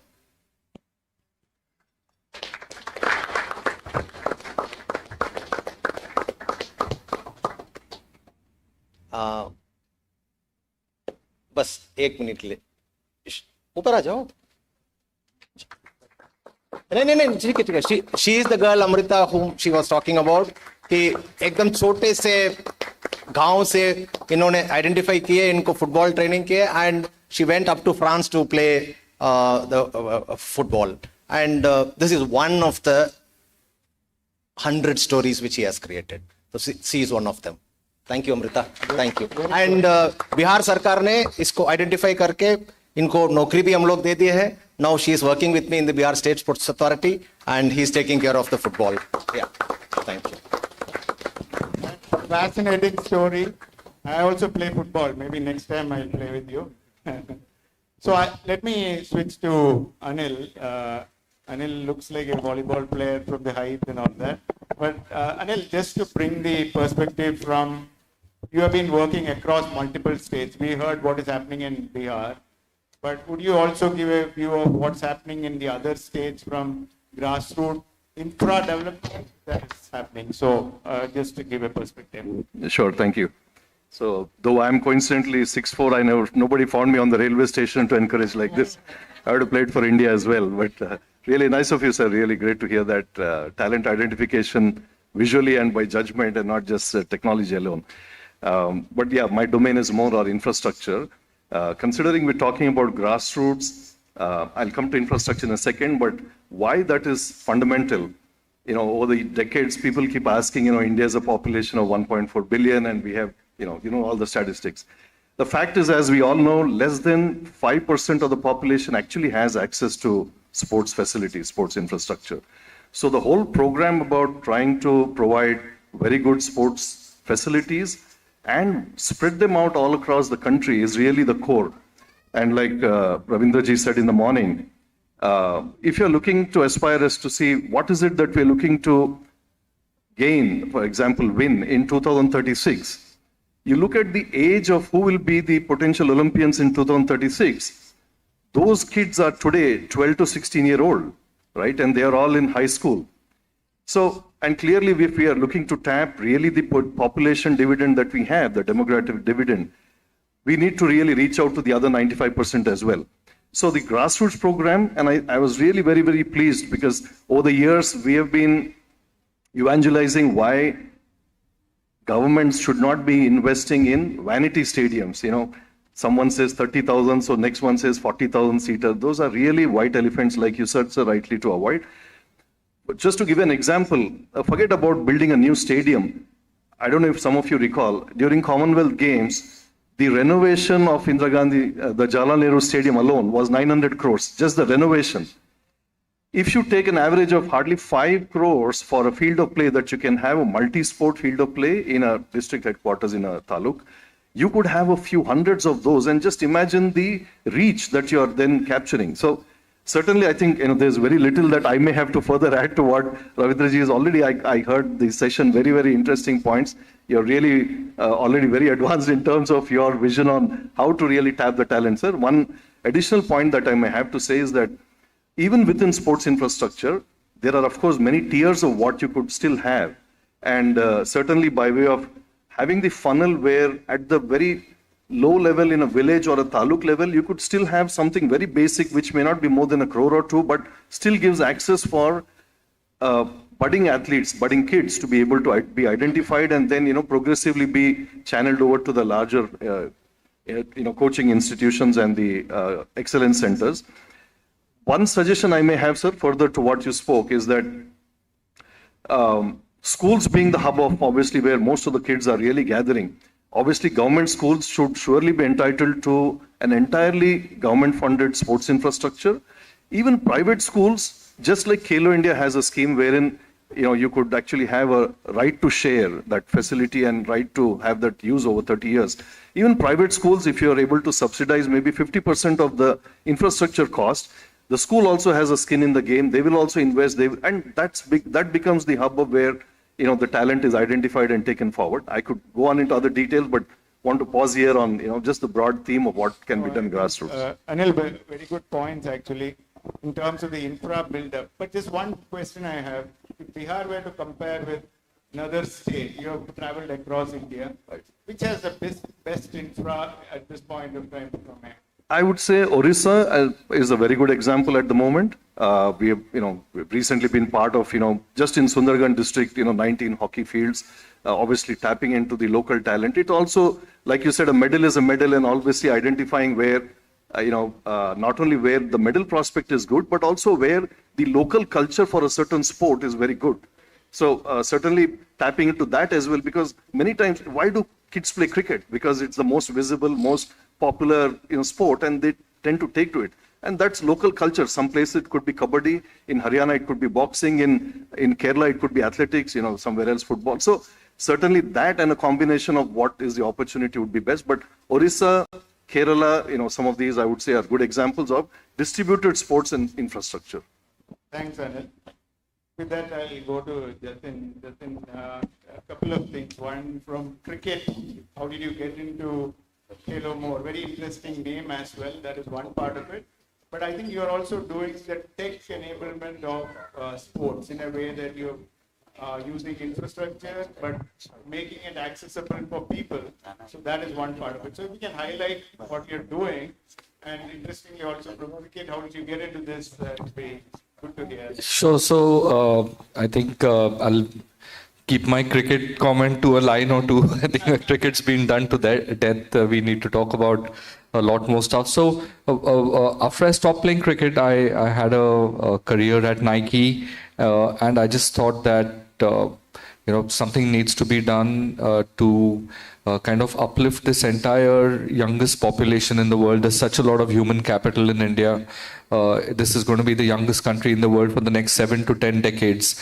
So what we thought was that let's aggregate all of the available sports venues on one platform, on one website and an app, and let's make it bookable for urban Indians to go and play sport. So while we are talking about really touching incidents from Pathak sir, but while we are talking about the entire high performance piece and the talent ID piece, what we feel is also really important for India to have is access to sport for urban Indians.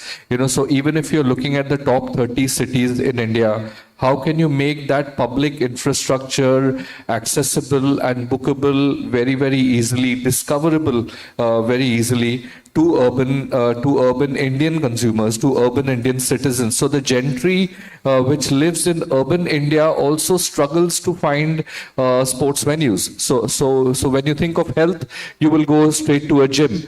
But now that's changed completely because private sports venues are coming up. And now if you want to stay fit, you will play a game of box cricket or futsal or pickleball or paddle or badminton. Bangalore, for example, has 800 private badminton venues. So the Indian gentry from the top 30 cities also needs to access some of the municipal corporation owned sports complexes, because that is when you will see that the culture will slowly change. A lot more Indians will start playing sport. So while you have the high performance and the talent ID piece, it's very important for us as Indians to think about sport in a freer kind of way, to think about sport as being something which needs to be included in our lives, and that is what is going to help us as a country. So in our small way, we are just bringing all the sports venues available in India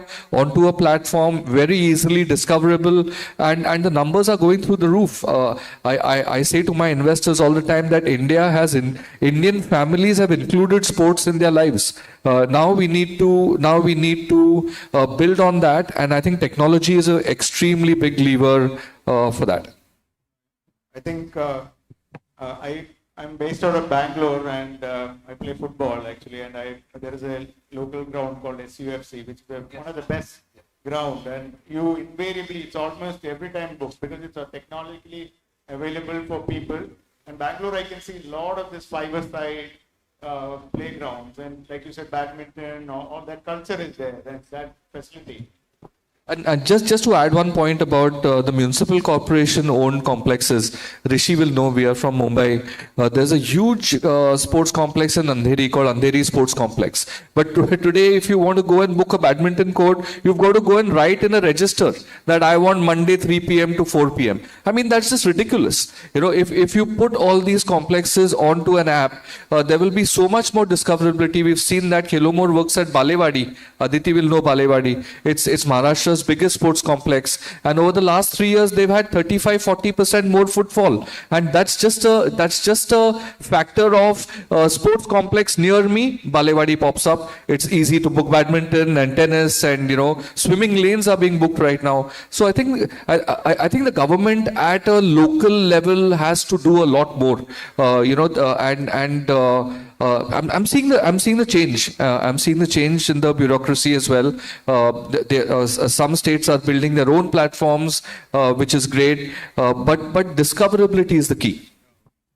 Thanks, Jatin. I'll move to Rishikesh. I think you got the sports for all, and that's identification of talent for people to represent in Olympics. So just give us a bit of your journey through that, actually, because you also played, you've been a swimmer and been active in sports here. Yes, thank you. Thank you, Prashant. And thank you so much, Ravindran sir, for having us here. I'll take one step back, and when we talk about that title, right, grassroots, and what is grassroots? It's a very, very widely used term.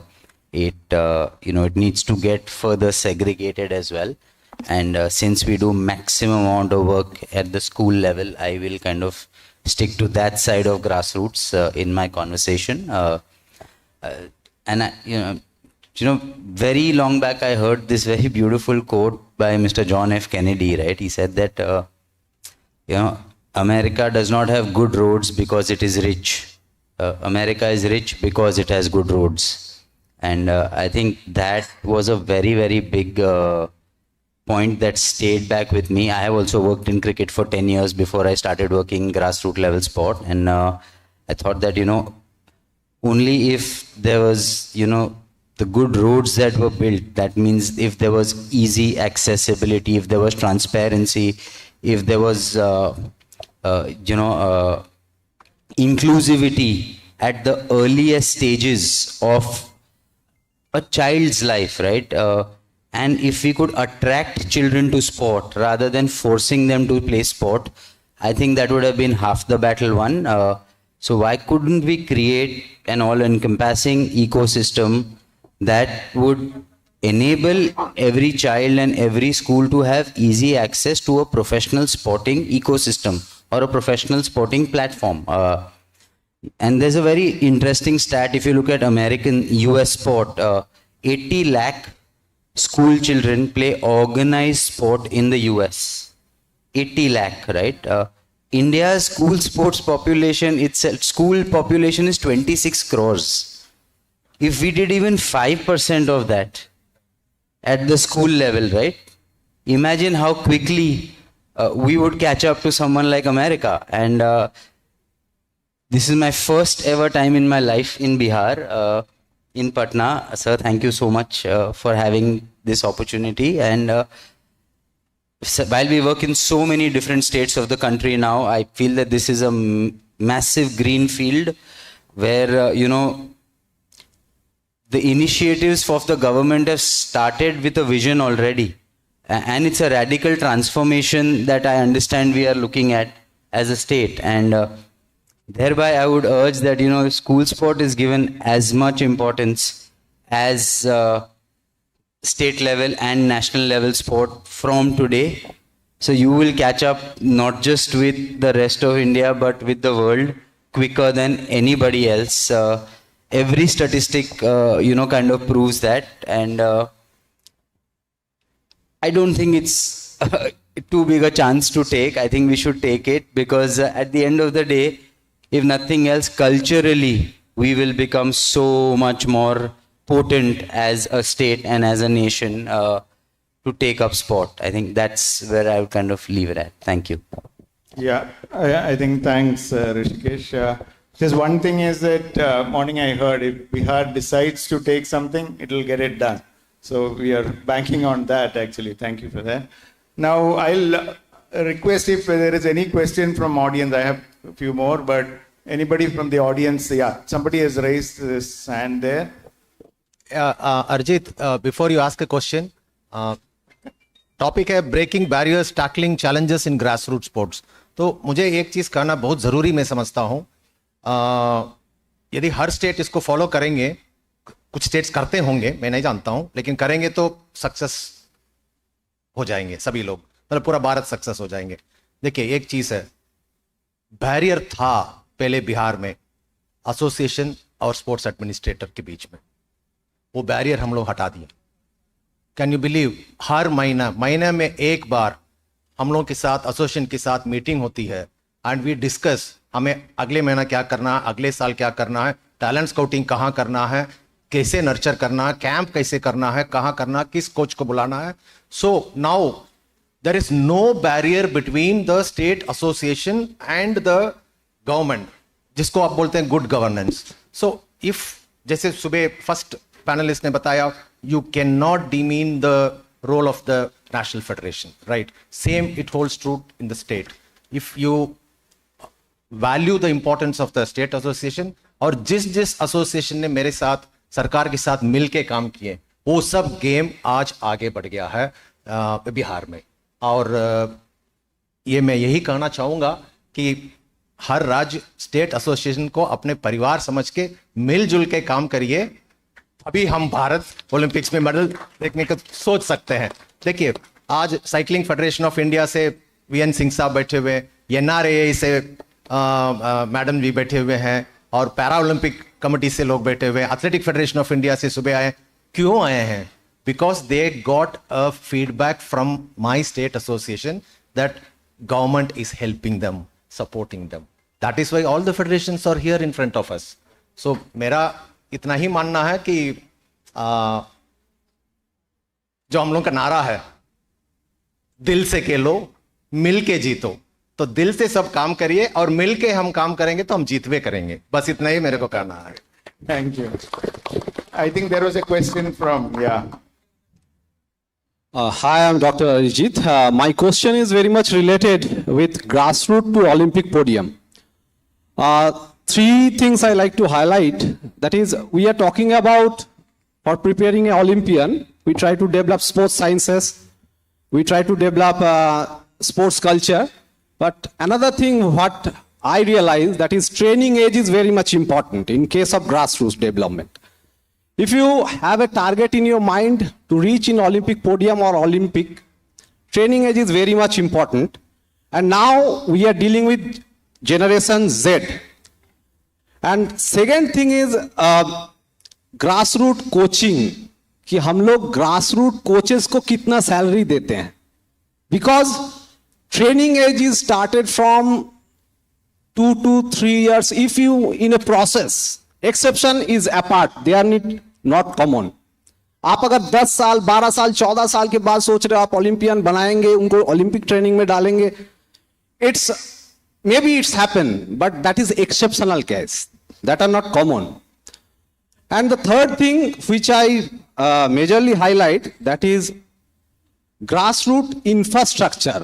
जहां 2 साल 3 साल 4 साल 5 साल के बच्चे जो mother sports है जैसे एथलेटिक्स, स्विमिंग, जिम्नास्टिक्स, ये लोग जाना चाहे, for that we need a clean and hygienic sports infrastructure in terms of capsule project in every block. मैं चाहता हूं आप लोग इसके बारे में थोड़ा बात करें. First thing is training age, second thing for infrastructure in grass root level, जहां एकदम बच्चे स्टार्ट कर सके अपना कोचिंग, स्पेशली मूवमेंट एडुकेशन, जहां एथलेटिक्स का basic movement, jumping, throwing, running वो सीख पाए. And the salary of grassroots level coaches, this is important. Thank you. This is Yeah, my. I think got the question. It's about, one is coaching salaries, second is about the infra. So anybody wants to take it? Yeah, I think he has asked the question and answered it as well. But couple of points I'd like to touch on, and completely agree with the local infrastructure which is needed. If you look at England, you have a lot of municipal sports centers.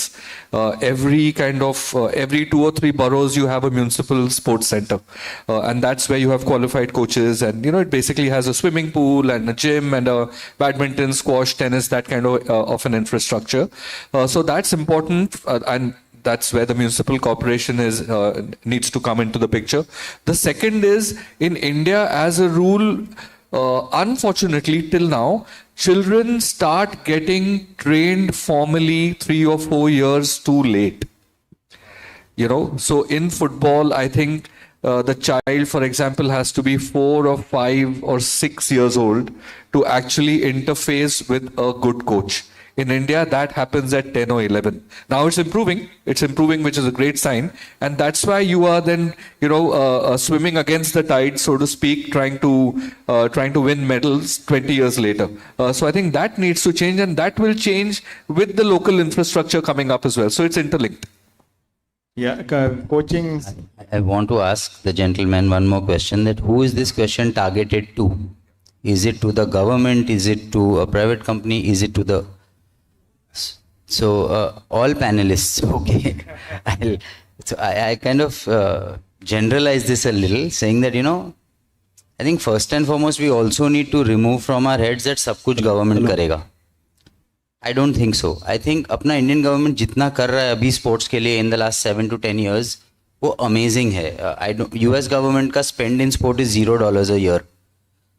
तो हमें as private organizations, in collaboration with governments, in collaboration with the custodians of sports as the federations and associations, I think each one of us will have to play our part. We will have to generate our own economies to be able to give that due, right? And I think decision making at the top is very, very important. I mean, when we do school sport, we are like, okay, वो जो बच्चा 10 साल का खेला है, उसका coach कौन है?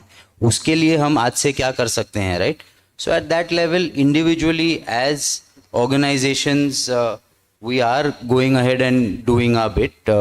More and more of us need to stand up to do it. And I think we will very soon be able to galvanize a much, much larger movement towards making sports a better place. Thank you. No, absolutely. I think US doesn't have a ministry of sports. They are the global leader for sports, but they don't have a ministry. So it goes to show that how private sector can bring up, the leagues can become big actually, and they also have a very robust university system which yields into the Olympic podium. So that's essentially what US does. They don't even have a Ministry of Sports. So I think anybody else? There is one question there. Yeah. Okay. Hello. Thank you, sir, for giving me time to ask a question.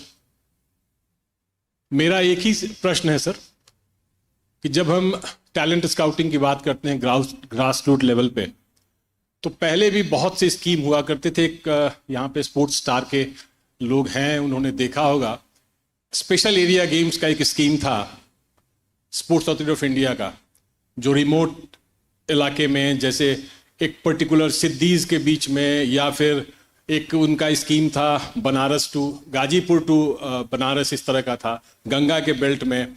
और आज हम लोग technology की भी बहुत बात करते हैं कि टेक्नोलॉजी टेक्नोलॉजी टेक्नोलॉजी। ठीक है, टेक्नोलॉजी तो है। मैं यहाँ पर बस 1 मिनट का समय लूंगा।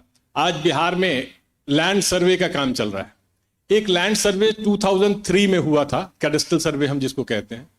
तो और आज हम टेक्नोलॉजी बेस्ट वो कर रहे हैं, लेकिन वो जो रिजल्ट था इस टेक्नोलॉजी के बाद भी आज उसको हम हासिल नहीं कर पा रहे। एक ही कारण है, वो जो कमिटेड लोग चाहिए। हम यहाँ बैठ करके grass root level talent scouting कितना भी हम टेक्नोलॉजिकली अपने को स्ट्रेंथन कर ले, जब तक आप ग्रास रूट में जाओगे नहीं, उन गांव की सड़कों पे जाएंगे नहीं, उस दियर में नहीं जाएंगे, उस पहाड़ पे नहीं जाएंगे, तब तक आप टैलेंट स्काउटिंग जो पोटेंशियल टैलेंट की हम बात कर रहे हैं, प्रूवन टैलेंट की मैं बात नहीं कर रहा हूं, पोटेंशियल टैलेंट की, वो हम नहीं निकाल पाएंगे। और जब तक वो हम नहीं निकाल पाएंगे तो फिर चीज बन नहीं पाएगी। और जिस जनरेशन अल्फा की हम बात कर रहे हैं, जो बॉर्न आफ्टर 2010 है, जो हमारा टारगेट है 2036 के लिए, मोस्ट ऑफ देम वही होंगे, जनरल अल्फा के लोग होंगे। तो उनके लिए अभी हम जब भी ओलंपिक्स मेडल की बात करते हैं तो क्या करते हैं, 28 की बात करते हैं, 32 की बात करते हैं। 28 की बात कीजिए, लॉस एंजलिस की बात कीजिए, 32 की बात कीजिए, लेकिन 36 अगर वो इंडिया में होना है तो उसके लिए प्लान तो आज ही करना पड़ेगा। और जनरल अल्फा को आपको टारगेट करना पड़ेगा, जमीन पे उतरना पड़ेगा, तभी जाके रिजल्ट मिल पाएंगे। Thank you. That is true. Anybody wants to comment on it? But I think it's a suggestion to say that we need to start right now itself. Pretty much, you want to say something? There's one gentleman, I have to give him he raised his hand before and I'll come to you after that. Yeah. Sir, ये सवाल सबके लिए है। I think यहाँ जो लोग बैठे हैं उनके लिए भी है। The gap between sports coaching and physical teaching, ये इस पर जरा फोकस कीजिए, चूँकि स्पोर्ट्स के एडमिनिस्ट्रेशन से या स्पोर्ट्स के एसोसिएशन से जब लोग गाँव में जाते हैं तो हम स्पोर्ट्स कोचिंग पर ज़्यादा फोकस करते हैं, लेकिन वहाँ मौजूद शख्स फिजिकल टीचिंग का है। वो गैप वो लाइक माइंडेड नहीं हो सकता है या स्पोर्टिंग माइंडेड नहीं हो पाता है, जिसकी वजह से बहुत सारे गैप्स रह जाते हैं। तो how to bridge the gap between sports coaching and physical teaching? Thank you. I will take this question. सभी पैनलिस्ट के लिए है तो हम शुरू करते हैं, लेकिन आप लोग का भी फर्ज है, आप लोगों को भी बोलना है। तो देखिए ओझा जी, मैं समझ गया हूं आपके सवाल। मैं तो कहूंगा कि साइंस प्रूव कर चुका है, रिसर्च प्रूव कर चुका है, हमें शुरुआत में ही स्पेशलाइजेशन नहीं करने का। यदि एसोसिएशन जाकर के, यदि हम सरकार जाकर के पहले से ही तय कर ले, अच्छा ये बच्चा फुटबॉल ही खेलेगा, ये बच्चा कबड्डी ही खेलेगा और उसको स्पेशलाइज करो 7वां साल से या 5वां साल से, वो हम गलत कर रहे हैं। आप कोचिंग मत करिए। जो हमारा फिजिकल एजुकेशन टीचर्स कर रहे हैं वो सही है, बिल्कुल सही है, बिकॉज सारा बॉडी स्टैमिना, एंड्योरेंस, फ्लेक्सिबिलिटी, हर चीज का वो ट्रेनिंग देते हैं। आपको पता नहीं चलेगा कि वो बच्चा 10-12 साल के बाद किस गेम के लायक होंगे, वो हमको मदद करेंगे साइंस। तो आप कोचिंग पर सीधा मत उतरिए, मेरा इतना ही कहना है। So there you have to make a difference. Coaching तब आता है तब स्पेशलाइजेशन हो गया। शूटिंग के लिए ये बच्चे होंगे, ये आर्चरी के लिए ये बच्ची हो गई, तब आप कोचिंग शुरू करिए। ये कोचिंग का कॉन्सेप्ट को आप बदलना पड़ेगा। पहले let them be trained in all sporting activities, then do the specialization. ये मेरा अपना। Jatin had a point. Yeah, I think brilliantly put by sir. So when you look at sports coaching, and a tier down is your physical education teacher in the school, right? That physical education teacher की जो certification है, which is a bachelor's in it's the bachelor's in physical education, that course is stuck in some archaic era. Now that course, that certification, that education, that skilling module has to be made contemporary. Now, and once that is made contemporary, then you will see better PE teachers going into government schools, and all the world will start from there. So I think what Sir said is sports coaching is at a higher level, but physical education needs to be addressed in terms of certification and what skilling material you are providing for that. Which is, if that is stuck 30, 40 years back, you're struggling. I think NCRT was trying to change it because fundamentally somebody needs to hold a ball, kick a ball. So those are basic stuff that somebody is needed, running. So I think that is a way, and then you have the high-end stuff actually. I'll come to, yeah.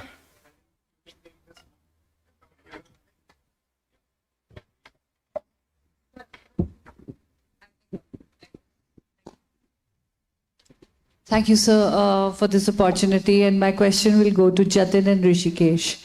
The question is, what made you think to divert from cricket to other sports? You think that is it like a good opportunity because India is growing as a sports nation entrepreneurially or for your career path? Or B, it's totally out of passion that you saw that India has a capacity to love sports because you had seen that love coming to cricket and now you wanted to take it forward to other sports, mainly Olympic and other sports. That is the first part of my question. And the second would be a comment and a plea, since we are talking about grassroots and we just spoke about a physical education teacher who's the first step for children to fall in love with sports. I have been hearing the conversations, and it is my sincere plea that when NCRT or anybody is redefining, you just said, Jatin, that the syllabus is archaic. So I make a humble plea that please include para sports basic education also as a part of any sports degree that a person is going to pursue. And not to give a complete certificate to anybody unless they have done their basic course in para sports and it is included in the basic course. Because if we are looking at 2036 Olympics, the host country is also bound and mandate to host the Paralympics. So parallelly, India has to get ready with all well-equipped knowledge, technical staff, referees, coaches, infrastructure for Paralympics as well. So that is a grassroots plea that I want to make, and I hope all stakeholders in the ecosystem of developing grassroots sports or other sports consciously and subconsciously remember that whenever we are talking of any science, any education, any train the trainer program, it has to include development of para sports parallelly. Yeah. And of course, now to my first question, Jatin and Rishikesh. I think Rishikesh, and maybe time is up, so you'll have to be very quick. Personal, very personal story. I'll put it out there. It started because of frustration. Initially when I was a swimmer, I came through school systems, etc. And when I didn't enjoy doing engineering and information technology is when I'm like, sports mein kuch karenge, because I've spent like more than 15 years already. Okay, there is nothing else. I worked also in the marathons when the first marathon came. So that's how I went into, saying that, okay, kahin na kahin ek base banana zaruri hoga. Actually, there are no other opportunities. And that's how I worked in sport for about 9 years in cricket. And, while during that period is when, we were trying to develop develop, a larger fan base for, the cricket franchise, etc. So I went around, and I'd be like, okay, there is so much of school sports that is happening. Why can't we do that? And then there was this organization called Mumbai School Sports Association in Bombay, which was started by Sir J.R.D. Tata 130 years ago. Right? He had that vision that, school sports will build the fabric of the city. And I think that's the only city that has that organization. And, we tried to change that organization. From the organization that I was representing, we are like, we should transform this. I think Jatin knows this story because even before I started SFA, I narrated this story to him. And we said we should transform that organization and probably take it pan-India. But again, it was like, at the school level, I've seen at the district level, school level, the amount of corruption that is there at that level, where the way the kids are getting commoditized, it's beyond me. And that's why I said, and that's when I decided that, we will start a platform of our own. We will give the power back into the hands of the kids and the parents and the coaches and the schools, and no single body should be, controlling that space. And that's the story, and that's what we began with in the journey to realize, we had to convert it into a business. Otherwise, we'll not be able to achieve the dream or not be able to achieve what we set out to do. So thereby both are important, and I think both are the reason why we wake up every day. We still struggle to make ends meet with everything that we still do. So I think that's the story, and that's how it began. Then you want to kind of quickly give it a quick shot at it, and then Deepa, just trying to be a good citizen of the country. Just wanted to put all that I've learned. Nike was a great organization to work for, learned tons from there, and thought that there's such a lot of human capital in India. Some platform needs to exist to access sport. It's insane. So we started for a while. It looked like we were ahead of our time a little bit, but now the rubbers met the road big time. So hopefully we'll make some impact. It's these access to sports platforms are needed by India, and that's why we are doing what we're doing. Yeah. Thank you. I think we really run out of time, and it was a fascinating session, very engaging. Thank you, everybody. Thank you, Ravindran sir, Sanjay, Rishikesh, Jatin, and Anil for your valuable inputs.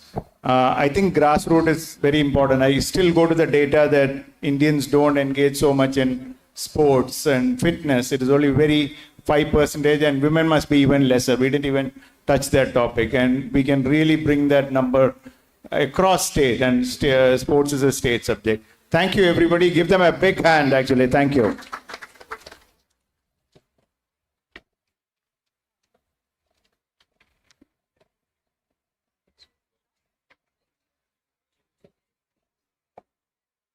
Check.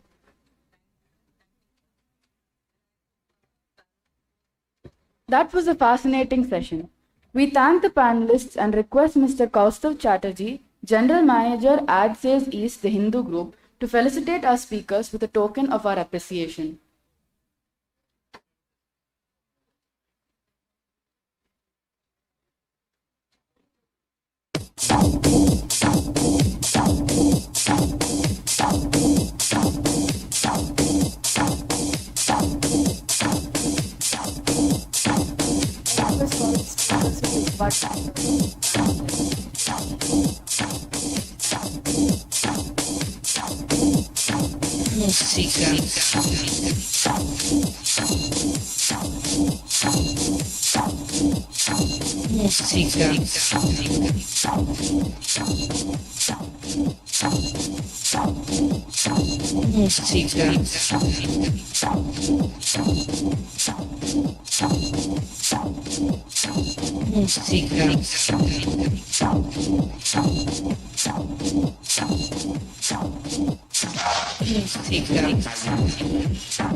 I would like to request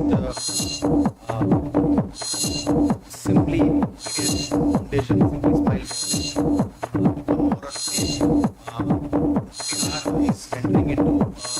on stage. Bihar is entering into sueño eléctrico, música eléctrica, sueño eléctrico.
Sueño eléctrico.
Sorry for the delay, we'll get going.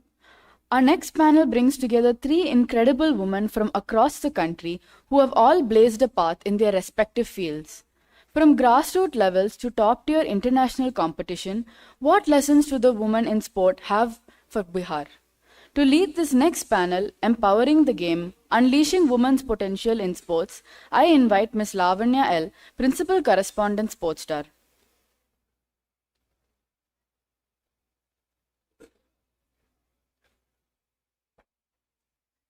Hello, everybody. I know you've been asked to sit still, but hopefully the conversation will keep you going through the security check and a little after that. Throughout the day, we've had conversation about women's sports. We've had conversation about female athletes. Ravindran sir here has even pointed out to a couple of women who were here in the crowd and pointed to them when conversations came up.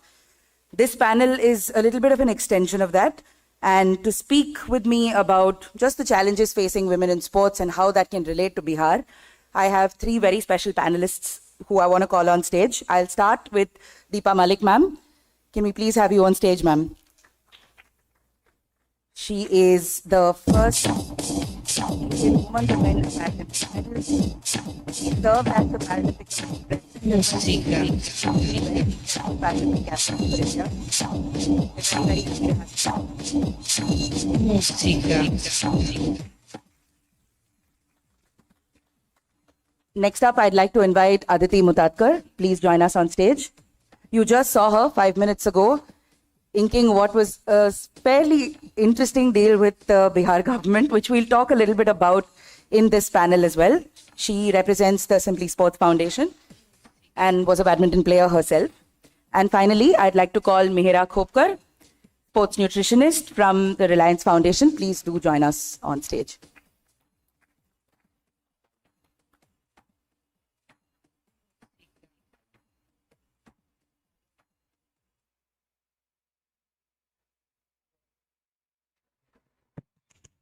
Okay, so since the conversation came up about menstruation, which is what we were speaking about, so let's start there. We were talking about uncomfortable conversations, what women or girls who come into sports have to sort of deal with if this is a barrier for them to even continue in sports. And quite befittingly, this was sort of mentioned right before this panel. So we'll begin from there. Deepa ma'am, I want to start with you because it's not easy, one, to have a disability and then menstruate and play sport. So you've been very open about that. We know your experiences through that. There's a book there as well, which you can pick up, which ma'am is happy to sign as well. But can you just tell us a little bit about conversations around menstruation when it comes to women and how that might be a deterrent for people to just continue in sports? Yes, I'm so happy we are having this open conversation in such a candid manner because ये एक वो मुद्दा है जिससे सब शर्माते हैं.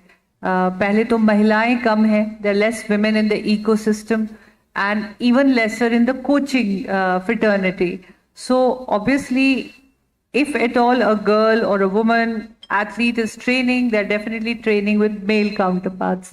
Somebody who's a man and he's the coach. So it becomes, and I think I give a lot of this thing to the way the society is. We, as it is a not very open society when it comes to menstruation or talking about menstruation, so much so that, we've even grown up in a time where we were told not to touch pickle bottles or not to enter the temples or the religious area in the house, or to first have a bath before coming inside, even if it was severe winter. So there's so much of taboo around menstruation as if that is a time for you to become an outcast.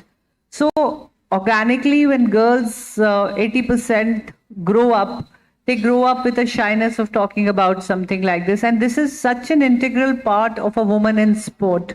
If I take my own example, I was training for the Paralympics at the age of 46. And I was training for the third edition of my Asian Para Games at the age of 48. And during this time, I was changing my diapers more because they would fill with blood than with urine. And I started off as a para athlete, as a swimmer to begin with. From 4 years, I had a career of a swimmer. And I used to go for training camps. I would come and I would never have this conversation how to manage my periods if I had to enter water at the time of a competition and I'm having my menses. So when I asked the coach It was as if not just bricks, boulders dropped. The whole room full of para athletes, the jaw dropped. And I was like, कैसे बात करती है? ऐसे कैसे बेशर्मी से बात कर लेती है? And I seriously wanted to know. I mean, I had not done swimming at international level. I just became a sportswoman out of passion in search of ability beyond disability. I really had to turn from a homemaker, from a mother, from a elderly woman into a sportswoman. So these were the knowledge questions I was asking. And similarly, when they said दवाई होती है, दवाई खाएंगे हम, दवाई से dates आगे पीछे हो जाती हैं. Till I asked another fellow athlete from another country and made a conversation because I was fluent in English and I could ask one of the country girls, and she says, why don't you just use the tampons? And when I discussed tampons, someone said, it's okay, you are a married woman, you've already had your children, you can use a tampon. A young girl who's unmarried cannot use a tampon, because that is now going to raise a question on her virginity. Now, these may sound like very simple things, but they mean a lot when you are talking about these issues in the world of women in sports. So I think, and when I took on as an administrator, I felt that my journey as a mother of 2 girls and a person who started playing at the age of 40, I could very boldly talk about these topics, and these conversations made more and more girls come out and play in disability.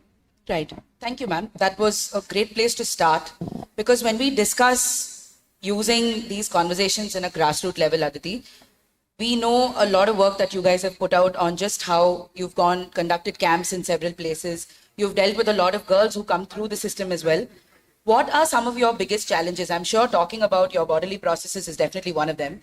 And that sort of deters people not just from going to school in certain cases, but also from continuing a career in sport. Either you have imbalances, or you gain too much weight, or you don't gain enough weight to continue in sport. What were these conversations like for you when you were meeting girls in the grassroots level, or even women who perhaps, like ma'am said, wanted to figure out like an athletic career maybe later on in their lives? Please bear with the dog distraction. Even I can't stop looking at it. It's a happy distraction. Yeah, it's a happy distraction. So I just, first of all, I just wanted to thank Sportstar and BSSA Ravindran sir and his team for letting me come here and give me this opportunity. I head the Athlete and Women Initiatives at Simply Sport Foundation, and one of the very important initiatives that we run there is called Simply Periods, which in the last 3 years has reached more than 7,000 odd athletes and coaches across India through our workshops. Before I kind of answer this question, I just wanted to say that BSSA or Bihar, I've been here for 3 times for our workshops in Bihar itself with the girls and the coaches, and I've always felt that Bihar is a state currently which is female first. I really think so, and I have to congratulate Ravindran sir for that, because the sort of empathy, the sort of openness, the sort of the whole thing about saying I don't know and I want to help and how can I help is something that I've seen so forthcoming in Bihar.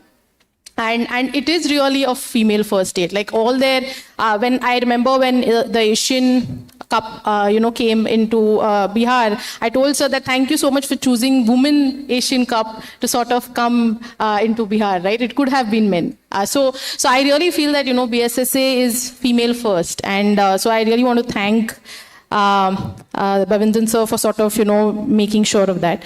Coming to the question of the challenges and, what we have observed through our workshops, I think the awareness, be it grassroots or even elite in some cases, is quite similar. I mean, there are a lot of things that we know and we don't know about menstruation, about our own bodies. And it is not just limited to periods. It is things like breast health. It is things like pelvic health. It is how puberty works, right? Or what about body image issues, right? So there are a lot of things that are very specific to women and women health, which is currently lost somewhere. And we have not had a conversation with our athletes and coaches about it.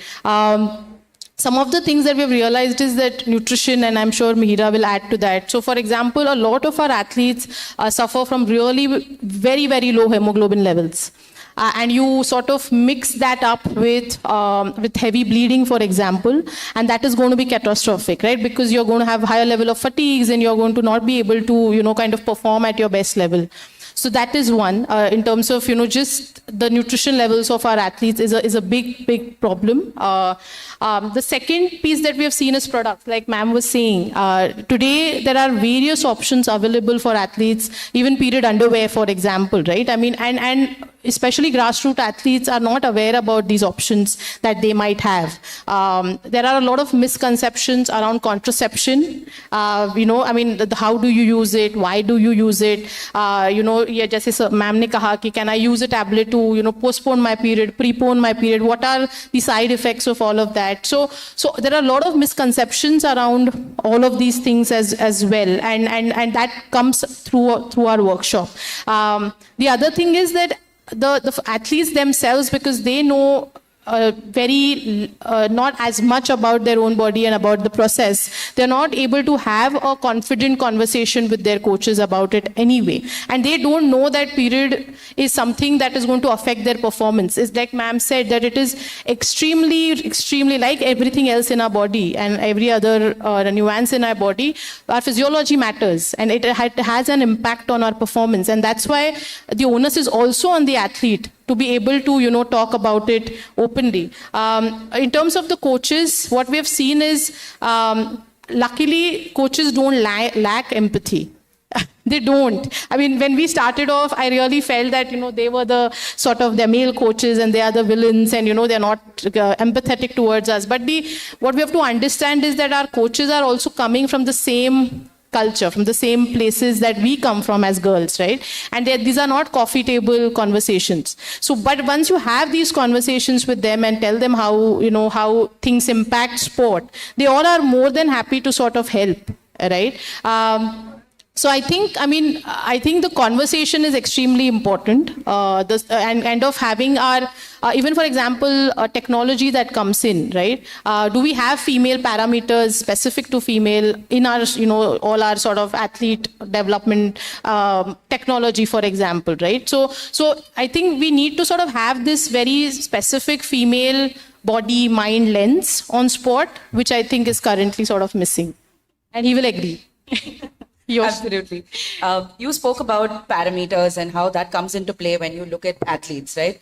Mihira, I want to take this to you, because when you deal with athletes, and you were with that Paris contingent as well, we'll talk about the fact that you took your kid there and what that means. That's another conversation, which we'll get to in a couple of minutes. But in terms of getting athletes to be forthcoming about, say, their bodily problems or even doubts that they may have about nutrition or what they need to do in certain times of the month or how their exercise regimen needs to be, what have your bigger challenges been, especially, and this is not a rural-urban problem. Even we sort of hesitate to talk openly about our bodies to our doctors, right? So for athletes, what is that biggest challenge for you been?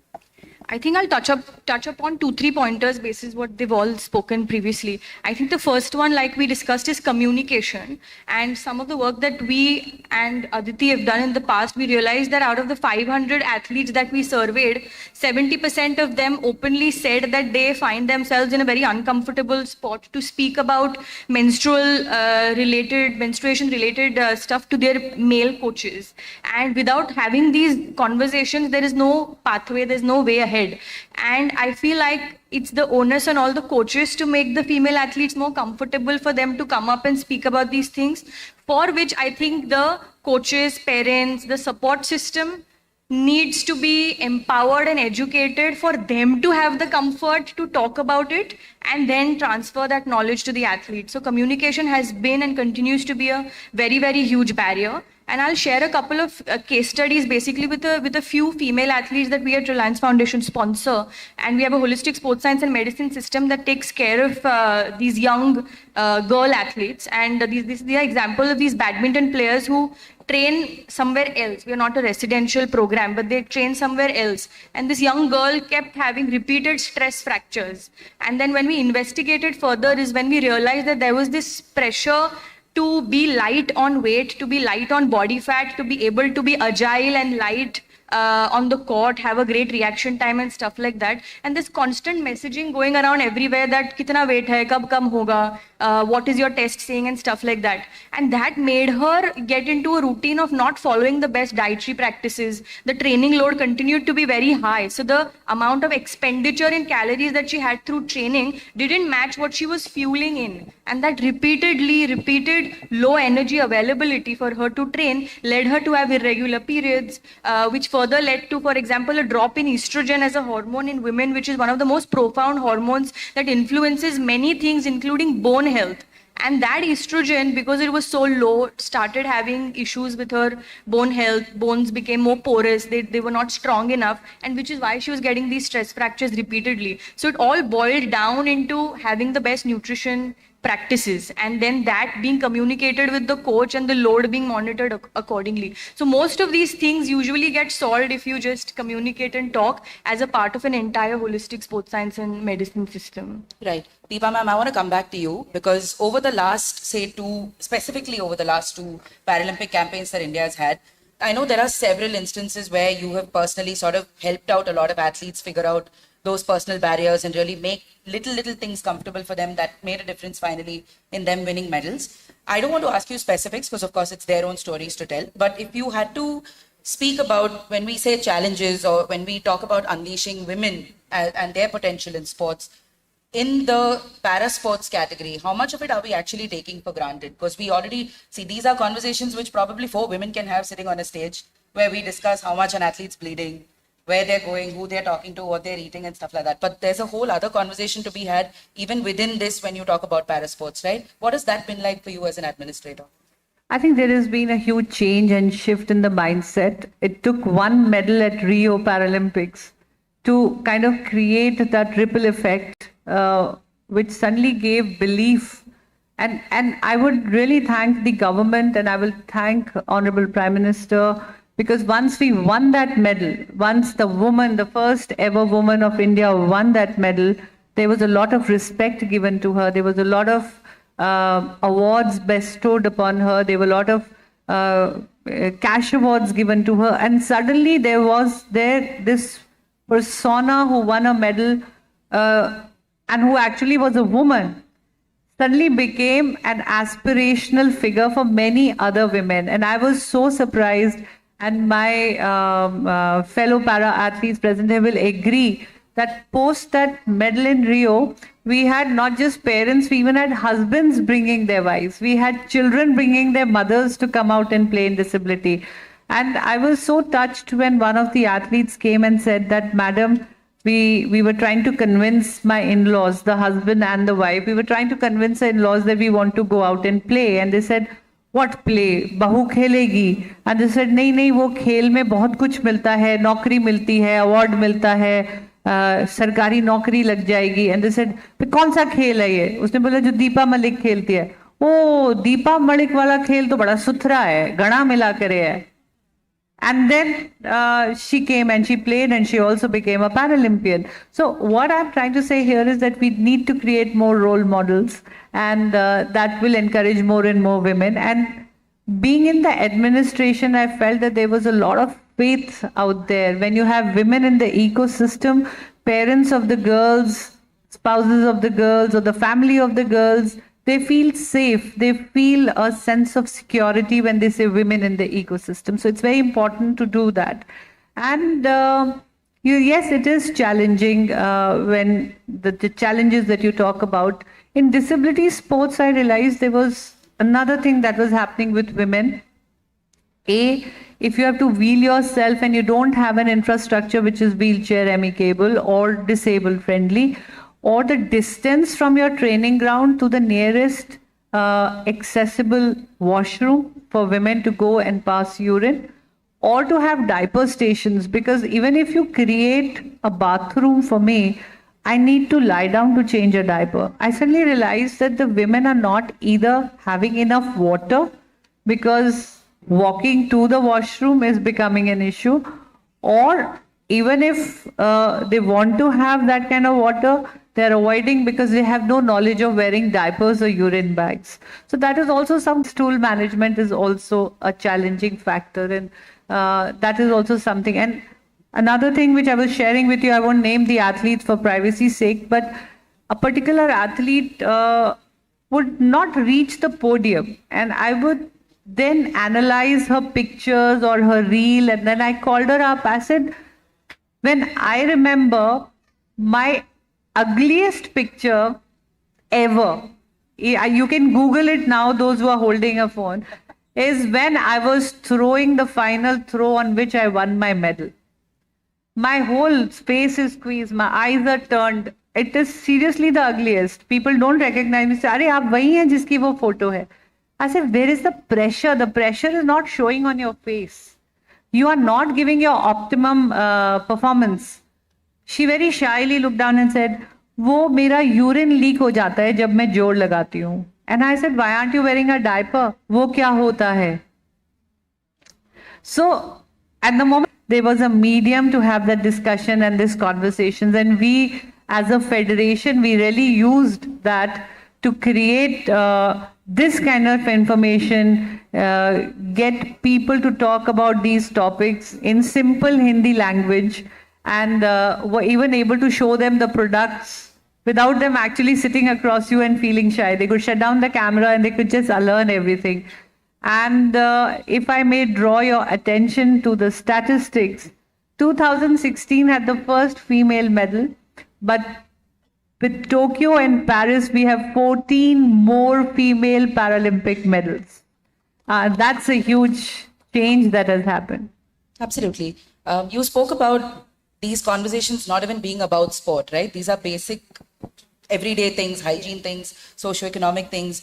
Adille, I want to bring you in here because a lot of the work that you do is a means to an end, isn't it? It's not always about creating, say, a medal winner. It's about maybe using sport as a way to make some other door open. It's also about having social structures come up alongside better education, better awareness, maybe a career for all you know. What has that conversation looked like for you? What are the barriers that have stopped you there, or what have you had to overcome when you try and have sports as the building block for something? Because why should someone care about sports when there are 10 other things going wrong in their societies? At Simply Sport, we are a grassroots sport development organization, and like Sumariwalla sir in the morning was saying that we need to focus on the ecosystem as well. As much as we are focusing on the athletes, I think there is work to be done at the ecosystem level so that you can enable more and more athletes to come in. And that's why we sort of support grassroots organizations. And in our work with grassroots organizations, our focus is on girls and women in terms of, figuring out how we can get more and more to play sport and, to sort of develop from there. I think in terms of getting more girls to play, what we have realized is that the first thing that one needs to do is to actually talk to the parents, and safety becomes extremely, extremely important. Girls are just not safe. I mean, we just have to accept that that is a reality, and that's why having a safe environment for them, it could be in terms of if the field where they're playing is, say, 5 kilometers away from them, can we also provide public transport, safe public transport, so that they can come to the facility, right? Because that becomes extremely important from a parent's point of view of letting the girl play, because kya aap chhodenge, kya aap laenge, to hum bhejenge, right? Because they are not going to send girls on a cycle. After a certain point in time, and if your training is happening during that time, it is a barrier. So I think we need to solve for something very specific when we look at girl programs and getting them to play. And safety has come up as number one in most of these cases, and we have to solve for that. I think in terms of the other challenges that we sort of face of running girl programs is to inculcate parents into these conversations. You cannot sort of, there are socio-cultural barriers of getting girls to play, but if you empower the girls and the community to sort of come in and have these conversations, there are better chances of, getting more and more girls into these programs. The other thing is having role models. I think, like a lot of our partner organizations actually have mother tournaments. They get mothers to play a ultimate frisbee match, or they have mothers to play in their saris a football match, right? And when you see a mother doing that, it changes a lot of things. It hardly remains something about sport. It's about freedom, about independence, that my mother is playing, so can I, and the mother is going to push the girl to play, right? So how do you innovate these sort of solutions so that more girls play, right? Because they really do want to play. Like we heard about Sathak sir saying they cried कि मुझे खेलना है, मुझे खेलने दो sir, right? And it's just about giving those opportunities to them. I think lastly, I think we have realized that they need a chance to compete, and it's not about the medal, but they really need a chance to compete as much as they can at whatever level they are playing. And if we can create those opportunities for them, they really learn a lot of life skills that they will otherwise not learn. Right? Because sport really teaches you things beyond the medal. It teaches you dedication. It teaches you, being confident. It makes you a leader. Like if you're playing a team sport, it teaches you team skills, right? And these skills are transferable skills. I mean, these are skills that you can take with you wherever you go with your life, right? And that sport can teach you from day one.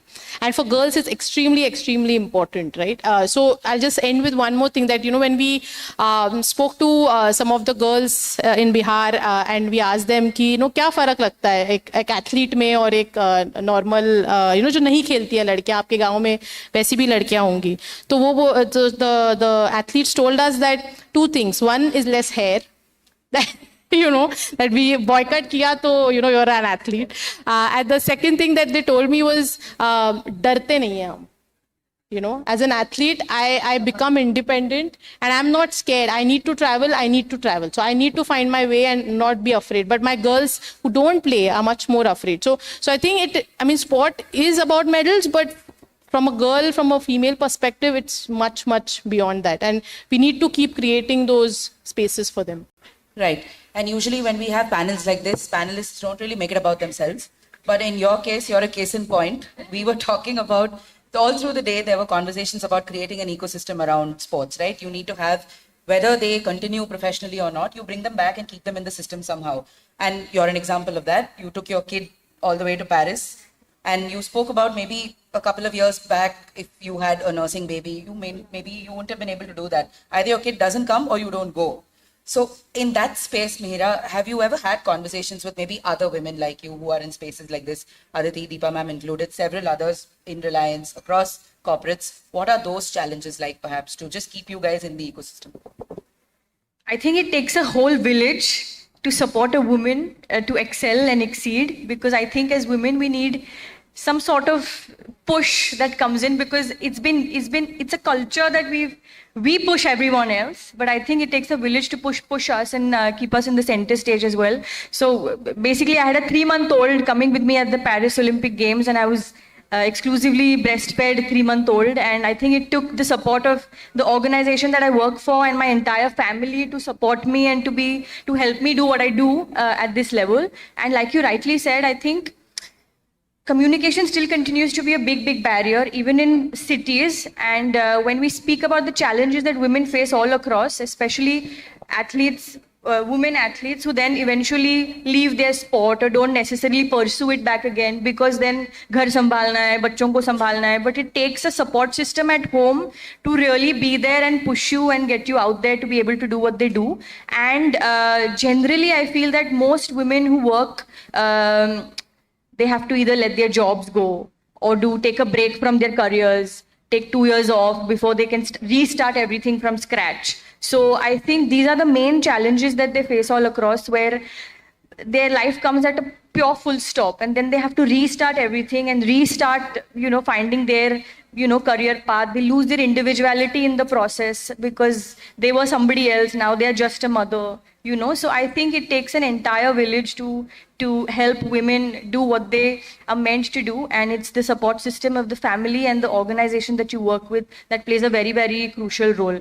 And beyond this, if I have 2 minutes to add a little bit on women in sport, something very interesting that I was reading about was that all of the current research on women athletes is absolutely based on the findings that are coming from male athletes. There was a 2021 research paper that spoke about there's been about 5,500 studies on sports science and medicine. Usme only 34% were women athletes who were included as a part of that study.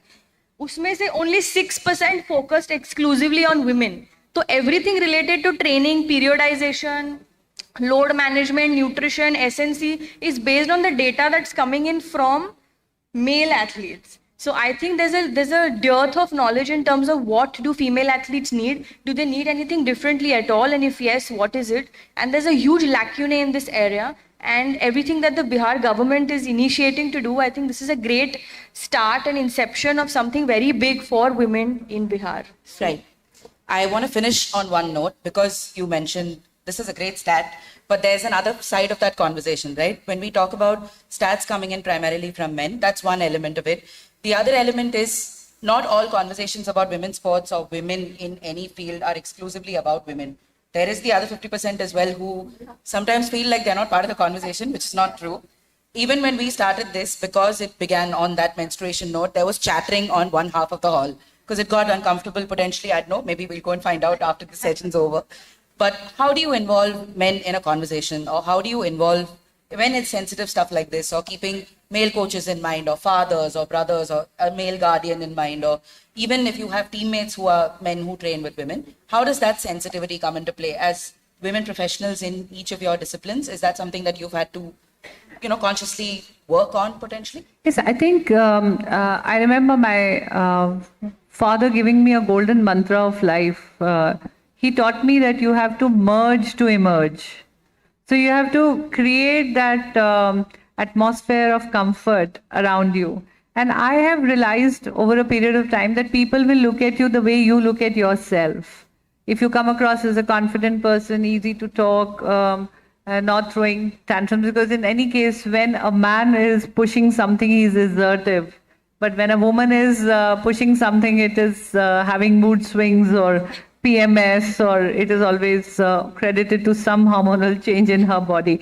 So, but you have to create that comfort. And one thing which you just said, that half of the hall is making their private conversations, probably thinking that whatever we are talking on the stage is very women related. But the entire sports ecosystem has to now remember, taking from the example of Paris 2024, it was a gender neutral sports.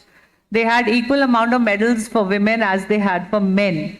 The equal amount of representation of women was required if the country was supposed to be on a medal tally.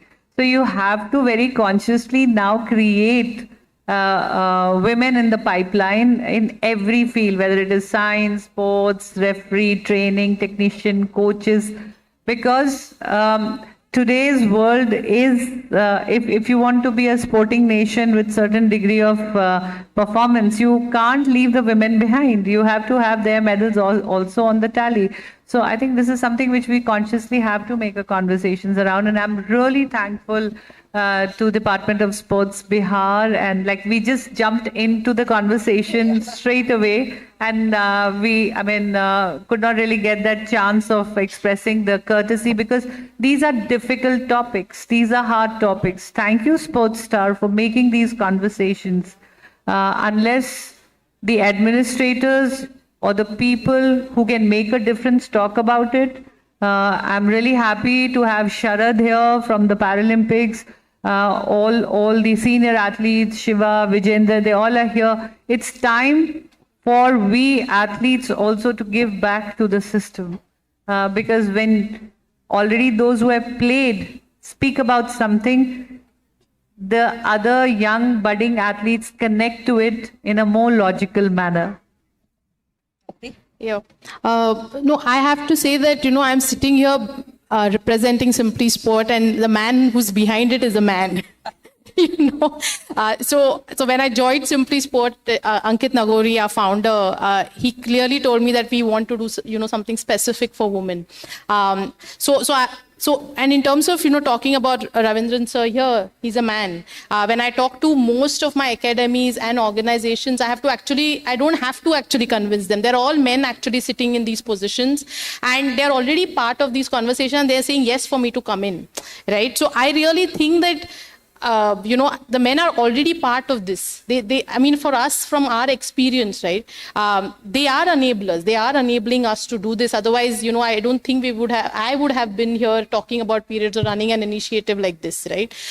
So I think definitely that, we need more and more of this to happen, and we need more and more, men. And it could start with something like our sports policy, for example, right?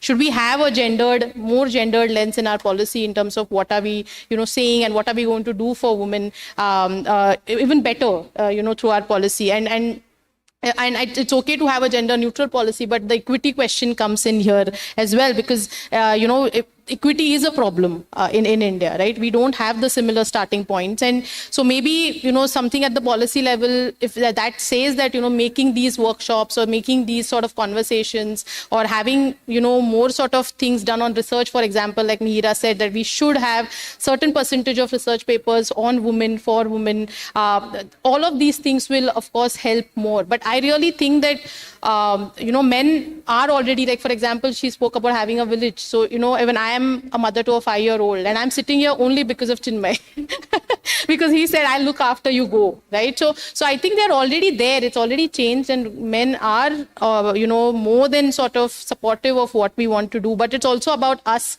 putting this forefront and saying we want to solve for this and we want to take this up. I'll just take 2 minutes to end this, but I'll talk about it more from the grassroots sense, because all the workshops, webinars, education that we do about female athletes and the entire sports science piece to it with females, we also do that with our male athletes. We also educate them about why female athletes are different and why their requirements, needs, etc. are different. And to share a very simple, sweet case is that we have our athletic center in Bhubaneswar, for example, where we keep doing all of these webinars, education piece.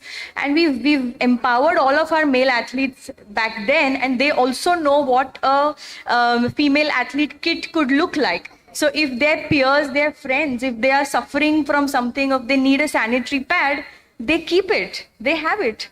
So that they're able to sort of support them in that way. So I think it's important to empower their male athletes as well, so that they are able to be compassionate, be empathetic, and be considerate as they train with their female athletes in the group that they train with. So, right. I think that's our time. Thank you so much, all three of you. Yes. Lavanya, the few challenges that my journey has taken me through, and my experiences through this journey of para sports, I have a little book to gift. It's all been written down in that, and there is more there. So I would love to share it with my co-panelists. Thank you so much, ma'am. And thank you, everybody, for listening in. I don't think we have time for questions. So if you need to speak to them, they're available right outside. Oh, do you have a question? Yeah, we'll take one, and then we'll wind up, perhaps. Sorry, I couldn't see you. You're sitting right under the light.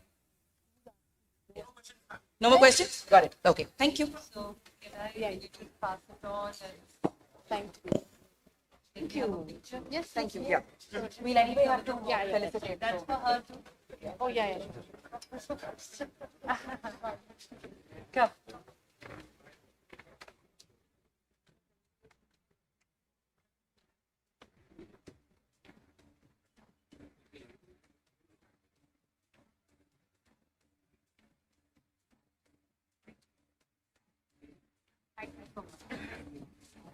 Thank you, ma'am. Thank you, ma'am. All the best with it. Thank you. Yeah. We get down? We have a small memento for you. I'll just pass that on. Sorry, I'm holding it. There you go, ma'am. Thank you. Wow.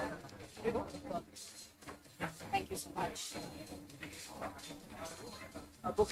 You have a book from us as well. You guys come to. Yeah.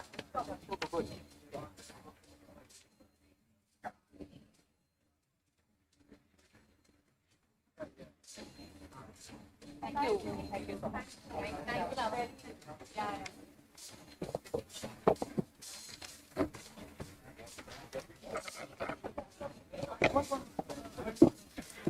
That's with the felicitation also being done. We'll move on to panel number 7. We've seen the medals and the fame and the joy they've brought. But what about the struggle behind it? The years of sacrifice, hard work, and penance that goes behind a medal is as inspiring as it is intimidating. Today we have with us 3 medalists who have been through the ups and downs of sport en route to the glory of podium finish. In our final panel of the day, Chasing a Medal, the grit behind the glory, we explore their stories. I invite Mr. Vijay Lokapalli, veteran sports journalist, to introduce our guests and lead this session.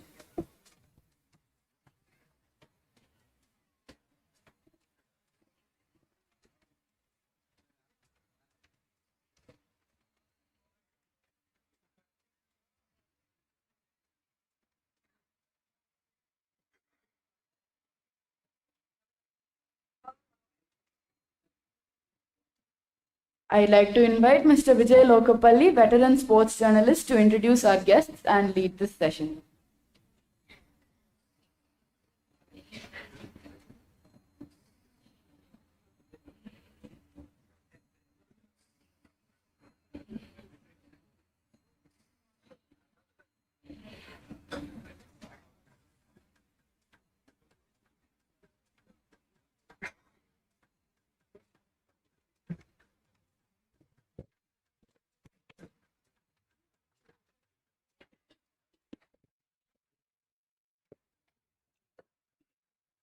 Thank you, everyone. We have had a wonderful day, and just now, we'll be concluding with this session, and we have 3 great achievers with us.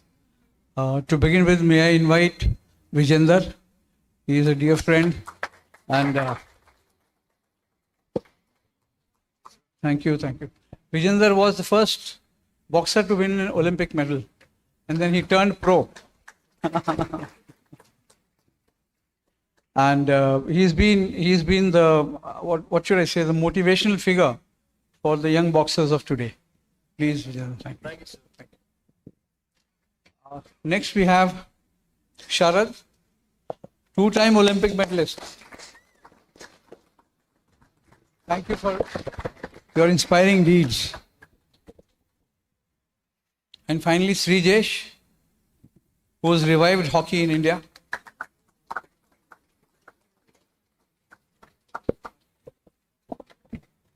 Thank you. Come. We know Srijesh got us the bronze at Tokyo and then at Paris.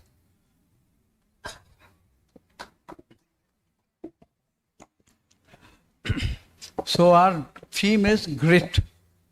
What goes behind winning a medal? So I'll begin with Rajender, because such a handsome man wanting to box. I always do, sir. No. So what was it that kind of inspired you to do boxing in a state where more athletes do wrestling? It's a very long story, sir. And I started boxing in 99 or 2000. So, and I'm still learning. And boxing, because where I came from is like Haryana is a Bagad area, sir. Bagad is, there is very less water in the land, so we don't know, like we usually eat chana and bajra. So people, यहाँ के लोगों से कहते connect करना बड़ा मुश्किल रहेगा, लेकिन बागड़ के एरिया से हम बिलोंग करते हैं एंड वहाँ पे सर कुछ ज़्यादा गेम नहीं होते हमारे, ना क्रिकेट होता, रेसलिंग भी बहुत कम होती है, तो लेकिन बॉक्सिंग बहुत अच्छी थी। तो हमारे रोल मॉडल थे हवा सिंह कोच साहब, तो ही वाज द फर्स्ट जो जिनको द्रोणाचार्य मिला है और अर्जुन अवार्ड मिला है। दैन हमने उनको देख के बॉक्सिंग शुरू किया सर। और मेरी फैमिली में मेरे दादाजी करते थे, लेकिन वो आर्मी में करते थे, तो हम लोग का सबसे बड़ा पैशन होता था आर्मी में जाना या फिर कोई गेम में कोई जॉब वॉब मिल जाएगी, इसलिए that's why I start boxing sir. And इतनी आसान जर्नी नहीं थी, सबकी बड़ी मुश्किल होती है, देन स्लोली हम पहुंच गए यहाँ तक अभी तक। Srijesh, why not volleyball or why not athletics or football in these three popular sports in your state? And why take up hockey? And that too, hockey, if you see, Srijesh, there is more kind of visibility in the print for the goal scorers, not goal savers. And you chose to become a goal saver. Hi, good evening, everyone. Why hockey? I tried volleyball. I tried football. I tried athletics. I was not good in those all games. That's why I changed it to hockey. Second thing, why goalkeeping? That is the easiest position in hockey field. So I think that's the easiest and shortest answer for this question, sir. I'll come back to you on that answer. Sharad, your effort to look for a medal realistically, did you always back yourself? Of course, even how these people tried. I tried in most of the events too. I tried cricket, football. I was a goalkeeper. But then life, I couldn't decide where to go. It just went on taking me. So high jump came to me naturally rather than me chasing it and trying to take it or grab it. And I think that's where it has helped me go longer with it. Sometimes when you try to chase something, जब आप किसी चीज के पीछे भागते हो और वो मिलता नहीं ना तो गुस्से में आकर के आप उससे दूर हो जाते हो. लेकिन जिस चीज को आप प्यार करते हो naturally आता है ना, तो you keep moving and you keep excelling and keep going ahead. So that was one of the sources that it helped me go with it. Vijender, champion बनने के पीछे क्या क्या लगता है? बहुत ही मुश्किल है, सबको मालूम है, पर एक चैंपियन कैसे बनता है? पैशन है या ग्रिट है या स्किल है?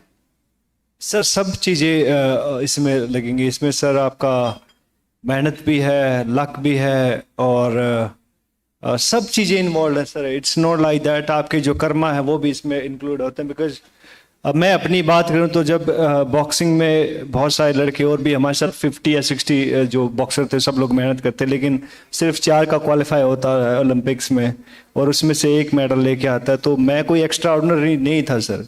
तो I think I chosen by God. I think that's what I think. Of course hard work is there. Like now तो like people can say that कि I visualise that thing, I will do that thing. There is law of attraction, बड़े बड़े word हैं sir.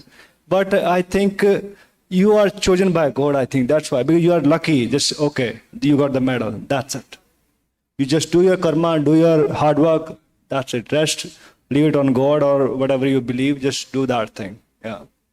And Srijesh, did you really believe we could win a medal? Because after so many years, from 1960, 80 onwards, we were only struggling. We would say 84 was our best team, in fact, if you talk to them. But we didn't win a medal. So, did you really back yourself and this team to win at Tokyo, COVID, training together? Did it help, that 1 year of extra training? Yes, sir. When you take Indian hockey history, we dominated this game. That's why we all believe that hockey is our national game. But over the period when the AstroTurf introduced into the international field, that was the time the Indian hockey's downfall started. And we struggled a lot initially.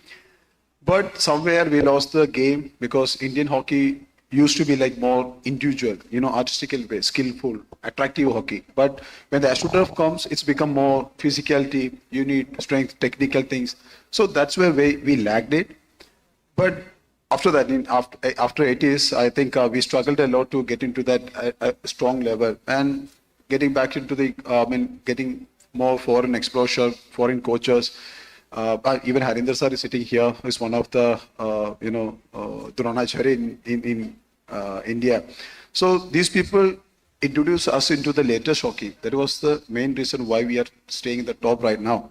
And COVID thing, that was a blessing, seriously, I should say that, because there are certain things which helped us during this COVID. One, we got training. We were stuck in Bangalore. That time we felt it like really bad, but 6 months, we are all stuck there. We training. The rest of the country, rest of the world were stuck with their home or families or in apartment or somewhere, but we were training that time. Second thing, I always say this, there's a positive side that there were no fans on the stands. So normally what happened when you are playing Olympic games, not normal tournaments, when you are playing Olympic games comes with a pressure. and everything surrounding that add more pressure to you. One of them is crowd, the stands. When people cheering you, you may forget. When they start to abuse you, you take more pressure. So there were no empty stands. Okay, the players started to focus on them more. Okay, people used to go through internet, social media. But those all things helped us to focus on our performance. And sometimes, I said luck, but your belief. Prior to Tokyo, we been to Germany and we played a couple of test matches against them and we beat them there. So that was the turning point for us when we faced them for a bronze. We faced Germany in the bronze medal matches. That thing helped us to believe in ourselves. We feel like, "Arey yaar, 2 mahine pehle te log ko hara ke aaya hu. Now we can." So I think in India, what we are lacking is belief, the dream. आप जब विश्वास करोगे, "अरे यार, I can win an Olympics medal," that's it. This time you see the difference between a Tokyo team and this Paris team was like the 11 members, those who already achieved that medal, that tasted that medal, they were there not to participate in Olympics. They were there to win a medal. They were there to change the color of that medal. So that attitude changed. So you can evaluate the two tournaments. This time we showcased that confidence throughout the tournament. So, yeah. Right. And Sharad, what does it take to become a champion? The same what I asked Rajender. Sir, there is no specific definition to become a champion. Everybody has different ways to reach there, and everybody will have a different story also to say. In my case, it was like I tried to put in my best efforts. जहाँ जहाँ मुझे अच्छा लगा. देखिए, Paralympic एक बहुत नया सा चीज़ है, नया इवेंट आया है. अचानक इंडिया में ये एक बहुत बड़ा बूस्टअप मिला है क्योंकि गवर्नमेंट इसको पर्सनली इसको बूस्टअप दिया है. So it came to us that way. But जब पहले हम लोग एथलीट से जब हम लोग जाते थे तो लोग फिजिकली चैलेंज पर्सन को बोलते थे कि how can you manage to do this, it's not going to work, it's not going to happen with you. But I think that was the catalyst which actually encouraged me. Even from home I was getting this, even from friends, with everybody they were trying to. And see, I'm from Bihar, so particularly एक चीज होता था कि IAS बनो बेटा, आपको UPSC crack करना है, उसके लिए जाओ. But I was more of a person जो घर से ज्यादा भाग के जाता था. किसी और के घर में मिलता था, मैं कहीं और. तो एक नेचुरल सा चीज था. तो आई थिंक वो मुझे स्पोर्ट्स की तरह, it took me towards sports. So I went there. And see, for me, I really got a lot of support.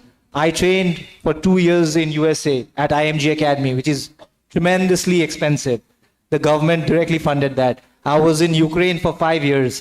The government directly funded that. I was right now in Philippines for 2 years. It was all funded by them. So people had faith कि एक talented athlete है, ये जिस चीज में घुसता है उसको कर देता है. जैसे आप लोग काफी पहला जो सेशंस थे उसमें किसी ने बोला कि बिहार के लोग हैं कि अगर कुछ ठान लेते हैं तो कर ही देते हैं. It's true. एक्चुअली मेरे साथ भी ये हुआ कि अब करना है. और हाई जंप देखिए, पता है क्या, किसी का पैर खराब होता है, you ask them to throw a ball, it is possible. But somebody with a leg problem, deformity, you see him do a high jump, it is another level of kick you get. And I wanted everybody to enjoy that. My coach in Ukraine वो बोलता था कि शरद, everybody is an athlete, you are an artist, let all of them feel what is a high jump. So वो चीज़ मैंने दिमाग में रखते हुए, and that made me come, put in all my efforts to please others' eyes. I went on coming there. So yeah, I would say before it would be tough for an athlete to win a medal for the country, but now with the things coming, support system, it's become immense. I think now it is only the grit, as you say, from the athlete to win the medal now. Vijender, जब वो final था उसमें आप final मतलब जो bronze medal आपका match बना, मतलब आपके दिमाग में क्या था? ऑब्वियसली निकालना है, लेकिन सबसे इम्पोर्टेंट ये है कि उस वक्त आपको लगा कि आप अकेले हो रिंग में, क्राउड सपोर्ट मैटर करता है, जैसे श्रीजेश ने बोला हॉकी में करता है बहुत, पर बॉक्सिंग में कितना मैटर करता है आपका? How do you concentrate? Sir, it's depend कि आपका खेलने का स्टाइल कैसा है. Of course it will help you somehow, लेकिन when you enter the ring ना sir, all fear, all pressure is gone. Now just me and you, that's it. I want to fight, that's it. So that's all gone. And जब मेरे दिमाग में क्या चल रहा था सर, बहुत फनी है, बट मैं डीएसपी बन जाऊंगा. डीएसपी बन गया था तब मेरा प्रमोशन रुका हुआ था, तो प्रमोशन हो गया था मेरा. उसके बाद ये दिमाग, यार मैं ओलंपिक मेडल ले गया तो मैं डीएसपी जरूर बन जाऊंगा फिर. ये दिमाग में चल रहा था. लेकिन सर बहुत सारी चीज़ें होती, सब लोग प्रेशर बहुत होता है. आई नो दैट कि what kind of the challenge they face, और हमने भी सब चीज़ें की. और लेकिन फाइनली जब चीज़ें हो जाती हैं सर, देन इट्स ओवर. एक काम ख़त्म, व्हाट नेक्स्ट, अब बताओ अभी. तो अभी इट्स ऑल टाइम सर, चलता है, यू नो, दैट्स इट. आप मार रहे हो, मार खा रहे हो, आपका कोच आपको आके कुछ बता रहा है, आप हाँफ रहे हो, तो कैसे, कितना ध्यान में आता है उस वक्त? मजा आता है पे ही सर, देखते हैं. बहुत मजा आता है. यू शुड ट्राई सर, बहुत मजा आता है बॉक्सिंग में, सच में है. I am saying that. अभी भी बहुत सारे लोग करते हैं हमारे. जब मैं यूके में जाता हूँ सर, वो 70 साल के लगे हुए हैं, दे स्टार्ट डूइंग बॉक्सिंग. तो सर बहुत इंटरेस्टिंग गेम है, आप भी कीजिए सर, ट्राई कीजिए, बहुत मजा आएगा. तो एक सेशन करता हूँ बाद में आपके साथ. जी बिल्कुल, पहले ये कर लूँ पूरा. Srijesh, is goalkeeper a lonely man guarding the post? Obviously, nobody can come and stand and use whatever gear you use. But is it a lonely world for a goalkeeper? He's watching the game, and sometimes do you feel I could have scored that goal? Or do you go and tell them, क्या छोड़ा है यार ये गोल? So it's निकालता है ये. So it's a give and take policy, sir. आप chicken curry में चिकन ही खाते हैं ना, बट नमक कम हो गया तो आपको पता चलता है. The same way. So everyone can't do anything. I mean everything. So forwards need to score and I need to stop. And again, when I concede, they cover me. They're scoring more goals. When they don't score, I save more goals. Then definitely we are winning. So most of the time, it's a give and take policy. And when it comes to hockey, goalkeepers are playing a different role on the field of hockey, because I don't know how to dribble a ball. Literally, I mean, I can dribble, but I don't know the perfect way. I don't know how to run with the ball. I don't have the coordination. So I'm playing a different game on the field as a hockey player. And when it comes to the hockey, I mean, goalkeeping, it's about more mind game. How you are concentrating yourself, how you are keeping yourself positive. Because after conceding a goal or after making a save, you get enough time to think. So that's time, if you are controlling yourself, then it's quite easy for you to perform well. But that time, if you are started to analyze yourself, post-mortem yourself, then you are going to concede a goal for sure. So probably on the hockey field, goalkeepers are like lonely. That's why we used to yell a lot. I used to tell my youngsters, the junior goalkeepers, that you guys are a coach on the field. So you need to stay behind. You are watching the entire game. So just like us, we are sitting here, we can see everyone. The same way the goalkeeper does. So you communicate, you involve with the game so that you stay with the game. Automatically you perform or save the balls when it real time required. So yeah, you need some patience and you need some mind control to play goalkeeper role. I just want to, I'm very keen to know the conversation between you and a forward. He has missed a sitter and you have also allowed a sitter. So what do you tell each other when you meet next? I mean, see, on the field तो गाली भी देता होगा, that's for sure. ऐसे नहीं कि पैर से लगता नहीं है, but जब on the field जब आप लोग गाली भी देते हो ना, उसको गाली नहीं बोलते, उसको बोलते हैं motivation. जब वो off the field होता है तभी तो गाली होता है. On the field, seriously, it's a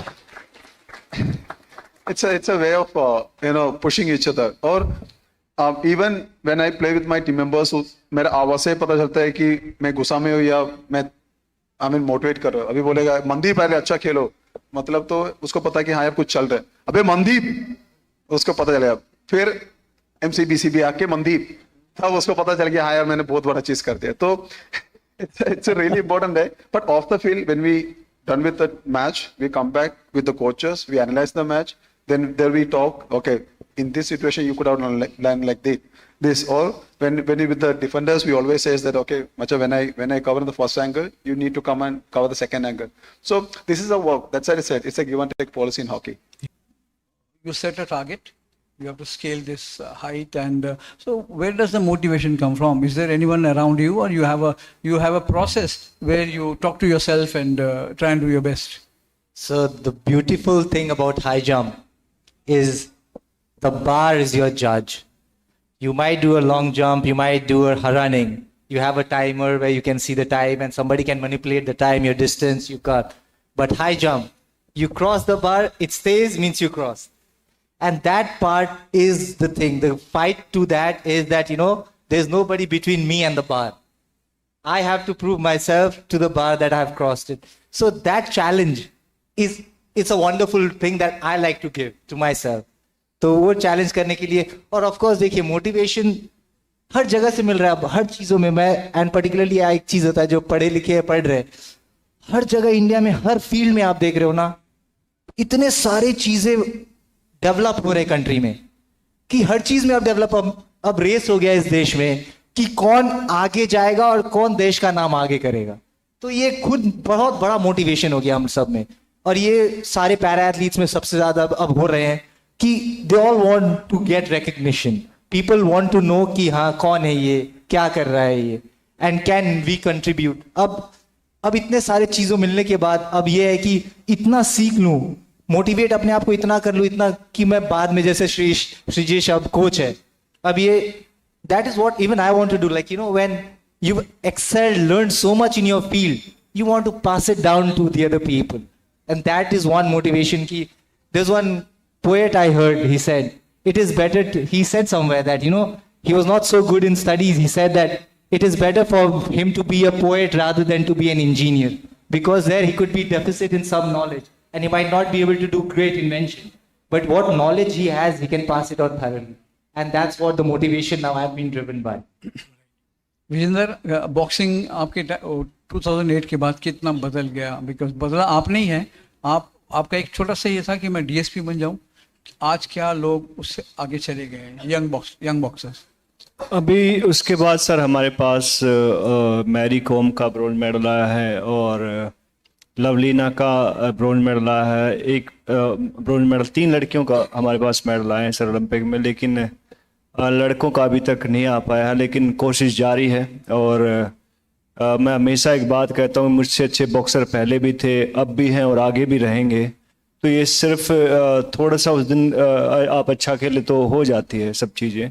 और अच्छा तैयारियां चल रही हैं. अभी हमारी जो नेशनल चैम्पियनशिप थी उसमें भी हम लोग गए थे फाइनल में और काफ़ी अच्छी टीम है. आई होप कि आने वाले टाइम पे हम लेके आ जाएंगे मेडल. तो आपने क्यों नहीं सोचा कि आप थोड़ा जाके ढूंढें और एक तैयार करें? मेरे को बुलाता नहीं ना कोई सर. बुलाता नहीं? नहीं, कोई नहीं बुलाता. So today we'll make an appeal. There are people here who can. I went there sir at the national. He's there. He's saying yes. Please. हाँ.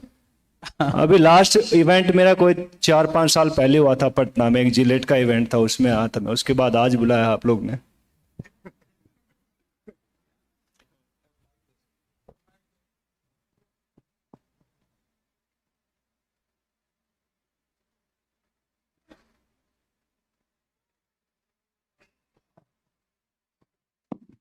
हाँ विजेंद्र भाई, आपने बोला कि कोई नहीं बुलाता है आपको, बिहार बुला रहा है आपको, आप आ जाइए. ठीक है sir, I welcome. Ravindra sir ने बहुत अच्छा किया है. अभी जब मैं जैसे ही मैं एंटर किया सर, सॉरी मैं इंटरप्ट कर रहा हूँ, तो जो स्पोर्ट्स बजट था उनको बहुत 700 तक लेके गए हैं. तो एक बहुत बड़ी पहल है, स्पेशली जो बिहार के स्टेट में इतना बड़ा बजट दिया है, तो बहुत अच्छी पहल है. तो मैं बहुत इम्प्रेस हुआ सर, एंड बड़ा मजा आएगा अगर आपके साथ काम करने को मिलेगा. तो मुझे भी बात पर रहेगा, रिकॉर्डिंग हो रही है हाँ ना. I'm done. अभी सारंगी सर से पूछ लीजिए मैं कैसे आया हूँ सर. उन्होंने कहा जिसके यार विजू अपना एक इवेंट अपन करेगा, मैं लेट्स डू दैट. मैं मेरे को आप आकर के मेरा बिहार का बच्चे को आप ट्रेन करेंगे, मेंटरशिप करेंगे और ओलंपियन तैयार करेंगे. मेरे को सिटीजनशिप चाहिए सर, दे दीजिएगा please. Citizenship you are most welcome to Bihar. ठीक है सर, है ना. ठीक है, done. Man to man. You are in the police department right? हाँ सर, मैं भी पुलिस ऑफिसर हूँ. तो हम लोग, मैंने पुलिस छोड़ दिया सर, करके छोड़ दिया मैंने. तो बहुत अच्छा किया. तो let us talk separately on the sidelines, we will fix it up. और sure sir, thank you. Vijender, मेरे को भी थोड़ा क्रेडिट दो, मैंने सवाल पूछ लिया ये, है ना सर. आपको मैं बॉक्सिंग पक्का सिखाऊंगा. Okay, Srijesh, now you are stepping into a role of a coach. So what do you have in mind and how do you look at it? What are your plans if you wish to share? Otherwise, no. It's मेरा plan नहीं है, पूरे देश का plan है. So see, when you say chasing an Olympic medal, एक बच्चे को आप बोलेगा जैसे उसेन बोल्ट जैसे भागो, भाग पाएगा? नहीं, उसको भागने में टाइम लगता है, राइट? बट बच्चे को बोलो तू 100 मीटर भागो, तेरे को मैं चॉकलेट खिलाता हूँ, फिर भागता है. जब 2 बार उसको चॉकलेट दिया, तीसरा बार बोलो तेरा टाइमिंग कम करो तभी तेरे को चॉकलेट मिलेगा, तो हार्ड वर्क करेगा. और उसके बाद बच्चे को थोड़ा और लेके जाओ, उसको जब 100 मीटर भगाओ, उसको एक ट्रॉफी दे दो. तो उसको ले, अरे 100 मीटर भगाने से पहले चॉकलेट मिलता था, अभी ट्रॉफी मिला. उसके साथ साथ बोलना यार थोड़ा टाइम और कम करना है. फिर उसको लालच देना यार डिस्ट्रिक्ट लेवल जाना है, स्टेट लेवल जाना है, नेशनल जाना है. तब तक उसके मन में आ जाएगा कि अरे यार मेरे को ओलंपिक्स में भी जाना है. ताकि हम लोग बच्चे लोगों को सिर्फ पहले से नहीं डालना है, ताकि उसको अरे यार तेरे को ओलंपिक्स जीतना ही है. That's a dream. ओके, हमारा सबके अंदर एक ड्रीम है कि ओलंपिक्स मेडल जीतना है. So I think that is what I am doing. जब मेरे पास अंडर-21 का टीम है, सो मैंने वो लोग को समझा दिया कि यार हमारा फर्स्ट टारगेट है जूनियर वर्ल्ड कप. बट तुम लोग एक बार उसको छोड़ के देखो, 2028 में ओलंपिक्स आ रहे हैं, 22 में ओलंपिक्स आ रहे हैं. That should be a dream.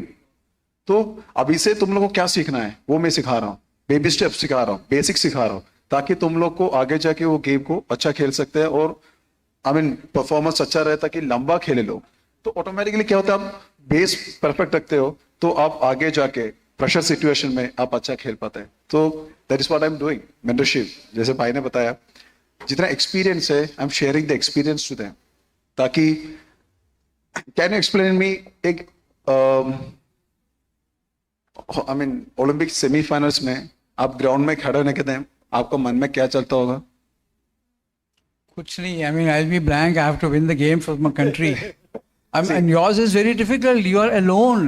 Everybody has gone up. Yes, exactly. That is what I am sharing.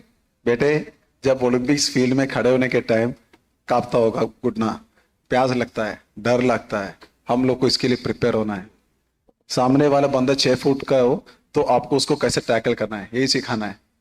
मैंने नॉन पर्सन एक बंदा कभी कुछ किया नहीं, उसने के बोलने से 100% एफर्ट पड़ेगा जब मैं बोलने के टाइम या भाई लोग बोलने के time. So that is what we are doing. So we are preparing the next generation, next Olympic medalist. Last round of questions. We'll end at 0-0-0 पे. So Rajender, I'll begin with you. Are we becoming a sporting country? अभी तो Olympics के लिए bid करेंगे. Yes sir. We are doing very fine these days. और जो specially youth का है सर, उनके अंदर भूख बढ़ गई है अभी. They want to achieve something. They want to be famous. They want to get a good job. They want to be, I want to do something for my country. तो अभी मैं जो मानता हूँ सर, बहुत भूख बढ़ गई है. और जो इंफ्रास्ट्रक्चर है, जो आई थिंक पूरा स्पोर्टिंग सिस्टम है, वो बहुत बेहतर हो गया. बहुत सारी स्कीम चल गई हैं. तो अभी पहले हम जैसों के लिए मनी बहुत बड़ी प्रॉब्लम थी. लाइक पैसा नहीं मिलता. कोई खेल के आते साल में 1 या 2 टूर्नामेंट होता था. आजकल तो खेलो इंडिया स्किल्स और पता नहीं कितने सारे टूर्नामेंट होते हैं सर, उनका पता नहीं लगता. और inter university, national games, nationals, so ये सब चीज़ें आई थिंक बहुत बड़ी हैं पहले से. और मैं मानता हूँ कि जो फ्यूचर है, जो बिड करे ओलंपिक्स के लिए, तो वो 100% हमें इंडिया को मिलेगी for sure. Sharad? So of course the country is doing very well, and particularly अभी कहते हैं ना लोहा गर्म है, ये अभी वो माहौल है पूरे देश में. Right now everybody, particularly all age, be it even kids, even much like the old people, even marathon, everything is coming so hyped up. Like you can't imagine. Recently I read a stat where it said like most of the people now are not going to the gym, but rather now planning to run a marathon. So these are things that is showing what direction we are going. Only I would want to just restrict us in one place. Let's make sports a habit. Please let's not just go thinking that the task is to do a diplomacy and win China or America for more medals. We should try to target each and every individual, that sports is basic to a good life. And that is one thing we are trying to take the pressure off the normal people by saying हमने बहुत ज़्यादा struggle किया है, बहुत मेहनत किया है medal जीतने में, लेकिन हमारा मेन उद्देश्य ये है कि आप लोग स्पोर्ट्स अपने लाइफ में थोड़ा सा कल्कुलेट कर लीजिए, इसके कारण हमारा मकसद काम हो जाएगा. And Srijesh, no medal for 21 years. Why were we so obsessed with hockey? I mean, is it truly a very emotional connect with for the people? One, and where do we stand today? When I ask you this question, are we a sporting country, or are we becoming a sporting country? So, as I mentioned, we got a rich history in hockey, 8 Olympic gold medal. And that's why it's an emotion. That's why PM sir also said, he mentioned that in his speech, said, बाकी medal अच्छा लगता है, but जब hockey जीतता है तो अपना लगता है. So that is something which is special. That's emotion. भाई लोग सबको देख लो. It's everyone love to watch it. I mean, so that's a beautiful way of saying it. And that's why every time whenever we go for any Olympic games, any tournament, people always believe, they expect that, okay, we are going to win a medal. And second, your question about sporting nations. Yes, we are a sporting nation, but in selected sports. आप हम लोग Olympics जाने के time आप कितना medal का सोच के जाते हो बताओ? See, that's an issue. So when we are bidding for 2036 Olympics, we need to think about a lot of things. How many events? Swimming में कितना participation होता है? I mean, gymnastics में कितना participation होता है? That is where the medals are, right? Even athletics में कितना medal आता है? So 36 तक, I mean, definitely Neeraj Chopra तो नहीं रहेगा वहाँ पे जब हम लोग बोलते हैं यार जाके भाई ने मेडल जीत के आएगा. So that is what we need to change. We need to focus. We need to introduce kids into different sports, develop, find out talents, then train them. That is really important. But the भाई ने जैसे बोला तवा तो गर्म है, अभी time है इसको सेल करने के लिए. And we just need to sell this opportunity to the kids because 2036 मतलब अभी से लेके जाएगा तो 11 साल है. अभी 11 साल जो ओलंपिक्स खेलने वाला बच्चा 18 साल का होगा, अभी 16 साल का होगा, अभी से ट्रेनिंग देना पड़ेगा हम लोग को. Today people talk of cricket being very popular and cricket writers traveling a lot all over the world with the team. But when I was growing up, you had to be a hockey writer because only hockey writer would go to Asian Games and Olympics. जहाँ पे we were sure of winning medals. So things have changed. India has undergone a big change in as far as sports is concerned. But just one before we go, what would you, Rajender, what do you want the youth of today to do, and what do you want the government to do in sports? In sports, sir, I think more competition, more boxing. They need tournaments, they need championships. So I think especially for youth, they have to be, give their 100% to that any competition, whether it's a national game, national championship, Khelo India or something else. They need more competition, sir. And that's what I think. And especially Indian youth, they have big dreams, sir, but they need more hard work. That's it. Yeah, that's what I think, and that's what I will do. And एक श्रीजेश से मेरा सवाल है, एक sir may I? तो like जब आप hockey में आपको पता है कि like you got that bronze medal now, तो and you are going for like finals, तो आपके जहन में क्या चल रहा था? Like देख भाई डर तो लगता है. डर लगता है, that's fine sir, वो लगता है, मुझे भी लगता है, but अंदर से क्या feeling like okay you are like you know that like सब प्लेयर्स आ रहे हैं, you are win the match, that's fine, it's alright, अगर कल दोबारा फिर, लेकिन उससे पहले you getting bronze medal right, तो उसमें क्या फीलिंग थी like how is it? Bronze medal में हां, ब्रॉन्ज मेडल में feelings so I'll tell you two different stories. 2021 that bronze medal tasted better than gold medal क्योंकि एक बहुत लंबा सब वेटिंग था, उसके बाद आपको मेडल मिला है, तो दैट्स डेफिनेटली एक स्पेशल ओकेजन था क्योंकि आप भी हिस्ट्री का हिस्सा बन रहे हो and you just brought back that glory days back into this hockey country. But 2024 में जब हम लोग ब्रॉन्ज मेडल जीता, बिट डिसअपॉइंटेड था. वहां पे लगा कि नहीं यार, हम ये नहीं, इससे अच्छा वाला चीज, we deserve better than this. Yes, क्योंकि कहीं ना कहीं that's what I said, the mindset of the players changed. 2021 में अरे यार एक मेडल मिलना ही बहुत बड़ा बात था, but 2024 we feel like okay we deserve to be play the finals, either gold और silver is fine, but you deserve a better medal than previous time. But अब सबको पता है हम तीनों मेडल लिया ओलंपिक्स में, then that's the proudest moment for an India. to stand there, receive that medal for our country. That's the proudest moment.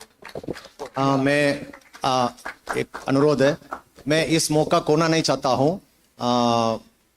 सभी बिहार खिलाड़ियों के सामने मैं पूछना चाहता हूं, हमारा राजगीर स्पोर्ट्स एकेडमी है, state sports academy Rajgir. Individual event का बॉक्सिंग का इंडिविजुअल इवेंट है, team event hockey, para Olympian Sharad. क्या आप तीनों हमें प्रॉमिस करेंगे सारा तमाम बिहार खिलाड़ियों के सामने हमारा राजगीर स्पोर्ट्स एकेडमी का तीनों एडवाइजर्स बनेंगे? Always, sir. Always, always. Thank you sir, मैं एक्चुअली परसों ही राजगीर, आपसे जब बात किया, मैं एक्चुअली परसों ही राजगीर स्पोर्ट्स सेंटर देखा, बहुत फैंटास्टिक बना हुआ है sir. I would love to be part of that. Yeah. Srijesh, you had to just tell us about this thing. What do you want the youth to do today? The youth of today, how can he pursue a career in sports? Do you advise them to follow a career in sports? Sir, sports सिर्फ medal जीतना नहीं है, sports के पीछे बहुत कुछ चीज है। I mean we need to educate them. See sports person के पीछे क्या है? कोचेस है, ट्रेनर्स है, मैशर्स है, फिजियोथेरापिस्ट है, डॉक्टर्स है, डाइटिशियंस है, साइकोलॉजिस्ट है। देयर इज अ वे। सो एक पर्सन स्पोर्ट्स शुरू करो, उसको बताओ तुम अच्छा खेलो, नहीं खेला तो व्हाट इज नेक्स्ट? क्योंकि हम लोग स्कूल नहीं जाता है, पढ़ाई छोड़ देता है, एग्जाम मिस कर देता है, पढ़ाई में थोड़ा पीछे चला जाता है, तो बच्चा लोग लगता है हमारा कैरियर खराब है। So educate them, what is next? You try your best. If you are not achieving it, take up something else. There are lot of ways you can associate with sports. Yeah, I'm glad you said that. Education is very, very important. Sharad, would you like to add? So I think the issues that most of the athletes of our country is facing is they're going for sports individually. तो क्या होता है कि जब sports में fail हो जाते हैं वो, तो उनको कोई लाइफ बाकी स्पोर्ट्स के अलावा नहीं दिखता है। तो मेरे हिसाब से मैं ये कहूँगा कि आप एजुकेशन को उतना ही महत्व दीजिए। देखिए, हम इंडिया में कुछ एथलीट्स हैं जो कम पढ़े हैं लेकिन बहुत अच्छा परफॉर्मेंस दिए हैं, लेकिन आप ये मत भूलिएगा कि अमेरिका, चाइना, यूरोप में 99% एथलीट्स हैं जो अपने एजुकेशन को स्पोर्ट्स के साथ मिला करके ही अच्छा परफॉर्मेंस दे पाए हैं। तो मैं यही कहूँगा कि प्लीज बहुत अच्छे से पढ़ाई भी कीजिए और स्पोर्ट्स को एंजॉय कीजिए, तब मजा आएगा आपको भी, कोचेस को भी, कंट्री को भी, सबको। So champion log will take a couple of questions. See, it's a very unique opportunity to get the three stars together. I just only want to supplement the question which Mr. Lokpalli has asked. See, one of the main challenge we are facing is the youth is not taking up sports. We have the largest youth population, and Sharad has made it that they need to take sports as a way of life. So that is the main challenge. We have got more sports training centers like Bihar state, many other states are doing. So what would we like to campaign to motivate the youth to take a sports? Like, I would like to just take your example, like below the age of 30, you got all national honors, maybe Padma Awards, Khel Ratna, and name, fame, everything, national heroes, and you have got pride to the country. So this need to be percolated down, and it's a lucrative profession by way of returns too. So it required concerted efforts from you, people like you, to motivate the youngsters to take up sports. Maybe many of these people who are sitting here, the sports person might be having, or the schools and colleges, the body built like Srijesh, Sharad, or so how can you do it? Would you like to go out of the way? It needs something more than the extra, an additional part, additional export from your side. Thank you. We are running out of time. Will you answer? So we athletes are always there to promote this game. We are the ambassadors. So whenever we get an opportunity, we try to interact with kids, and we motivate them. We force them to get into sports for sure. But it has to come from the parents side also. We need to educate them, because parents are the one that are sending the kids to sports. Third thing, I always believe that compulsory sports for kids. जैसे हम लोग maths जिसको अच्छा नहीं लगता है उसको maths पढ़ना पड़ता है, राइट, एग्जाम पास होने के लिए. You make it sports like that. आपको 5 इवेंट में पार्टिसिपेट करो, पास होगा, तभी आपको 10th का सर्टिफिकेट मिलेगा. Then the parents will send their kids to sports. So somewhere you need to activate that kind of module so that parents force the kids to do some sort of sports activity. Thank you champions. Thank you for showing a new road new pathway and new process to Indian sports. In all your difficult situations, you have brought medals. So thank you very much on behalf of Sportstar. And sir, आप तीन question छोटा रखिए। हाँ, छोटा ही। Well discipline coach हैं और मैं खासकर विजेंद्र भाई को मैं पर्सनली भी जानता हूँ, मैं रूम पार्टनर मतलब कि एक साथ में काफ़ी कैद में रहा। इनका डिसिप्लिन काफ़ी अच्छा रहा प्लेइंग लाइफ में भी, आज भी। तो मैं आजकल न्यू जनरेशन में एक प्लेयर में एक छोटा सा प्रॉब्लम मैं देख रहा हूँ as a athlete, as a coach, कि जब बच्चे का जब खिलाड़ी जब परफॉर्मेंस के रूप में आते हैं, जब वो अच्छा बेटर परफॉर्मेंस देने का टाइम आता है या दे रहा हो, उसके बाद उसके डिसिप्लिन में थोड़ा फर्क आ जा रहा है। मीन्स उसके बॉडी लैंग्वेज में या कुछ ऐसा हरकत में, कुछ ऐसे प्लेयर्स में या बॉक्सर्स में न्यू जनरेशन में देख रहा हूँ, जबकि पहले ऐसा नहीं हुआ करता था। ऐसा क्या कारण है या उसे मैं कैसे फेस करूँ ताकि उस बॉक्सर का करियर, चूंकि डिसिप्लिन जब तक नहीं आएगा कोई भी प्लेयर आगे नहीं बढ़ेगा, चाहे जो भी है, या कोई एसोसिएशन है उनको सपोर्ट नहीं करेगा, उसका अगर डिसिप्लिन खराब आ जाएगा। तो एक ही मोटो है कि न्यू जनरेशन के जो प्लेयर्स हैं वो डिसिप्लिन उसका थोड़ा कुछ खराब हो रहा है उसकी। Thank you.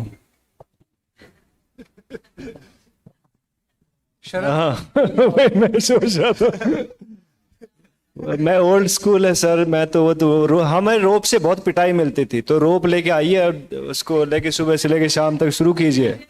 Don't like you know hold your limits. No sir, मैंने बहुत मार खाई है सच में, और that's why you know that discipline make me Vijender Singh. बहुत मार पड़ी है, तो अभी छोड़ने का नहीं है सर। दोबारा से मिल गया तो कोई भी उसको भी same routine.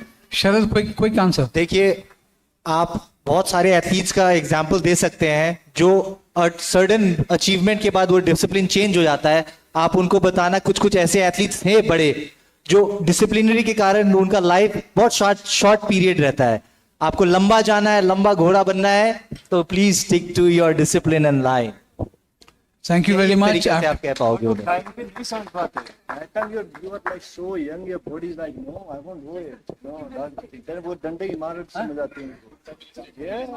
What an incredible session to bring the curtains down on an illuminating day of conversations about sports in Bihar.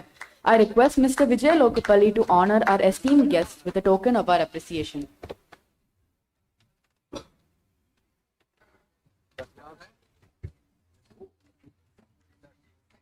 That's a very nice one.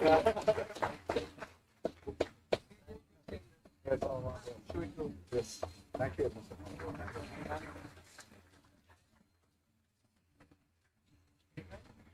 Oh, very nice. Thank you.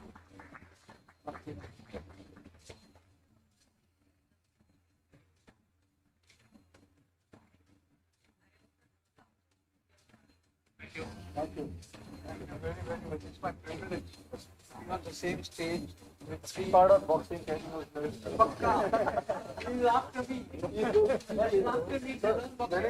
Chair change कर अभी boxing का time. The ring now. Thank you. Thank you. Good question. Thank you very much.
और योजनाओं का है। बिहार राज्य खेल प्राधिकरण को पूर्ण स्वायत्तता देने के बाद एक अलग खेल विभाग की स्थापना की गई, जहां एक ओर पिछले वर्ष 71 उत्कृष्ट खिलाड़ियों को मेडल लाओ नौकरी पाओ योजना के अंतर्गत सीधे सरकारी नौकरी में नियुक्ति की गई, वहीं खिलाड़ियों को 3 से 20 लाख तक वार्षिक खेल छात्रवृत्ति देकर तथा 1200 से ज्यादा खिलाड़ियों को 16 करोड़ की खेल सम्मान राशि वितरित की गई। विश्व की सबसे बड़ी खेल प्रतिभा खोज प्रतियोगिता मशाल कार्यक्रम का उद्घाटन कर माननीय मुख्यमंत्री श्री नीतीश कुमार जी ने राज्य के करीब 38,000 सरकारी स्कूलों के 60 लाख बच्चों में से प्रतिभा का चयन कर अपना भविष्य संवारने और सुरक्षित करने का सुनहरा अवसर प्रदान किया गया है। गांव-गांव तक खेल के विकास के लिए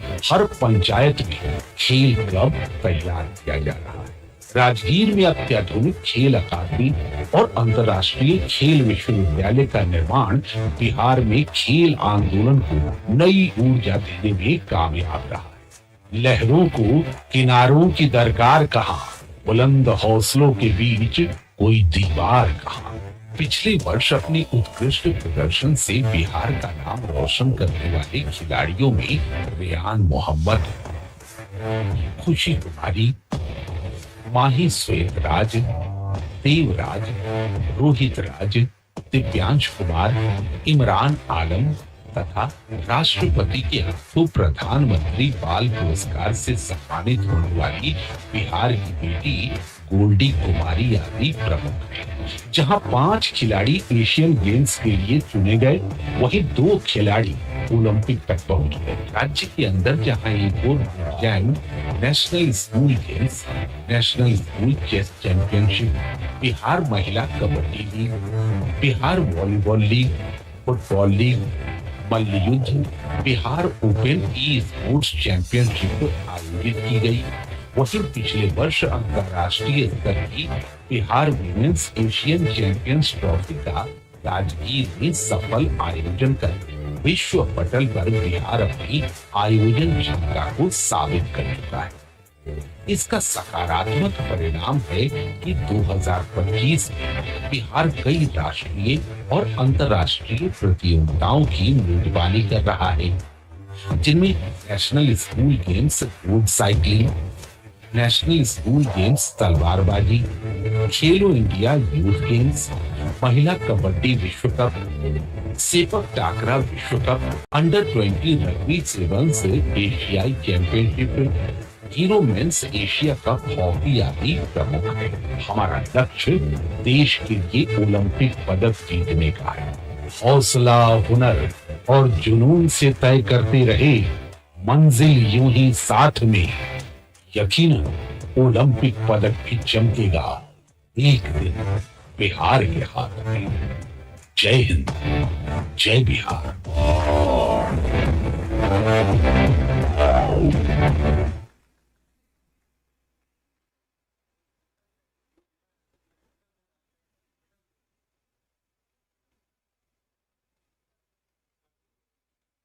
We move on to a very special segment, and we are honored to have the Honourable Chief Minister of Bihar, Shri Nitish Kumar, to be here with us. At every edition of the Sportstar Conclave, recognizing sporting talent, young and experienced, has been a key tradition of this exercise. This time too, we have important personalities we wish to honor at this Focus Bihar Sportstar Conclave, and I request you all to join me in celebrating their achievements and contributions to their respective sporting disciplines. First up, Dr. Deepa Malik, the first Indian woman to win a Paralympic medal.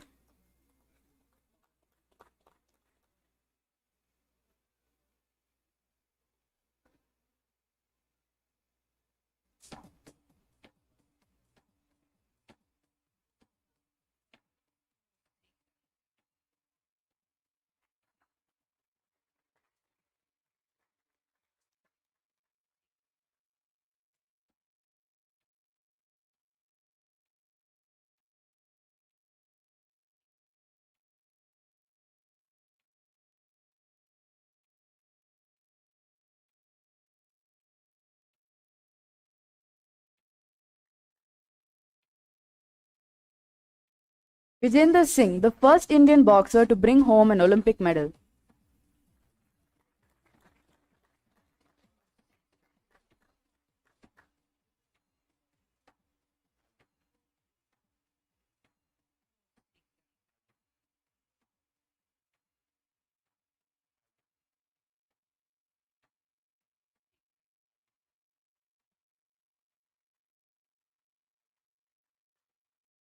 Shri, India's hockey veteran and a two-time Olympic medalist.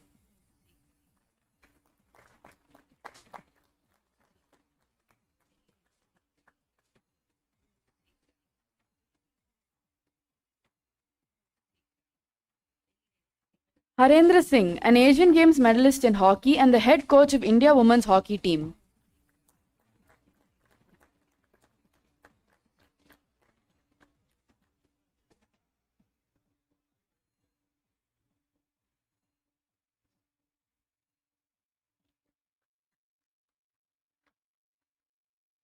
Shiva Keshavan, six-time Winter Olympian and a trailblazer in winter sports in India.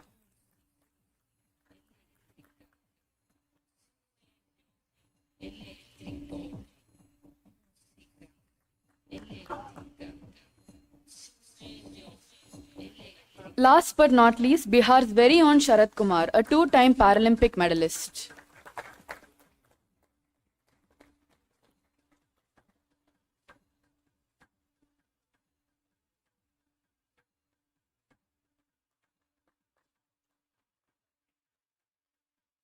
We also have two very special awards. First, the Unsung Champion Honor, and for this I invite our award winner Jaya Prakash Singh.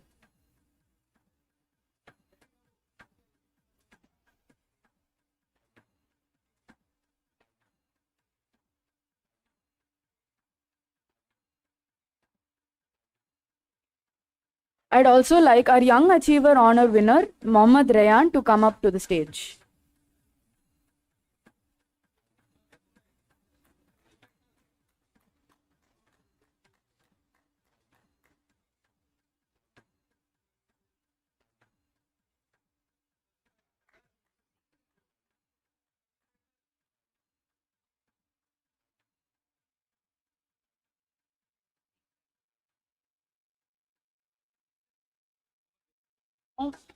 I request Mr. Mohammad Rayan, the Young Achiever Honor Award winner.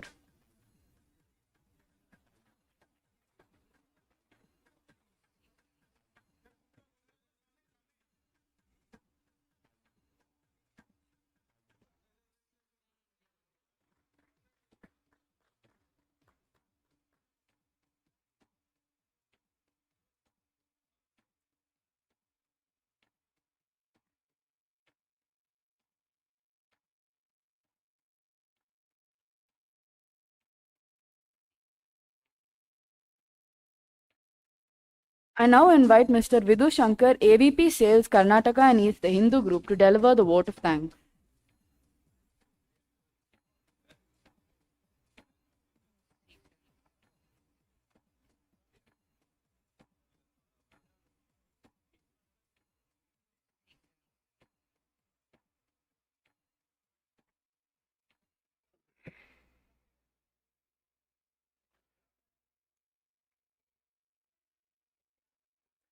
Good evening, everyone. As we wrap up this remarkable edition of the Sportstar Conclave Focus Bihar, I am privileged to deliver the vote of thanks on behalf of the Hindu Group. First, my heartfelt gratitude to our Honourable Chief Guest, Shri Nitish Kumar, Nitish Kumar ji, Chief Minister of Bihar, for inspiring us with his vision for sports in the state. So your commitment to promoting sports is truly commendable. A special thanks to Shri Samrat Choudhary, Honourable Deputy Chief Minister of Bihar, for his insightful inaugural address, which highlighted the importance of nurturing young athletes. I also extend my appreciation to our esteemed speakers, athletes, coaches, and thought leaders for sharing their expertise on topics like Paris Games, learning and empowering women in sports. A big thank you to our partners. Presenting partner, Khel Vibhag, Bihar State Sports Authority. Associate partner, Indian Oil and State Bank of India, Patna Mandal. Sports technology partner, Great Sports Tech. Knowledge partner, KPMG. To our audience, both in person and online, your enthusiasm and engagement have been the driving force behind this conclave. Finally, a huge shout out to our Sportstar events team for their dedication and meticulous planning. Let today's discussions inspire us to build a stronger sports ecosystem in Bihar and nurture future champions.